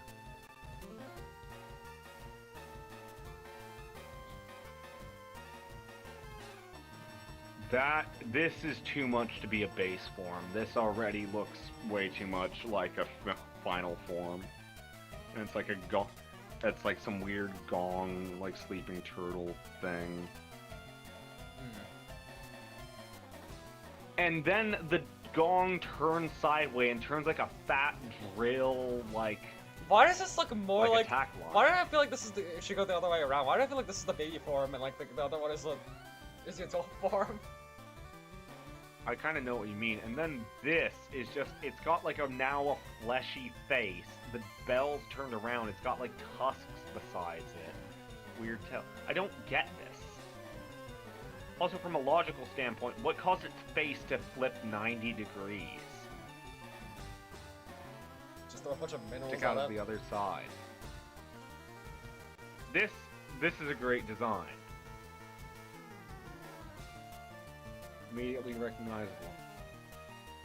What? I don't know about this one. I don't dislike it. I don't see how it translates. Yeah. Like I said, it's probably because like it kind of just wanted to keep Spectrums in their like baby forms. Like kind of just wants to differentiate the adults and in the baby forms. It's like when you're seeing this from like the view of like someone who's not playing the game, it is very. I would imagine it's very weird, yeah. Well, you're saying this is like, someone who's played the game. Yeah, it does make sense on why sometimes babies just like. Babies look like a very. I believe this one's like two-sided, where the back is the same as the front, and weird like. Very different from their adult evolved counterparts. There we go. Yeah, I don't like this design. It's way too busy. Weird over-detailed giraffe. That just continues to be just giraffe hearing, like. What I'd imagine. Did you say in a sentence? I just realized. I didn't personally know. Oh. Oh, Like, you heard me yawning. Weird. And then it go. Wait, why does it go from a Kirin to a fucking Chimera? But not like a traditional Chimera that's a turtle. It's like a tiger with a snake tail. That's really weird. Can I just This say? design we already saw. Can I just say? Whatever you think of the designs, can I just say? I'm glad this like game never ended up like how the concept art for it looked. Huh? Did you ever see the Spectrum's concept art actually, right? I was seeing some of it, yeah. It looks like a Ben 10 a little bit. I just did not fuck with it. I did not fuck with the way they made the main characters look. I did not fuck with the way the Spectrums look. They all look identical. I will say, yeah, they do a good job of making like the Spectrums look different. I will say. I don't understand how this good design of just like a little star guy turns into a skinny lizard with like weird blades everywhere, and then turns into like this chunky thing with blades on every angle that's like a T-Rex for some reason. Like, I don't know why like, literally, everything in this game is either like a dragon, a fucking, like, train, a T-Rex.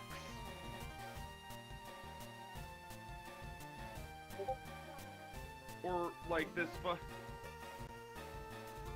or, like, some weird, like,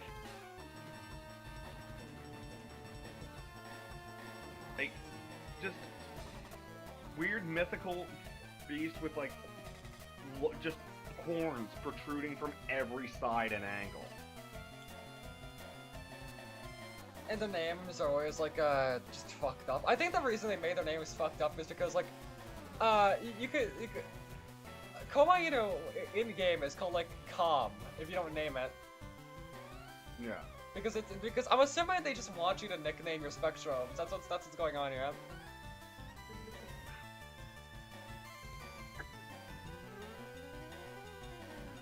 This little Darmon one, that's good. That's a great design. Dartori, I don't like this as much. I think it gets away from the base concept. That's fine enough. Darutaka, this is okay. It's a little kind of confused between Japanese and like Native American design, but it's not. I just like the base Dharma concept more. Boma, this is pretty good and relatively iconic. Boma, this looks too much. Just is too much. Boma. He laughed when he said Doma Boma, he couldn't handle anymore. Yeah. Has like 5 faces, and it's just this. It's like I guess it's supposed to be like a Doma. Like so all the faces kind of protect a central building, and it's like a turtle adjacent thing now. Very weird. There's that one you were talking about, Azapi. Yeah, I think it's actually, I actually do like the baby form. The baby form was cool. Yeah, the baby form is good. This is too much, but it's fine if this was the final form. Like I said, in the context of the game, these designs make sense. That's my take on it. And I do think these designs are great. Like the boat with like torpedoes that are like faces. I know it sounds shells. like I've been kind of negative, but I do think a lot of these designs are just great. Even if you do think it's weird. It's weird. I was so confused on why you thought they were like over designed. But I suppose I can see where you're coming from. This one's not my favorite. It's not the worst either. It's kind of in the middle. The fan part is an interesting detail. Yeah, and this continues the fan concept and turns into like a... I don't like how skinny it is. That's one I've been having an issue with, is they like making things weirdly lanky in odd places in certain ones of these. Not my favorite, but this is... I can still see the evolution in this. And, okay, so, wait. So... This, then, like, you can still kind of see the fans on the tail, but it's now like an accordion? I don't... There isn't really accordion in the previous design, it's just fans. Where did the accordion come from? That's a great design, too busy for a baby. What? Here, this one. This one's good. Is that like, does that like mouse stitches? The thing is... It's like a little tribal face. You could definitely... The thing is... You could probably like remember these designs in your head, but like the thing... Like, try naming them. The way you have to like name them is our thing. The only ones I can really name on the top of my head, like Komainu, like Komanoto, and like his evolutions, etc., like Spikehan, Spikenor, and his evolutions, etc., etc. Yeah, these do feel like cool designs, like to like look at and like you can remember them. But you definitely have to just call them the red one, and the green one, the worm one, etc. Yeah, the translation between these two is very weird. I kind of like the idea for this one that it's 3 guys standing in a row. wearing masks, it doesn't necessarily translate the previous idea exactly, and I wish there was a median between these two concepts. And then we get to this one where it's no longer, like, obviously it's got these, like, smaller faces, and it's got, like, it feels like a sun god, but, like, it feels like it just goes so far. Like, this feels more related to the base form, but also, like, feels like it goes an entirely different direction to the secondary form. It's very weird.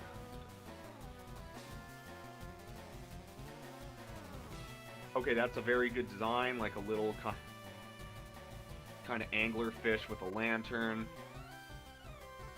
Now it's like a crab-esque thing with covered in blades. And now it's like a horseshoe crab. I don't get this line. We already looked at this one. This one's good. Wait. No, this one's different. What? Yeah, I saw this one before. Yeah, no. No. So Paga appears in Spectrobe's Origin. But it has okay, this is weird because this one it evolves into a Pagani and stuff like that. This is a line that makes sense. In the original game, it went from this little bird thing to this, like a blade covered like spiky face with bird legs and snowshoes.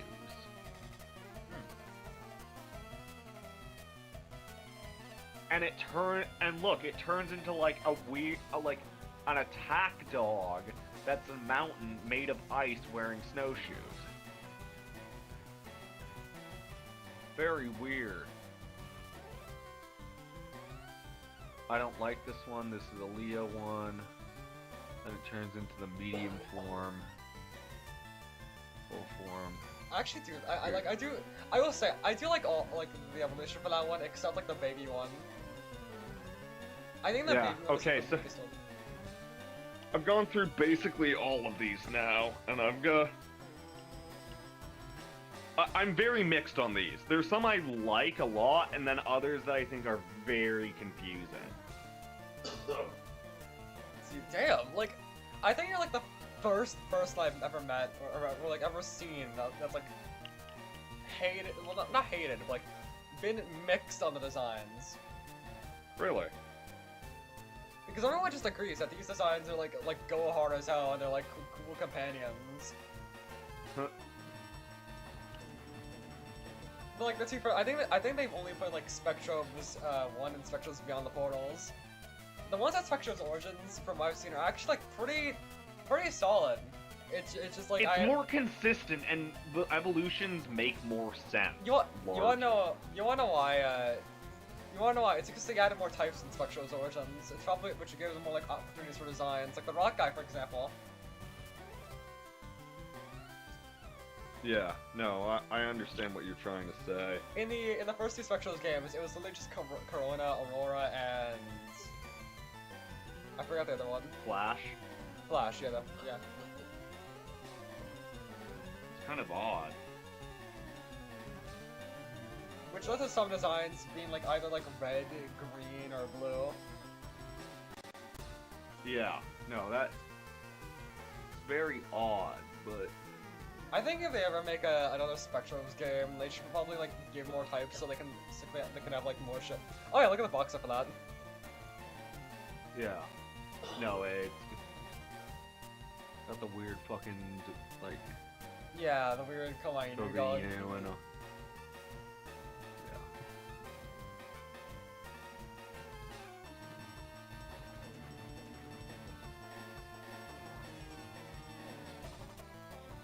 weird. The decision to go from so are like all of these creatures like from an ancient race that like utilize them and like left artifacts. Maybe. Like the thing is, it's like the main. There's two characters, or like I think three, that have a Prismon. And the Prisma is like the things that summon the Spectrobes and send them out to summon the adult Spectrobes and send them out to battle. Yeah.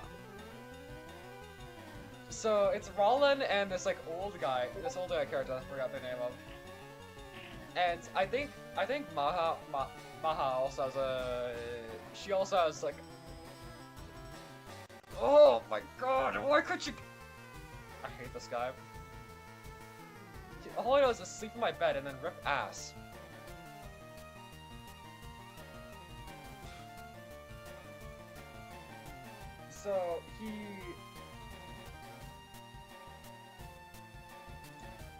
So she like, I'm pretty sure she also has a Prisma, I forgot. She's supposed to be like your rival character, I'm pretty sure. Yeah. Where she would essentially just like you know, summon her Dark Spectrobes to fight your normal Spectrobes. Yeah.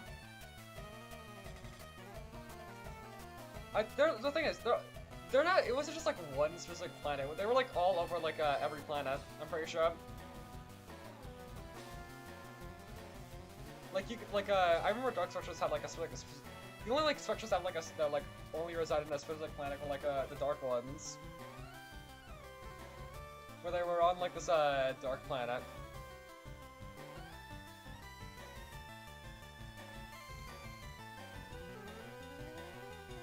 Are you reading this? Yeah, I was just trying to see why the plot of this is a thing. I mean, it's fun, I will say.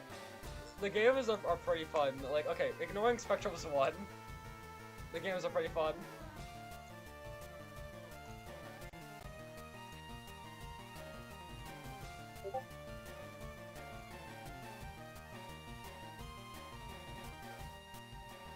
Yeah, I definitely know what you mean by they feel adjacent to Heartless.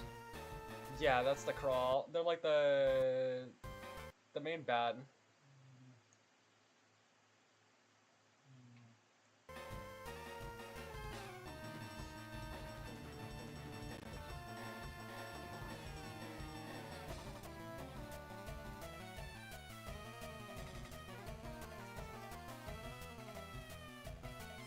Very odd.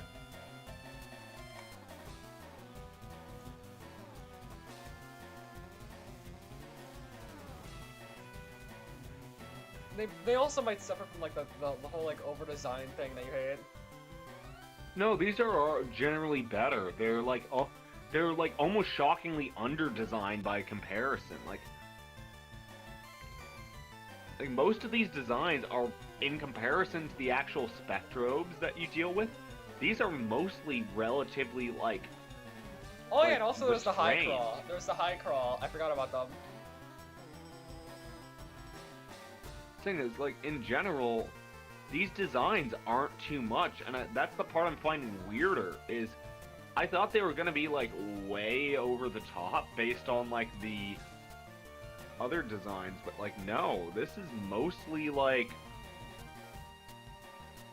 relatively consistent to form. Like, I'll be honest, this is totally fine, and I'm just almost more surprised, because, like, considering that these are so kind of simple and to the point, I find it almost weird that again, I get that these are supposed to almost be like a low shape mass that just kind of takes the essence of what it needs to be, but in comparison to like the actual Spectrum designs, these are very like simple, where the like ones are just really high detail and over the top. Damn, really? Well, I will say the guy. yeah. The guy, the motherfucker who drew for the world ends with you definitely like cooked when it came to like the game's whole like art style. I will say. No, yeah. Well, to be fair, that's what he's really known for. I remember the sprites. The sprites were also like really really fun. Oh yeah, I imagine that was the best Rollin stuff and- because you're really getting to see his artwork in its natural state. Rollin in general, like I feel like he would be like so much more generic if it weren't for the art style he was given. Or like his and, like all The his, character? Like, yeah, Rollin, and also Gina. I feel like both of them would probably be like really generic if they were like done in like any other art style. From an outside perspective, they already kind of feel generic from an outside perspective, but in a way that's so generic that it almost does feel like a style. Yeah. Where I do know what you mean. think... Like, if it tried to be anything else, it wouldn't have that same level of generic accidentally becoming iconic that this does, Yeah. compared to... Yeah. It would just kind of feel like lost. I do think Rollin looks cooler when he has like his upgrades on though. Rollin's like cool gray suit thing doesn't really do it for me. I do like when he has like his red suit on. But see, Frank, that might actually be like a good thing because like it really does make the upgrades stand out. Cool.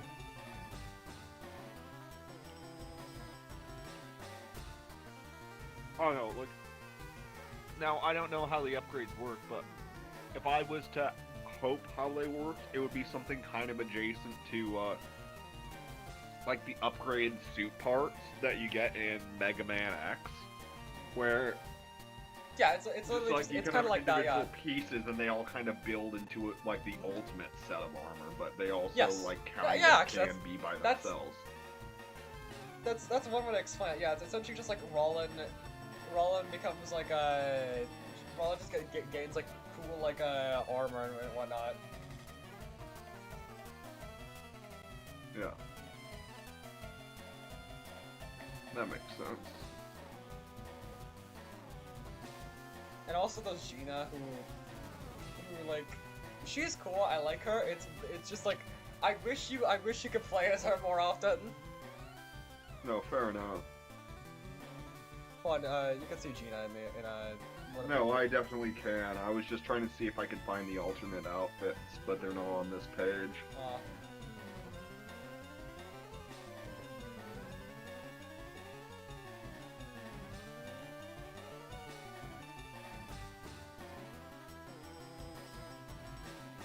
No, this is a good design.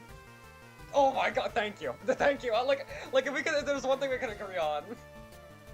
No, like, this is definitely recognizable. This is a good design. I wish you could play as her more often. She is so cool. Yeah, that's, like, very recognizable. That... Also, she's voice acted by the same person who voices Athena, Sykes, and Ace Attorney, and also fucking Akane and Danganronpa 2, and also like Angie in Trauma Center. And Jesus Christ, her voice actor voices literally everybody. Makes sense. No, it's, very interesting.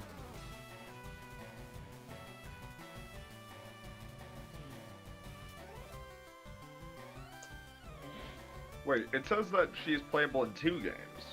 Oh, okay, yeah, and Beyond the Portals, there's like segments where you play as her, and you don't do much with her besides like solve like very easy puzzles, and that's it.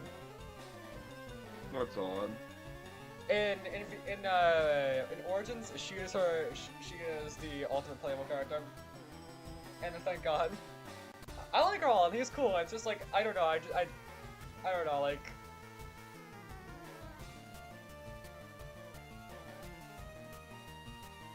The superior space cop.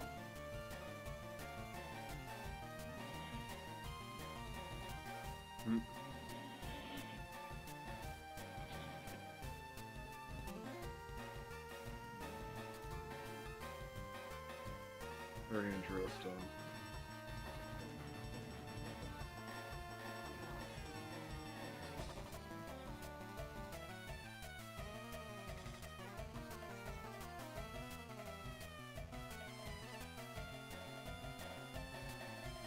Yeah, interesting. There's not any information on the fucking Wiki. shit. No,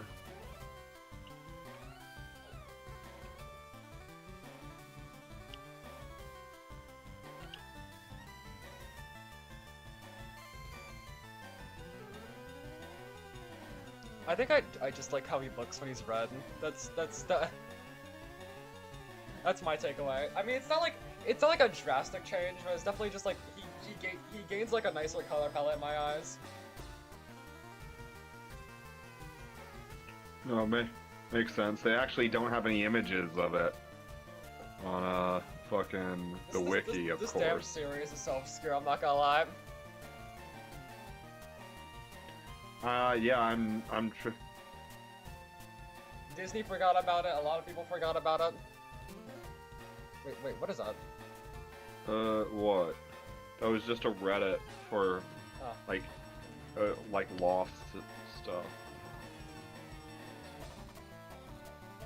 I'm trying to see if I can find anything about the suit and.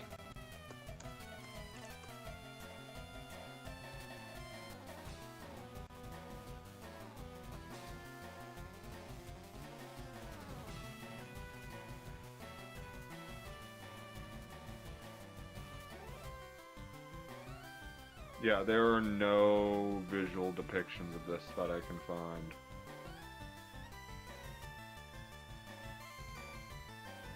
Obviously, if I looked at like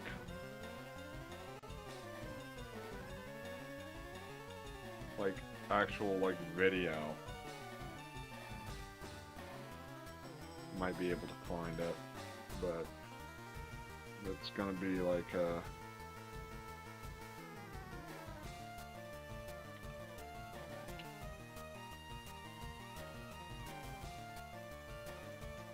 On everybody's sore. Aw, crap.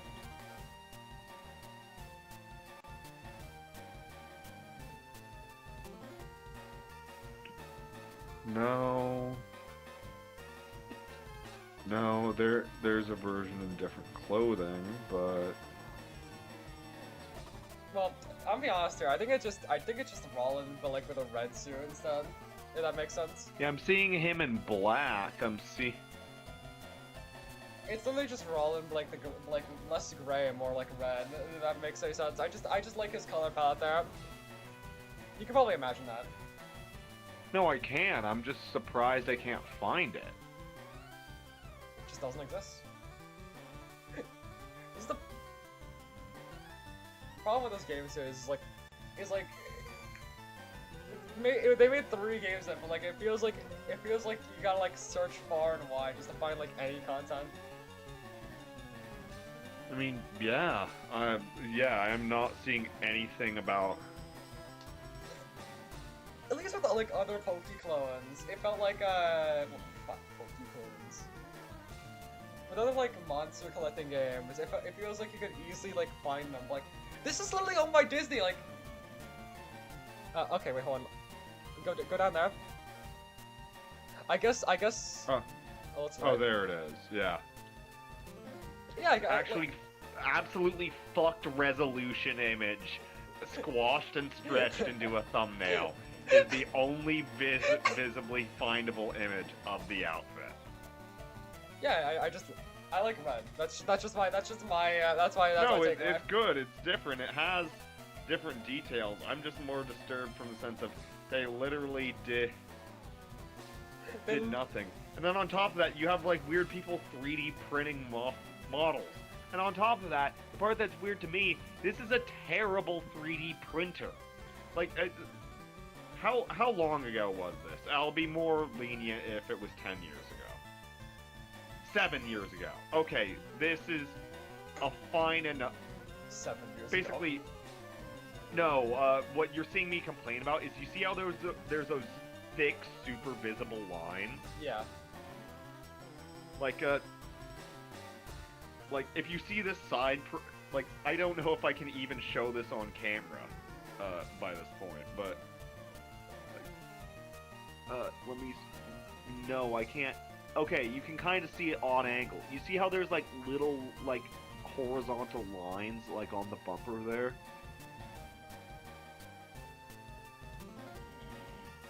Like, you see these little horizontal lines? Yeah. Those are the same lines that you're seeing as those really big steps on that. Yeah. Like, I'm trying to, like, here's a. I'm trying to find a good example where you can actually see the like depth of the effect. Oh fuck, where's the like skull I keep on my desk? Oh, that's really annoying. God damn it, where is that actually? I like it, and I normally try and keep that. Well, where would that be? No, but that's beyond the point. Like, I can always make another, but like, here's kind of an example where like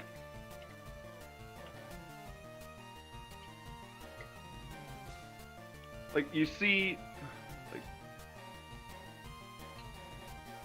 like, fuck me. I want to see if I can get like a proper angle to show these parts off well, but. Yeah, you see how, like, you can see that ring on the front tooth? Yeah, like the fingerprints, right? Yeah, the things that look like fingerprints. So this was all printed flat off the table and then printed up this way. So this is like one of the rings because it has to spit it in like flat, like, layers and like lines. So it's this built-up stack of lines to make the shape, right? Yeah. This is from years ago when the nozzle heads on printers and the general tolerances were a lot worse. I'm guessing that was a homemade printer at, like, in most likely, but at the same time, at best, that might have been like a Creality and, like, Ender, maybe not even a 3. And it's like, it just looks really, like, visually ugly. You know what I mean? Like, there's a lot of area that you can see where it's like, it's got these hard stagger lines. You can see all the, like, plastic melting off itself. Try scratching it. Does it make like this one? Does it make like a zippy noise? Yep. Yeah. Yeah, like, that always does feel like an indicator of poor quality. Well, for this, it's fairly good. It, like, for the level of quality and the areas I'm doing, I'm getting ridiculously good results. For reference, that wouldn't even sound zippy. That would basically sound like you're running your hand over corrugated tile, where you would hear it wouldn't zip. It would just make the click as you go over each step. Like Brandon, you can tell the print lines on this are fucking insane, aren't they?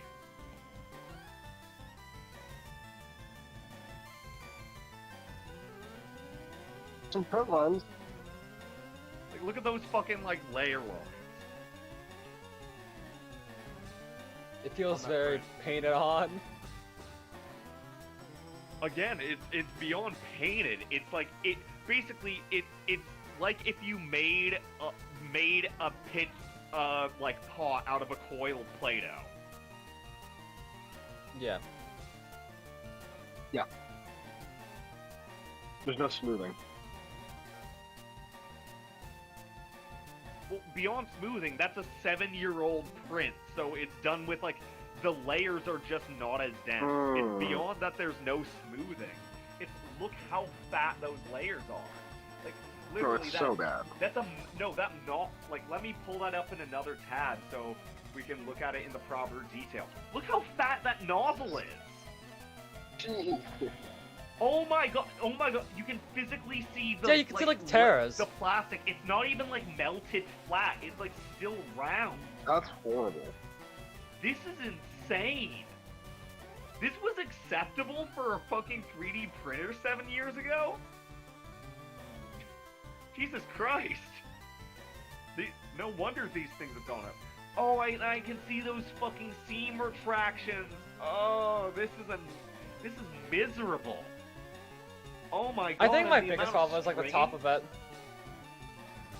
Oh, no, all of this and all of these little, like, chunks, and you see how it keeps getting pitted in? That's every time that the, basically, outermost part of the layer goes in to do more of the inner stuff on the next, like, layer up. It creates this little wipe inwards. But the fucking seam is so big that they didn't realize how to do efficient wipes yet. Oh, that's really... no, I hate this. The more I look at it, this is so bad. The fact that this was acceptable is insane to me. No, but for reference, Alex, basically, the same way you would make this pot is the same way you would basically make things with a 3D printer.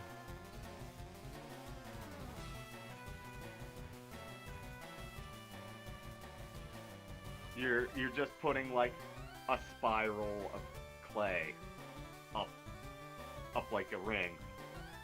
Except in this case, the clay is fast cooling, like thermally reactive plastic that you heat up in like a little tube and then spit on like in the exact place you want. Funny enough, the thing that I've been thinking about is one of the things I wanted to make is basically a 3D printer that uses a basically jig system where it basically just scales up a small 3D object that it basically traces the surface of in a spiral.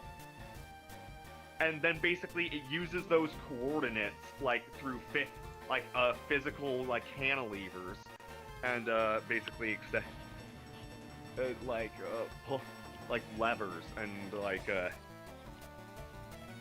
kind of like mathematical extensions and just growth ratios so that you could actually like make a manual printer that doesn't use electricity and that's able to basically deposit clay where you want it to. So realistically you can make a rudimentary 3D printer that would be producible in like the Greek world to show what it would have been like if people actually created mass-produced industry.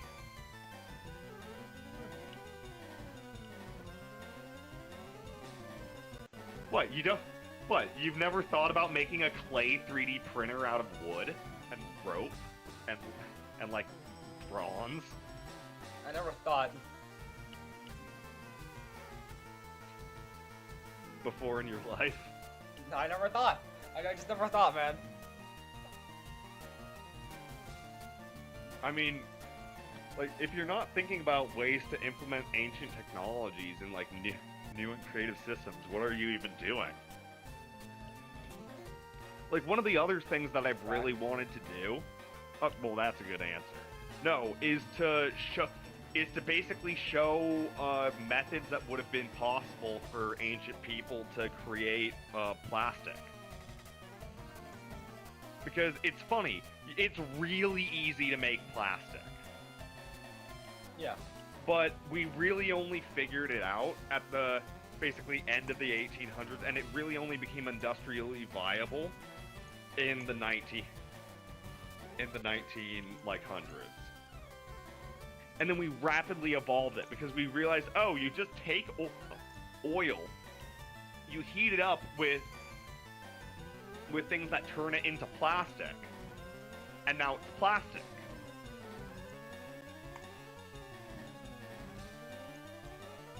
Yeah. So, I just would find it really interesting to create a historic system that would show basically the implication of what would happen if we reached the plastic era earlier. Because that would have been very cool. I don't know. You never just, like, try and think about alternate history and, like, things you could do to realistically create various, like, technologies at different points in time? Maybe. I don't know, just to, like, argue what different circumstances would look like and show what, like, different things would be or exist if different things were created.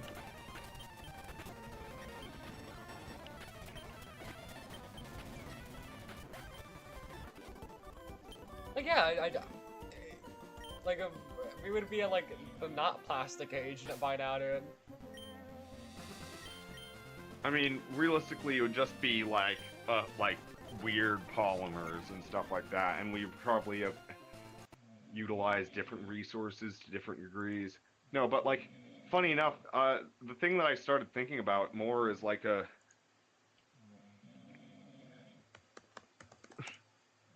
Pokemon Leaf.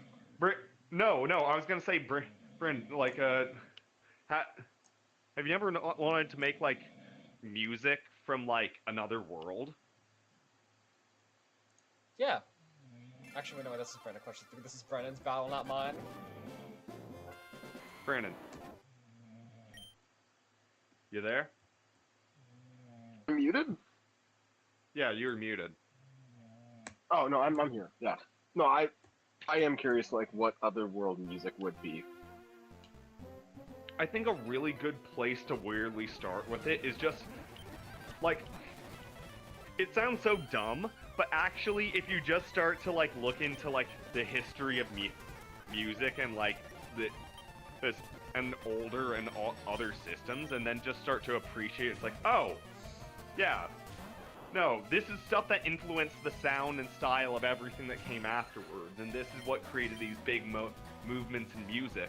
What if this was movement? What if this caused inspiration? What if this was the thing where people started to interact with synths? What if the traditional synth was never made? What if they built basically like MIDI pads and stuff like that before they figured out and made the synth? Like, weird shit. You just start thinking about weird shit and just start thinking about the consequence of what things would logically look like based on certain conditions. And then you're not even making the music. You've basically made music that makes itself because you've set enough conditions. Now you can create something interesting. Caveman fucking techno. So Jamie, what are your thoughts on like spectrums in general? Very, very interesting. I mean, funny enough, here's my my continuation of an argument is I think that there's like, even as fan game projects, in terms of weird ones, I do like things that fall into almost the alternate history category of like, to take a game. Honestly, I think one of the weirder things you could work on is demaking spectrobes, and then basically making the argument of what if spectrobes was pitched or was successful on earlier consoles. Someone kind of did that. Okay, well, cheaper. No, it wasn't really like it was more so just like spectrobes, spectrobes like Pokemon ROM hack, but like. No, I'm not talking about that. I'm talking about like some weird shit. Like, what would spectrobes look like on the Genesis? What would spectrobes look like on Atari? Yeah. You could get something weird. Or to that exact effect, if you actually started getting more into like tech side of video game stuff, the argument of what if different things kind of hit different points of development at different times, and we had different consoles that were successful, or different things that people prioritize, and you could make something really fucking interesting that represents a game not necessarily that was debbed for people in this world or market, but like a completely different timeline that doesn't represent things that currently exist.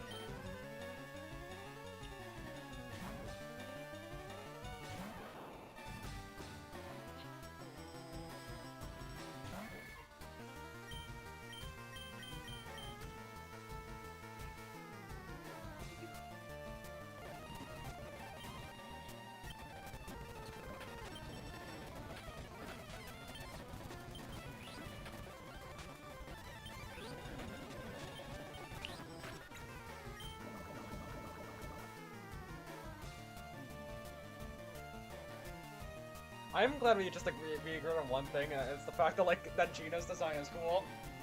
No, it's very good. It's no, one of the other things that I was looking at I right also now. think the high crawls design is also really good. I know what you're trying to say. Funny enough, out of most of the ones I've looked at that I actually like, But I don't think this you've is seen one the of high my crawl yet. favorite like designs that I've seen. Hold on. Can you just, okay, no, these are like the normal crawl. I need you to look at the specifically the high crawl. No, I saw a number of them. I just I liked that variation a shocking amount. They're like the boss fights. Hold on. I can't. Did you? No, yeah. Sorry, I was just looking at like so. Oh, wow. They actually bothered to. I know it's just recolors more or less, but I'm surprised they bothered to make so many different versions.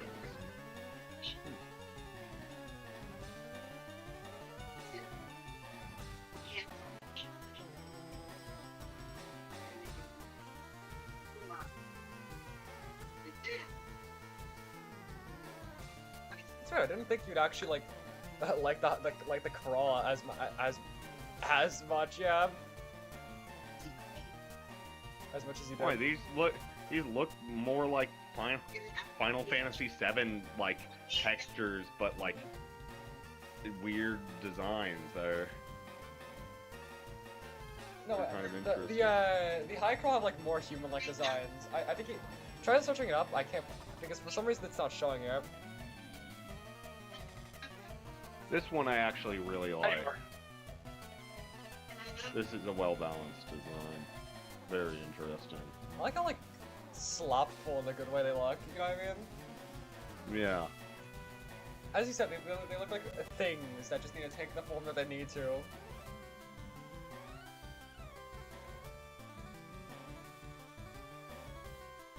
I will say, when I looked at this design as first, I wasn't seeing that as, like, hand-like appendages. I was seeing it more like feet-like appendages. Like it was some weird bloated thing on a spire. Sitting back. Like it was on a chair of some kind? Oh my god. Yeah, no, like that big thing with the spiral and like a big back to it is kind of its chair, and I kind of like that more. It makes it feel very, like, kind of beside itself. A little goofy, but almost more creepy at the same time. Yeah, actually. That's a cool idea for like a character design, I suppose. I can't find. Yeah, there's. Wait, no. Are you talking about ones like this?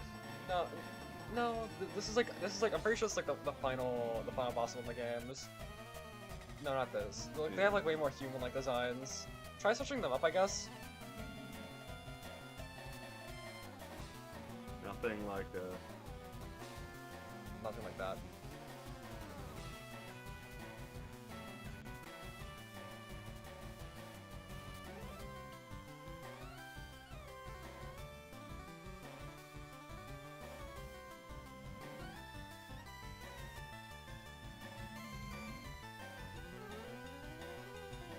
Okay, so the 4 wait, no, wait, just links. Oh, they're those ones you're talking about. Yeah, those ones. I forgot all of them, but like the purple one is Maja, and she's a fan favorite. It is from like that early DS one that No, this is from the second game.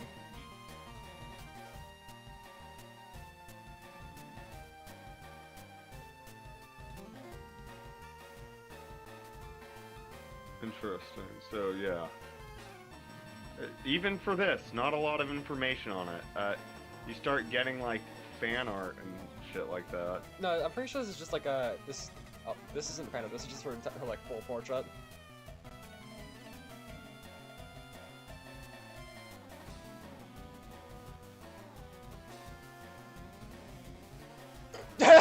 Going back to like coil bases. Well, I no, like I was just I like trying the to. designs. They do feel like a cool way of attempting to like humanize the crawl.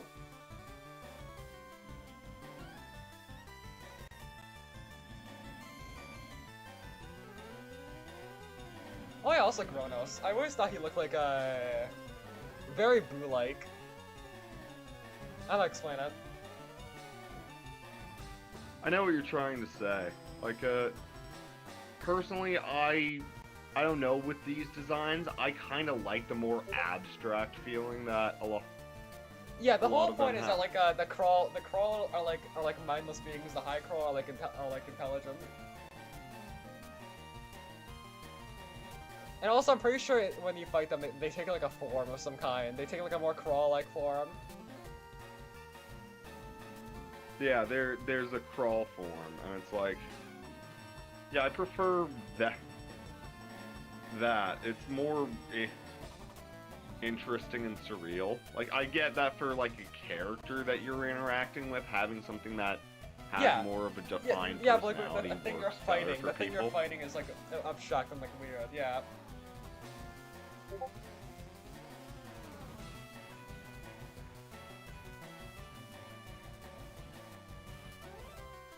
Yeah.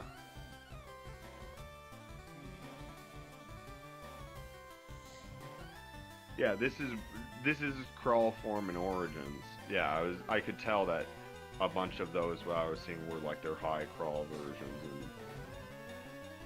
and origins, but yeah, he's kind of interesting. Yeah. No, very interesting. No,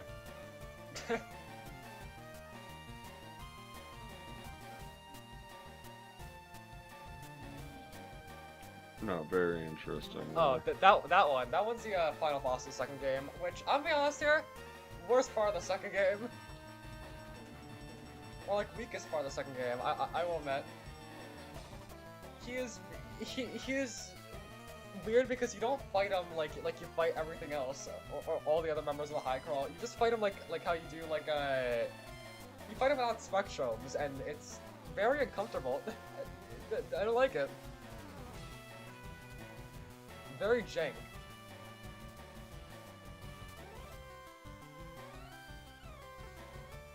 I can see that.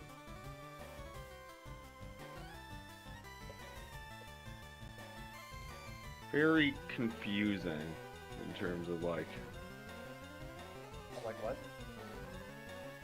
oh, just certain stylistic choices are very like just odd. You could tell the target demographic for this game was like, yeah, just like young boys.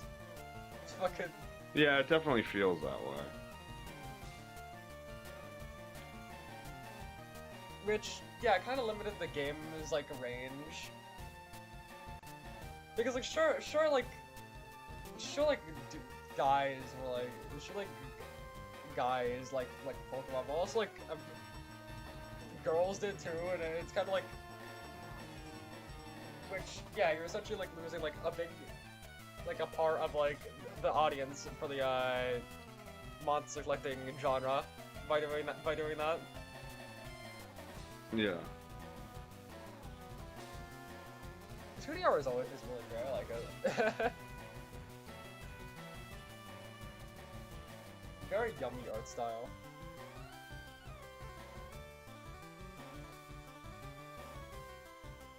Oh, very interesting. How did this conversation start again, by the way? I forgot. Were we talking about like fucking Yu-Gi-Oh! And I actually brought Yes. Well, no, you kept bringing up spectrobes in the middle of us talking about Yu-Gi-Oh!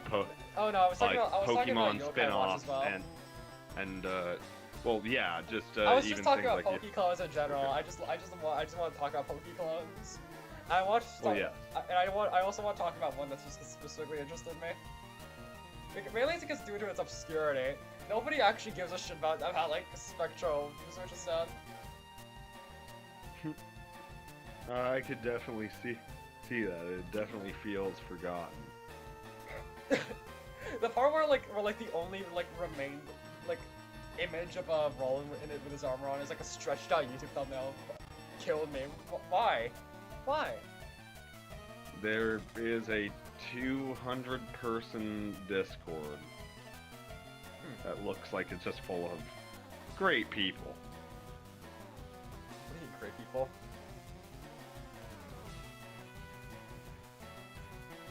Just, I don't know. Just looks ridiculous. I These look like normal Discord users to me. I mean, yeah, but that's almost kind of the emphasis in the word normal Discord user. Okay, wait. Bad example, bad example. These look like, pretty pedestrian compared to other Discord users. I don't get it.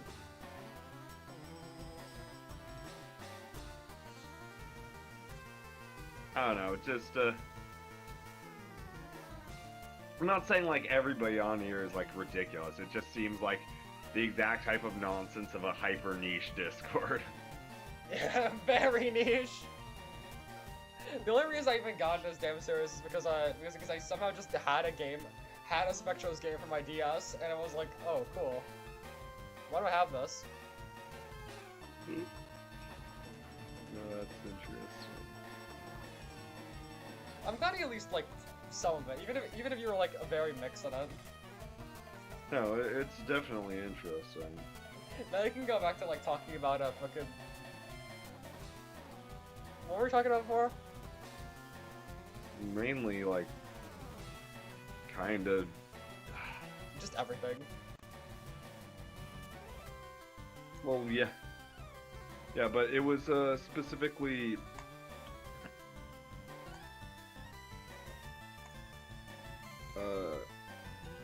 Fuck.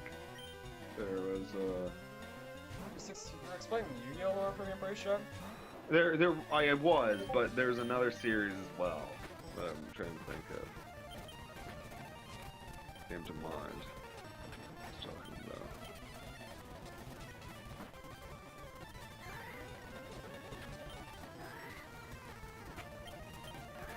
They did talk about that, but something else.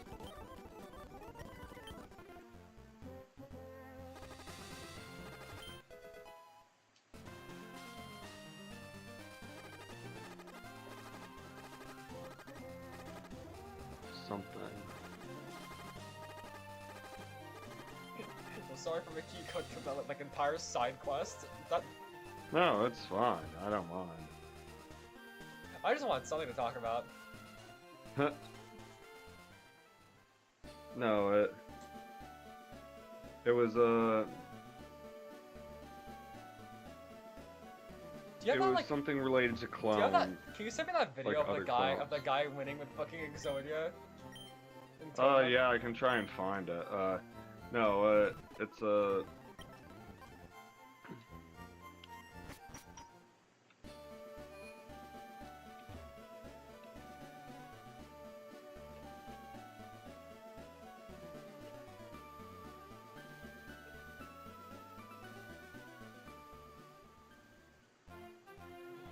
yeah, Jeff Leonard. Chef. It was like an old ass guy, you said? Yeah, this guy right here, Jeff Leonard. The humble Like- Exodia. No, I'm trying to remember, cause Can I just say, I kind was- of have a problem with this interface. probably. This does not feel very Yu-Gi-Oh! Like, why is the lane points depicted like that? Oh, in the corner by their name. Yeah, why That's is it just like, the why name. is it so flat? Well, that is relatively the more normal portion. This is so flat just because this is more like the modern stylization of like most tournament spaces, That's especially kinda like. lame. I kind of like the whole like I kind of wish it was more like. The game, yeah, extreme stylized. It'd Yeah. be interesting. No, I'm trying to think. It was a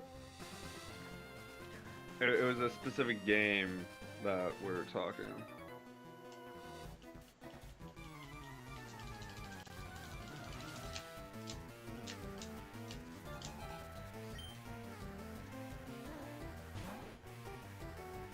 Yeah, no, it's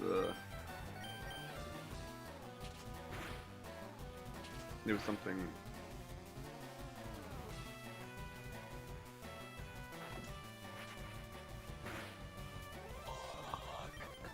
It was partially dated stuff and like things that you need to get new designs or like things related to just people digging on Nintendo things, and there's also You sound tired. no, I'm just trying to think of a series.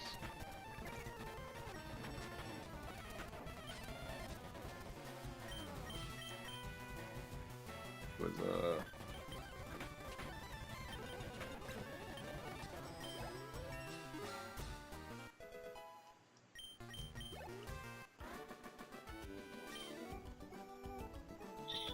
it was something specific.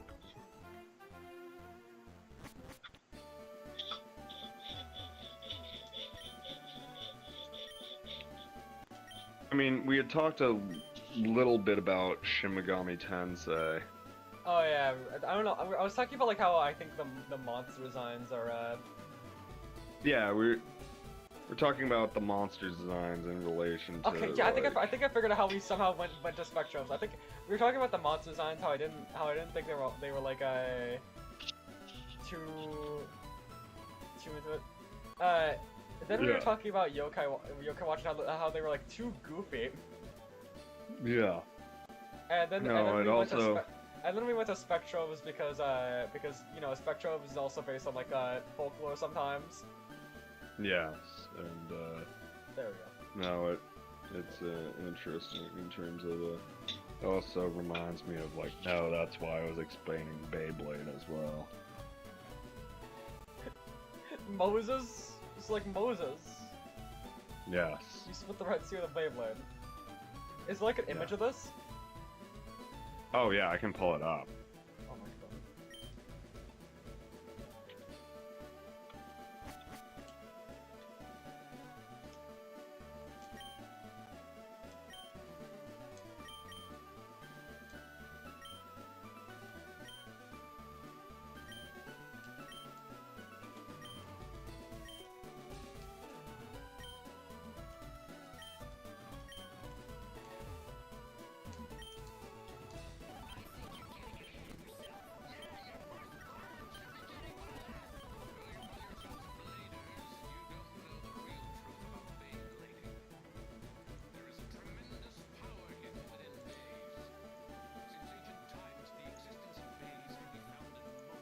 Oh, that's amazing. It looks like Luke got me.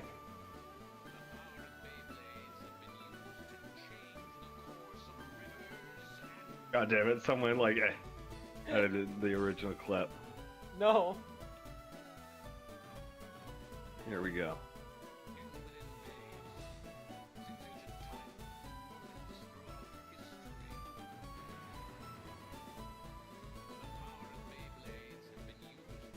That's amazing. Oh, that is amazing. God damn it, why does someone keep layering that part? That's not...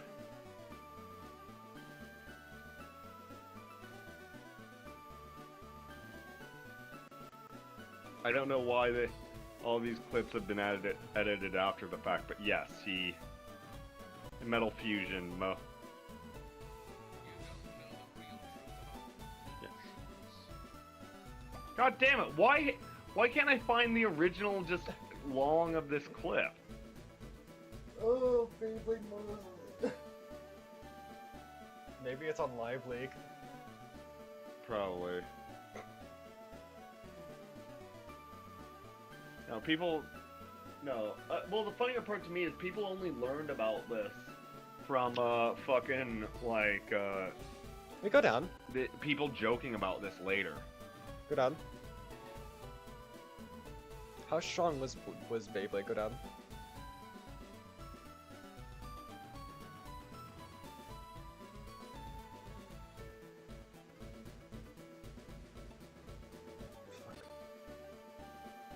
What? Where the fuck did that video go? Go down. Downer? What the fuck? Go up then. I don't know. Where the hell was that video? Did it just despawn? What?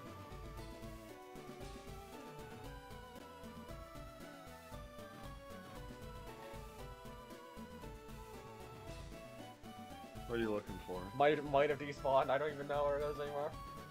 What are you looking for? I think it was a video called How Strong is a Beyblade? I don't know, but the thumbnail like the thumbnail had me stuck on something.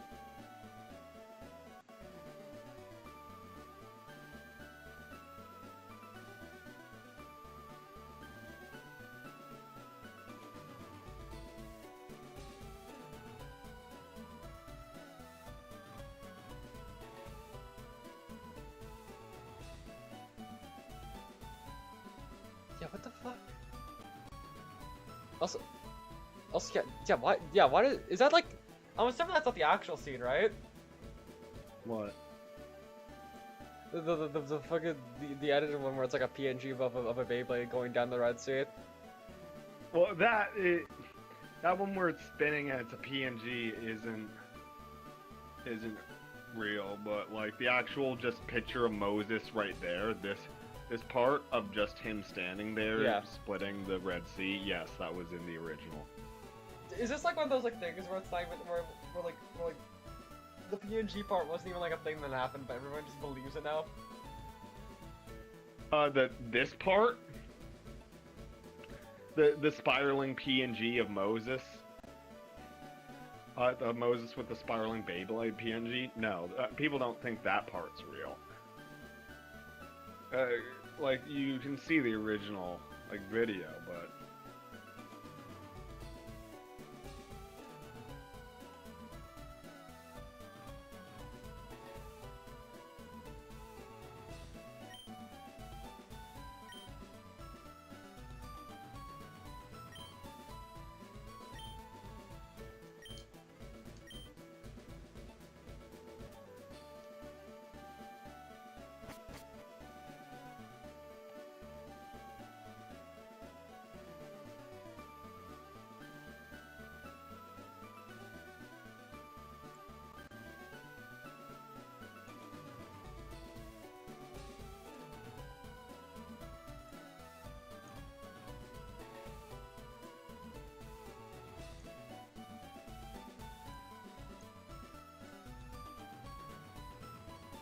I'm not seeing the thing you're talking about. What Now did this thumbnail look like? Whatever, I'll just search it up later. What was the thumbnail like? It wasn't even anything. I think it was just something that caught my eye specifically. You don't even remember? I just wanted another look at it.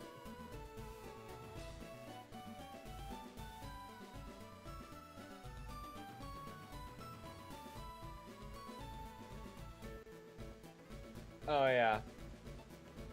I see. This one? I already saw it. Yeah. What? No, I just searched up myself and I saw it. Yeah. What? For some reason, when the characters look like fucking Yukari from Toho, and I was like, wait, is this fucking John Beyblade versus Yukari? Ah.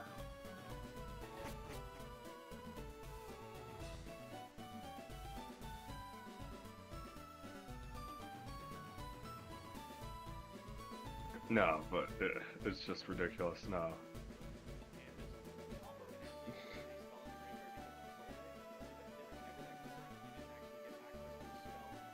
Wait, there's dice? For certain cards or type sets, yes. Oh shit. Do they ever use dice in the anime? Mean, yes. Dungeon Dice Monsters. I mean, It's a different. Didn't like Yuki roll a 7 on a 6-sided die?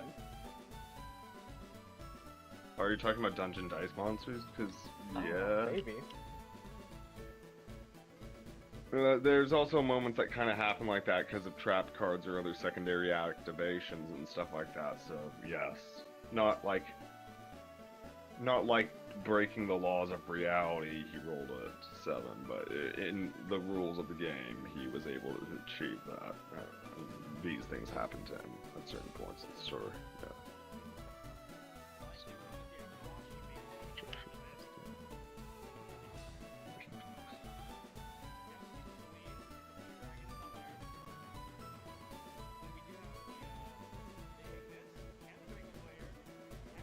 I do see what you mean when you Oh say, yeah, like, no, I remember. This is the other thing that's a really big deal about this one.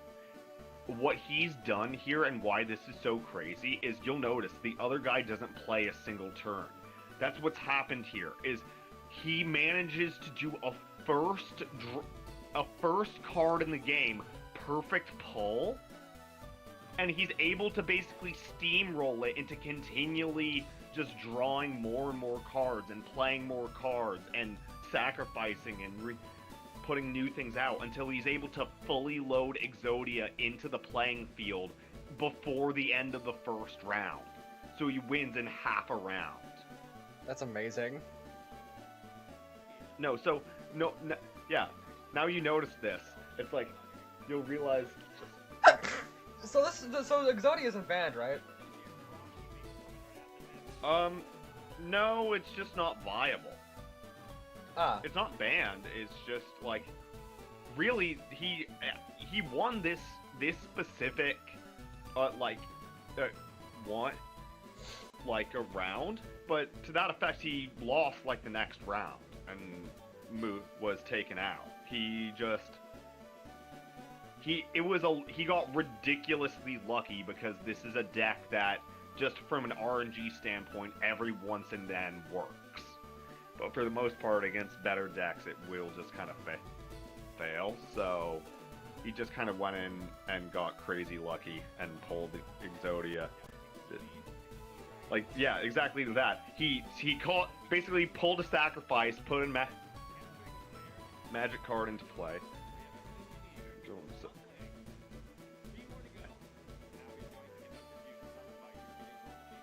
Yeah, no,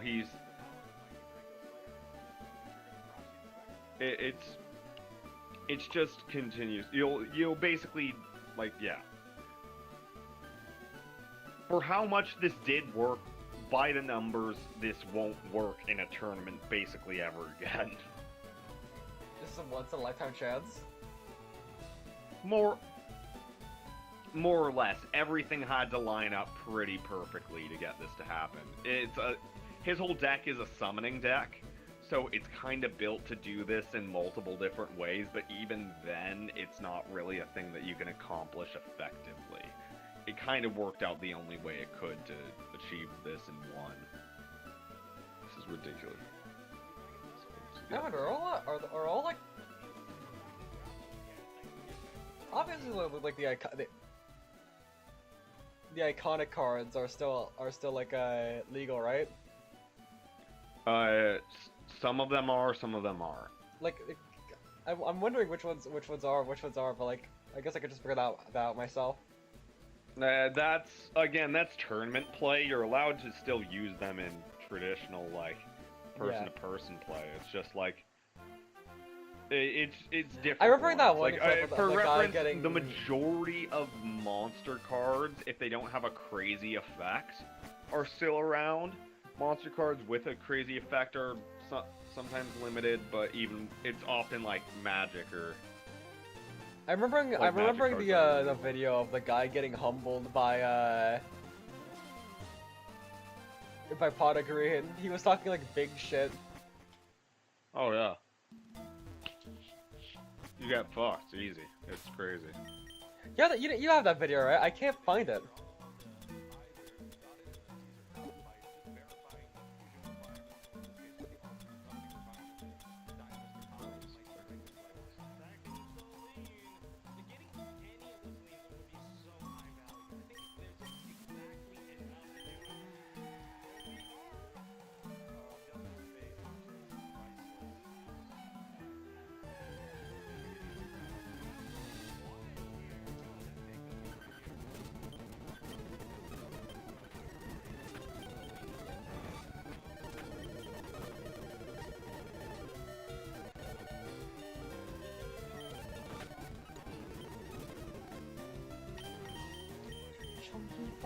And to that effect, a lot of the times, to what you're seeing here, he's not even really, like, rolling dice. What he's doing is he's just using the dice as a counter to measure, like, what his things are rated at. And this is just it's an easy way to do it that's fairly normal among this type of stuff.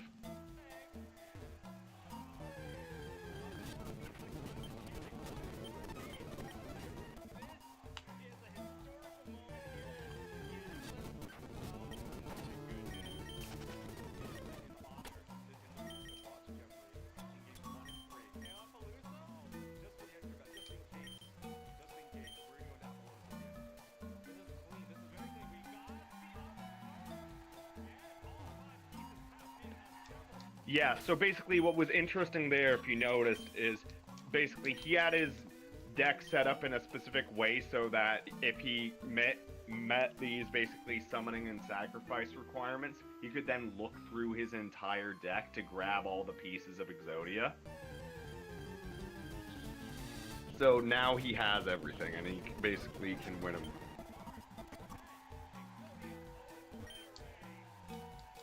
So yes, and because he got all 5 into play, he won.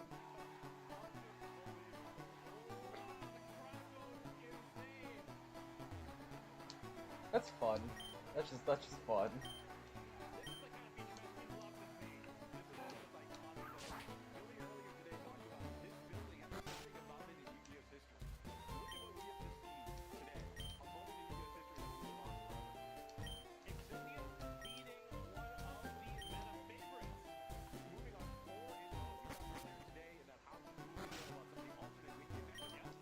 No, like, it just ridiculous.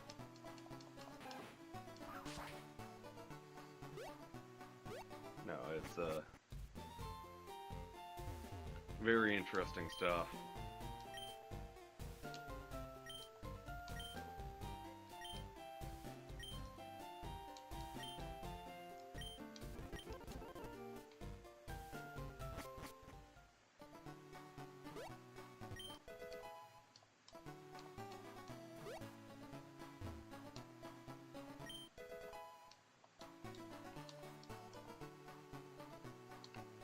But yeah, going back to that conversation, I always just found it kind of hard, yeah.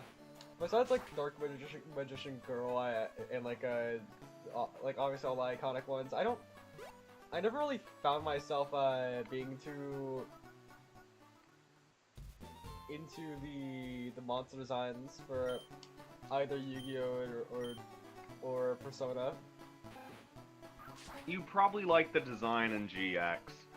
GX goes more into like actual like themed sets and stuff like that, where in the original Yu-Gi-Oh, they're like most people kind of just use a collection of cards. Even the people who are relatively themed, like it's still more kind of spread out, and the themes are wider. But like, you get to stuff where it's kind of specific in GX, and you would probably like the main, like, deck that Jaden uses.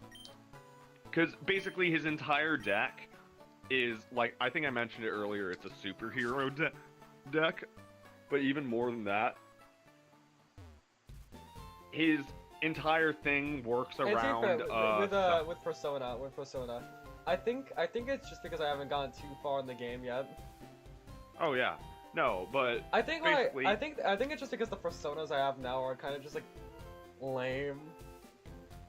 I mean, Orpheus is cool. Orpheus is cool. I like him. It's a shame. It's a shame I'm probably not gonna keep him though, because like you know, yeah. he gets outclassed easily.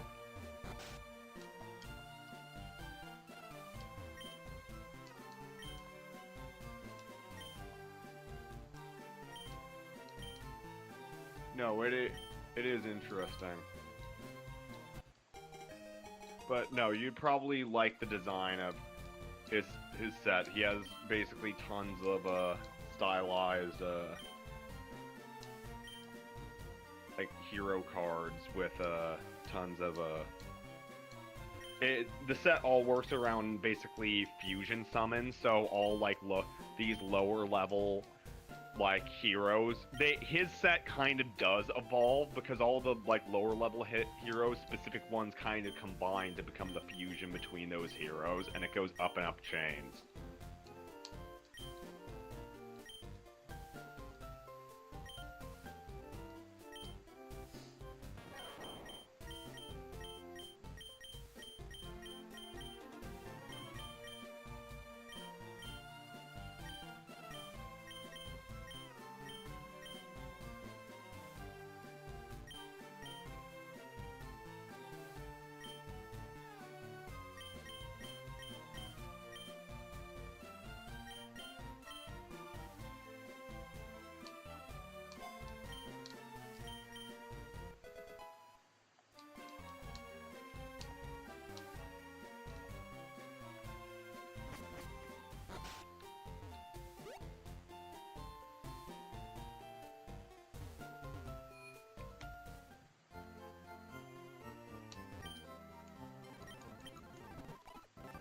sudden urge to kill myself in this entire conversation. That was me reading something. Like, big problem is I usually read like odd stuff, so like without explaining that I'm reading something. So sometimes I just read something and someone's like, what? No, I recognize this card. No, this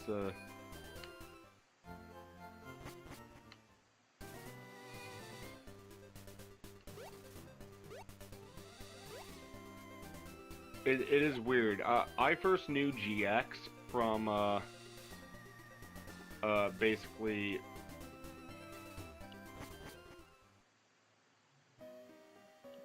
like basically the manga first, and the manga, what's weird about it is it was released before the anime was like completed or really even done, so it has completely different like storyline stuff and just goes in completely different directions.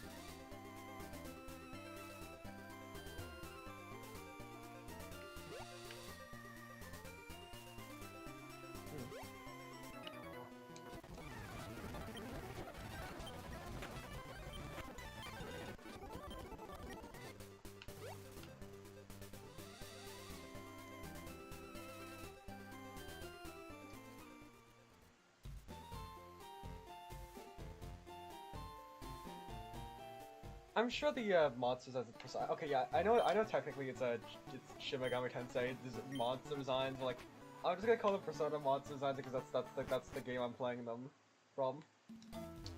Yeah. But yeah, I do think I do think they're probably gonna get cooler more and more. That's what I've been told, at least. What? And nobody would lie on the internet, right? What do you say? Nobody would. That's what I've been told, at least. Nobody would really lie on the internet, right? No, not really. I kind of have like a parallel problem to what you have. You don't like the art style, from what I remember, right? Of Shin Megami Tensei? Or just like the Persona art style, like for the Personas. Yeah. It's fine. It's not my. It mixes some things I like and goes some Like direction. Like I said, it looks like fucking Fear and Hunger a little bit, especially with like the pixie design. I would say in comparison to Fear and Hunger, it's nowhere that crazy. Shin Megami Tensei is pretty controlled and very clearly Japanese. Really? Well, that's a good sign. Like specifically like the personas I'm like finding, they feel very, I don't know how to explain. They feel very grungy, and I mean that in a good way. I actually do like the art style. It does feel like an art style that you have to like get used to, though. You know what I mean? I know what you're trying to say. Like, oh,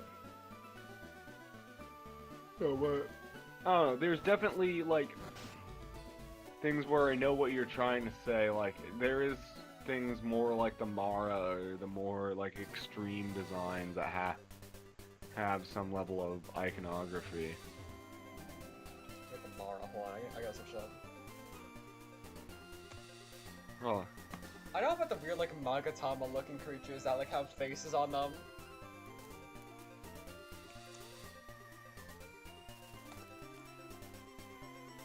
Oh yeah, I've seen this guy. I've seen this guy. It's the Penis Monster. It's the Penis Monster. Yeah. I don't know why I keep on forgetting what he looks like. Dude, there's a new Gordon Ramsay baking show. Which one, current? Next Level Baker. One. They're using the Next Level Chef, like, set for baking and making it holiday themed. Which is actually based. It's a good cooking show. Fun concept. No, I see what you're trying to say in terms of, like, Gustav is kind of Fear and Hunger adjacent. Like, I don't know. Fear and Hunger, it just goes a lot further. Yeah. Shin I don't know, Megami nothing about Tensei Fear and Hunger. designs in comparison to Fear and Hunger. What? I know nothing about either.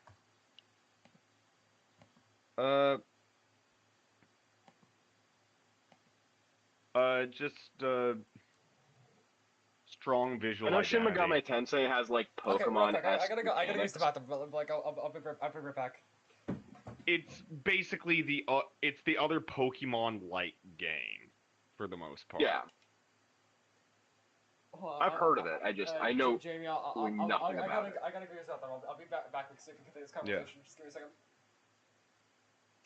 No, Holy shit! The new Percy Jackson show's out. I'm a 15-year-old girl and I'm excited for this. yeah. No, what? Dude, it's crazy to think that Netflix owns Smiling Friends. Yeah. No, what was the one you were saying about that you don't know about? Fear and Hunger and Shin Megami Oh, Tensei. yeah, Fear. Yeah. No, Fear and Hunger, like, it's a lot easier to approach. Shin Megami Tensei is basically 5 games and 5 spin-off games, and that's not counting spin-offs of either of those games, so it's actually something more like 10 mainline games and 10 spin-off games. Okay. Fear and Hunger, there's just 2 games. It's a lot more I didn't even know approachable. there was Also, two. I thought there was one. no, there's the original Fear and Hunger.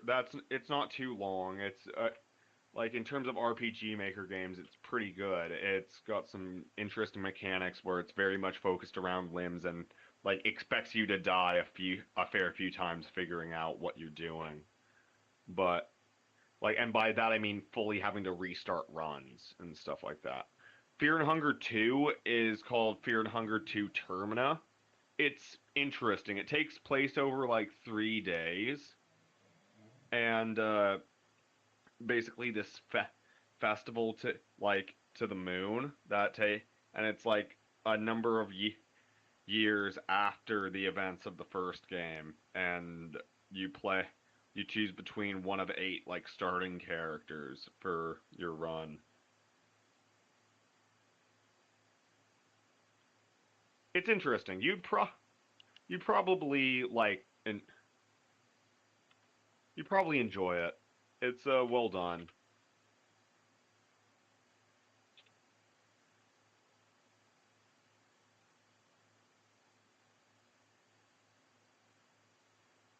Like, yeah, this is what fights look like in Fear and Hunger.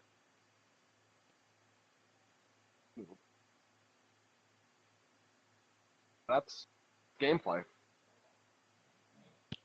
Well, yeah, it'll be like this is Well- somebody's art of it. Like, let me still trying to find. I'm not a very big like slow pace RPG kind of guy. It's not really slow by any mean. Like, Is there's it very turn-based? Because turn-based Yes. is too slow for me. It is turn-based, but for reference, you can like if you're good, you can kill a lot of creatures in one hit. You just kind of need to know what to do. Oh, I don't like turn-based. I could care less if I could kill them in one hit. I just don't enjoy turn-based.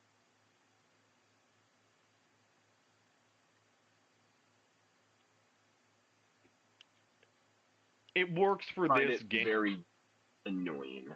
It probably does work for that. I have yet to find a turn-based game that I enjoy. You might enjoy this just in terms of like I find the mechanics really like they wouldn't translate to a non-turn-based format because one of the main things you're basically every enemy you fight is set up into a system of like limbs. So like you can attack their arms, their legs, their head, their torso, or like if they have a dick out, like their dick, XYZ.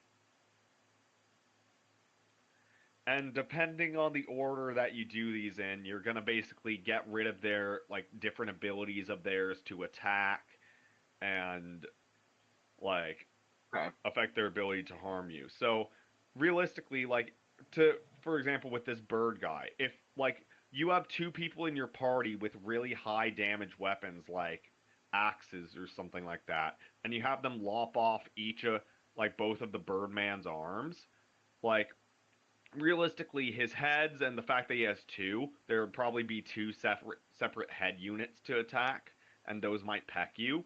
But any of his attacks with his arms, like if he had a blade or anything, now he wouldn't be able to use his arms.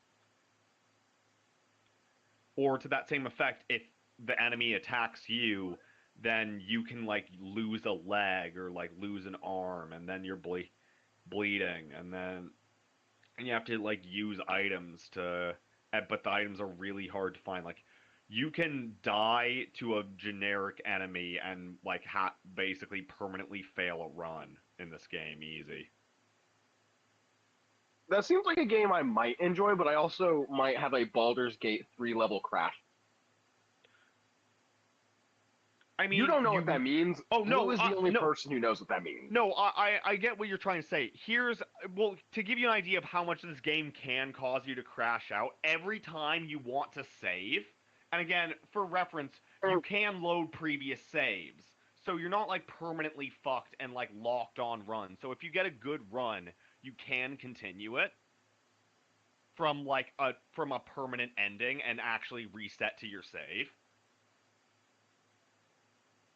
But every time you want to save in this game, it's a 50-50 chance that somebody just murders you. It's actually great. Yeah. That's fucking awesome. As someone who saves scums, that's actually hilarious.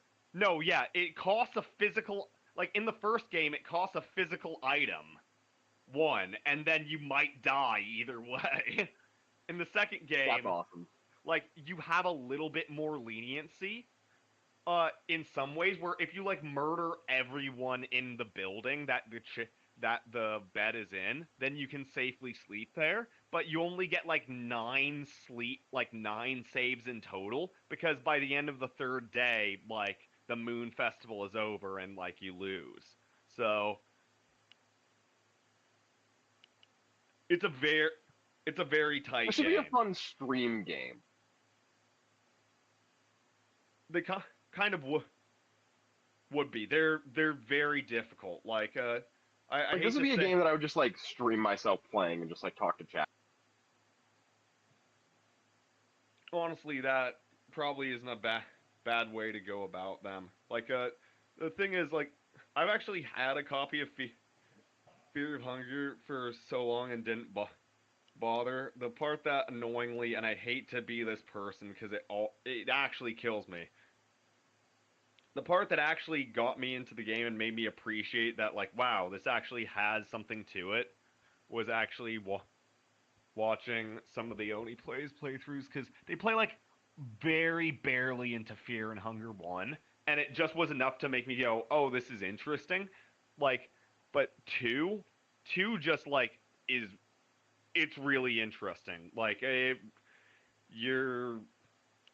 the town setting, the actual, like, environments, the, like, just, I don't know. The progression is really kind of cool. Like, I don't know. It's one of these ones. Also, there are weird things you can do to, like, fight people out of combat. For example, like guns require ammo, and ammo is rare. But if you can shoot enemies out of, like, real combat and kill them in, like, the overworld.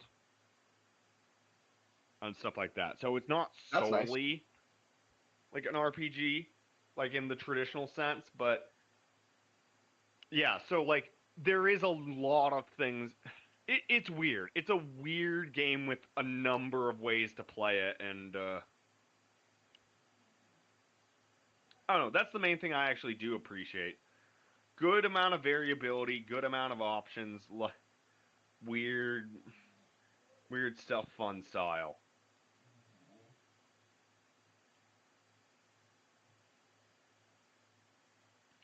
Very large focus on just, like, utter, like, morbidity. And, like, kind of beyond human like concepts. It's kind of a mix of think like concepts beyond humans and then the shapes humans take in the face of both those concepts and trying to reach a higher state than themselves. It's interesting. Shin Megami Tensei and Persona, it's very different. Like Persona especially, it basically Shin Megami Tensei is kind of a oh, like gods are real, but it's not one religion that was right. All of them are right, and it's like all of them exist and have like a presence and history in the world at the same time, and it's just psychotic. Then Persona is even more stupid because basically they go, "Hey, so you like this weird game where gods just exist in the human like and created the human world. Well, now we gave a bunch of teenagers pistols. And those pistols, when they shoot themselves in the head, activate their stand.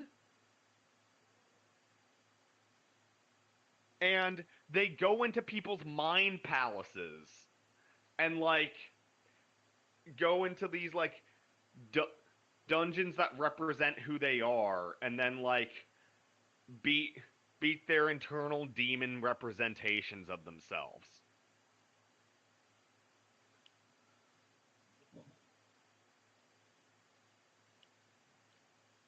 They're very weird.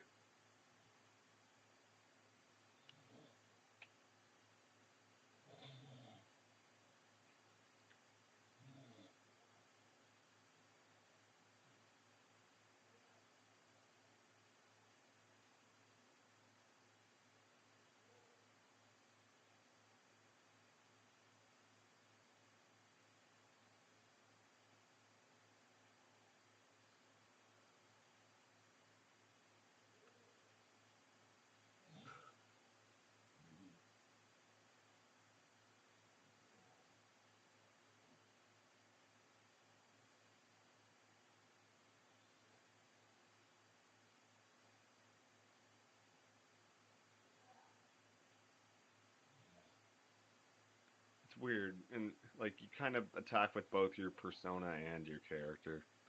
That's to the stand element. It's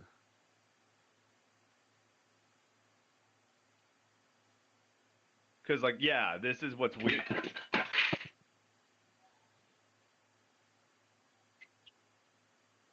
Oh, knock that out. Accident. No, but what I was trying to say was yeah, it's weird. It is very much like an RPG with a stand because you'll basically choose which stand or stands you're using, while also then kind of playing an active element RPG. It's very weird.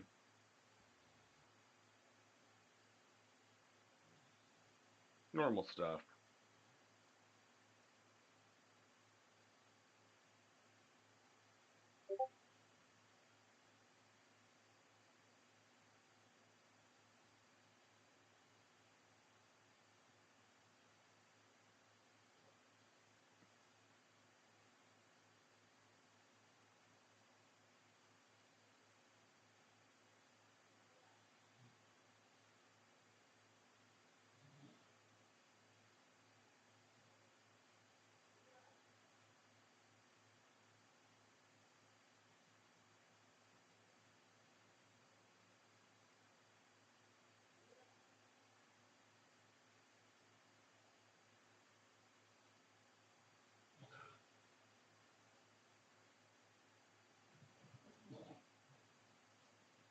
I didn't even properly mention. Like half of these games is like existing in a slice of life in Japan, and if you play these games correctly, you're basically doing like odd jobs and like weird you like flirt with high Japan. schoolers in this game? Yes. No. No. That explains the fan base. Yes. No. Basically, like the majority of what you do is like every week you'll spend the majority of the week like working weird jobs and then like hanging out with like your friends and then like like once a week you'll go into the dungeon and then if you're playing properly you'll basically like complete the dungeon in that one night. It's like there's an active time element. It's a very odd game. Dude, I'm Played efficiently. so jaded by Persona because of this one guy in high school. Like, this fucking guy ruined Persona for me because he was just such a weirdo. Like, Oh, I believe it. he would wear his Joker cosplay to school every fucking day. Oh, I Not can only believe that, and then whenever we do D&D club, I happen to get him in my sessions quite a bit. But like this motherfucker would make his character Joker, and he'd be like, it. Oh my God. am I able to have my character come from a French cafe?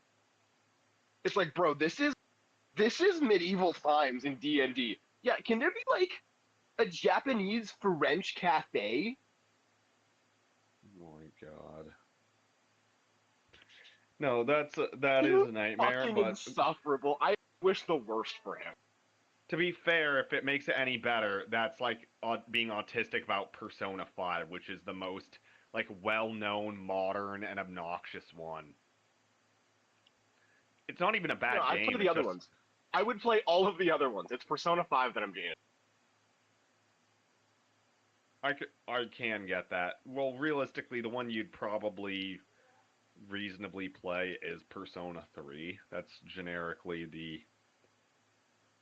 the popular one outside 5.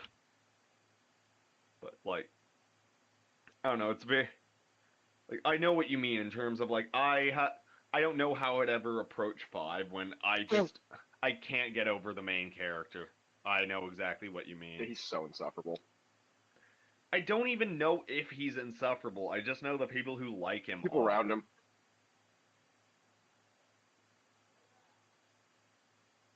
Like I don't know.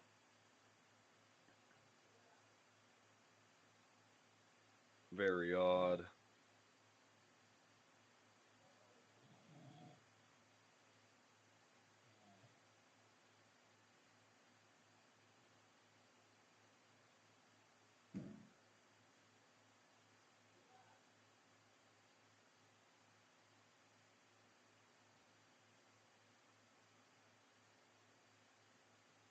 Yeah, it is very much though. Just like what if JoJo was like stylized like pseudo historical nonsense?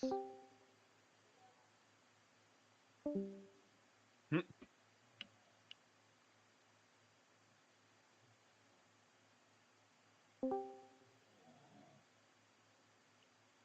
Hmm. Nice.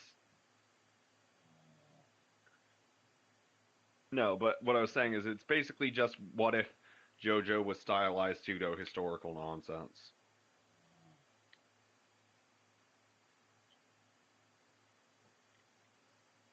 Well, I shouldn't say pseudo historical because it is. I should say pseudo mythological with like various religious themes.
What? No, I didn't really say anything. I just said, Are you still looking at coiled pots? Yeah. Just went back to it for a moment. 9, Fuck off. 11. Even happened, my Discord just would not accept my mic input. I had to restart That's my very computer. odd. My No, interface was getting like everything. It just would not accept it on Discord. Interesting. No, I was basically just saying that Persona is nonsensical like religious pseudo mythological JoJo, and then I started to talk about how these like Switch controller holders actually came out pretty well. Oh yeah, Jamie. Yes. Not you, Brandon. My bad. Nice. Mario beats Sonic again for the 50th time.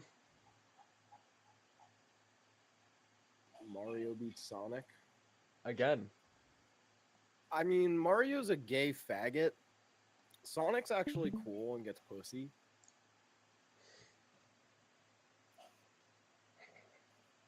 I will say it is weird that that Nintendo has basically walked back their decision to now try and argue that Mario gets cucked. Oh no, that's a mistranslation. What, the recent thing? Oh, the good friends thing. The good friends thing. That's a Oh, this is mistranslation. confirmed by Nintendo? No, I just don't like Mario. I just genuinely prefer Sonic. He's cooler. I think the Mario... I like Mario games more from like a nostalgic point. I think they're consistently better than most of the Sonic games. But, I mean, I don't know. Sonic's cool. No, basically what I was trying to talk about is Nintendo's trying to walk it back and once again claim that, like, Mario and Peach are just friends, where it's like, no. No, can I just say real They're just quick? friends. Not only is that's an American mistranslation. It's literally like it's located in such an inconsequential character bio, and people just took it as like this big thing. The Japanese version definitely states that they're dating. No, this was like something recent. Or was this like a recent, like, bio that came up?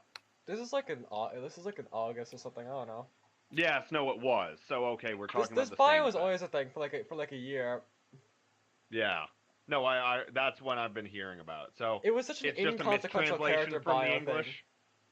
thing. Okay, that's better. Yeah, it's in Japan. It's different. It just states that they like each other. They love each other. Yeah.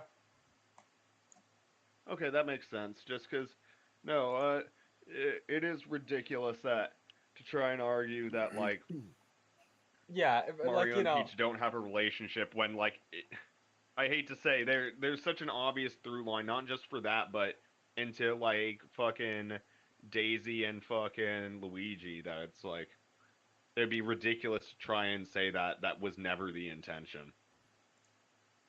So obviously it's. I just realized I have Very- Discord open. Oh, fucking OBS. Why do I have OBS open? No, no, I do know what you mean in terms of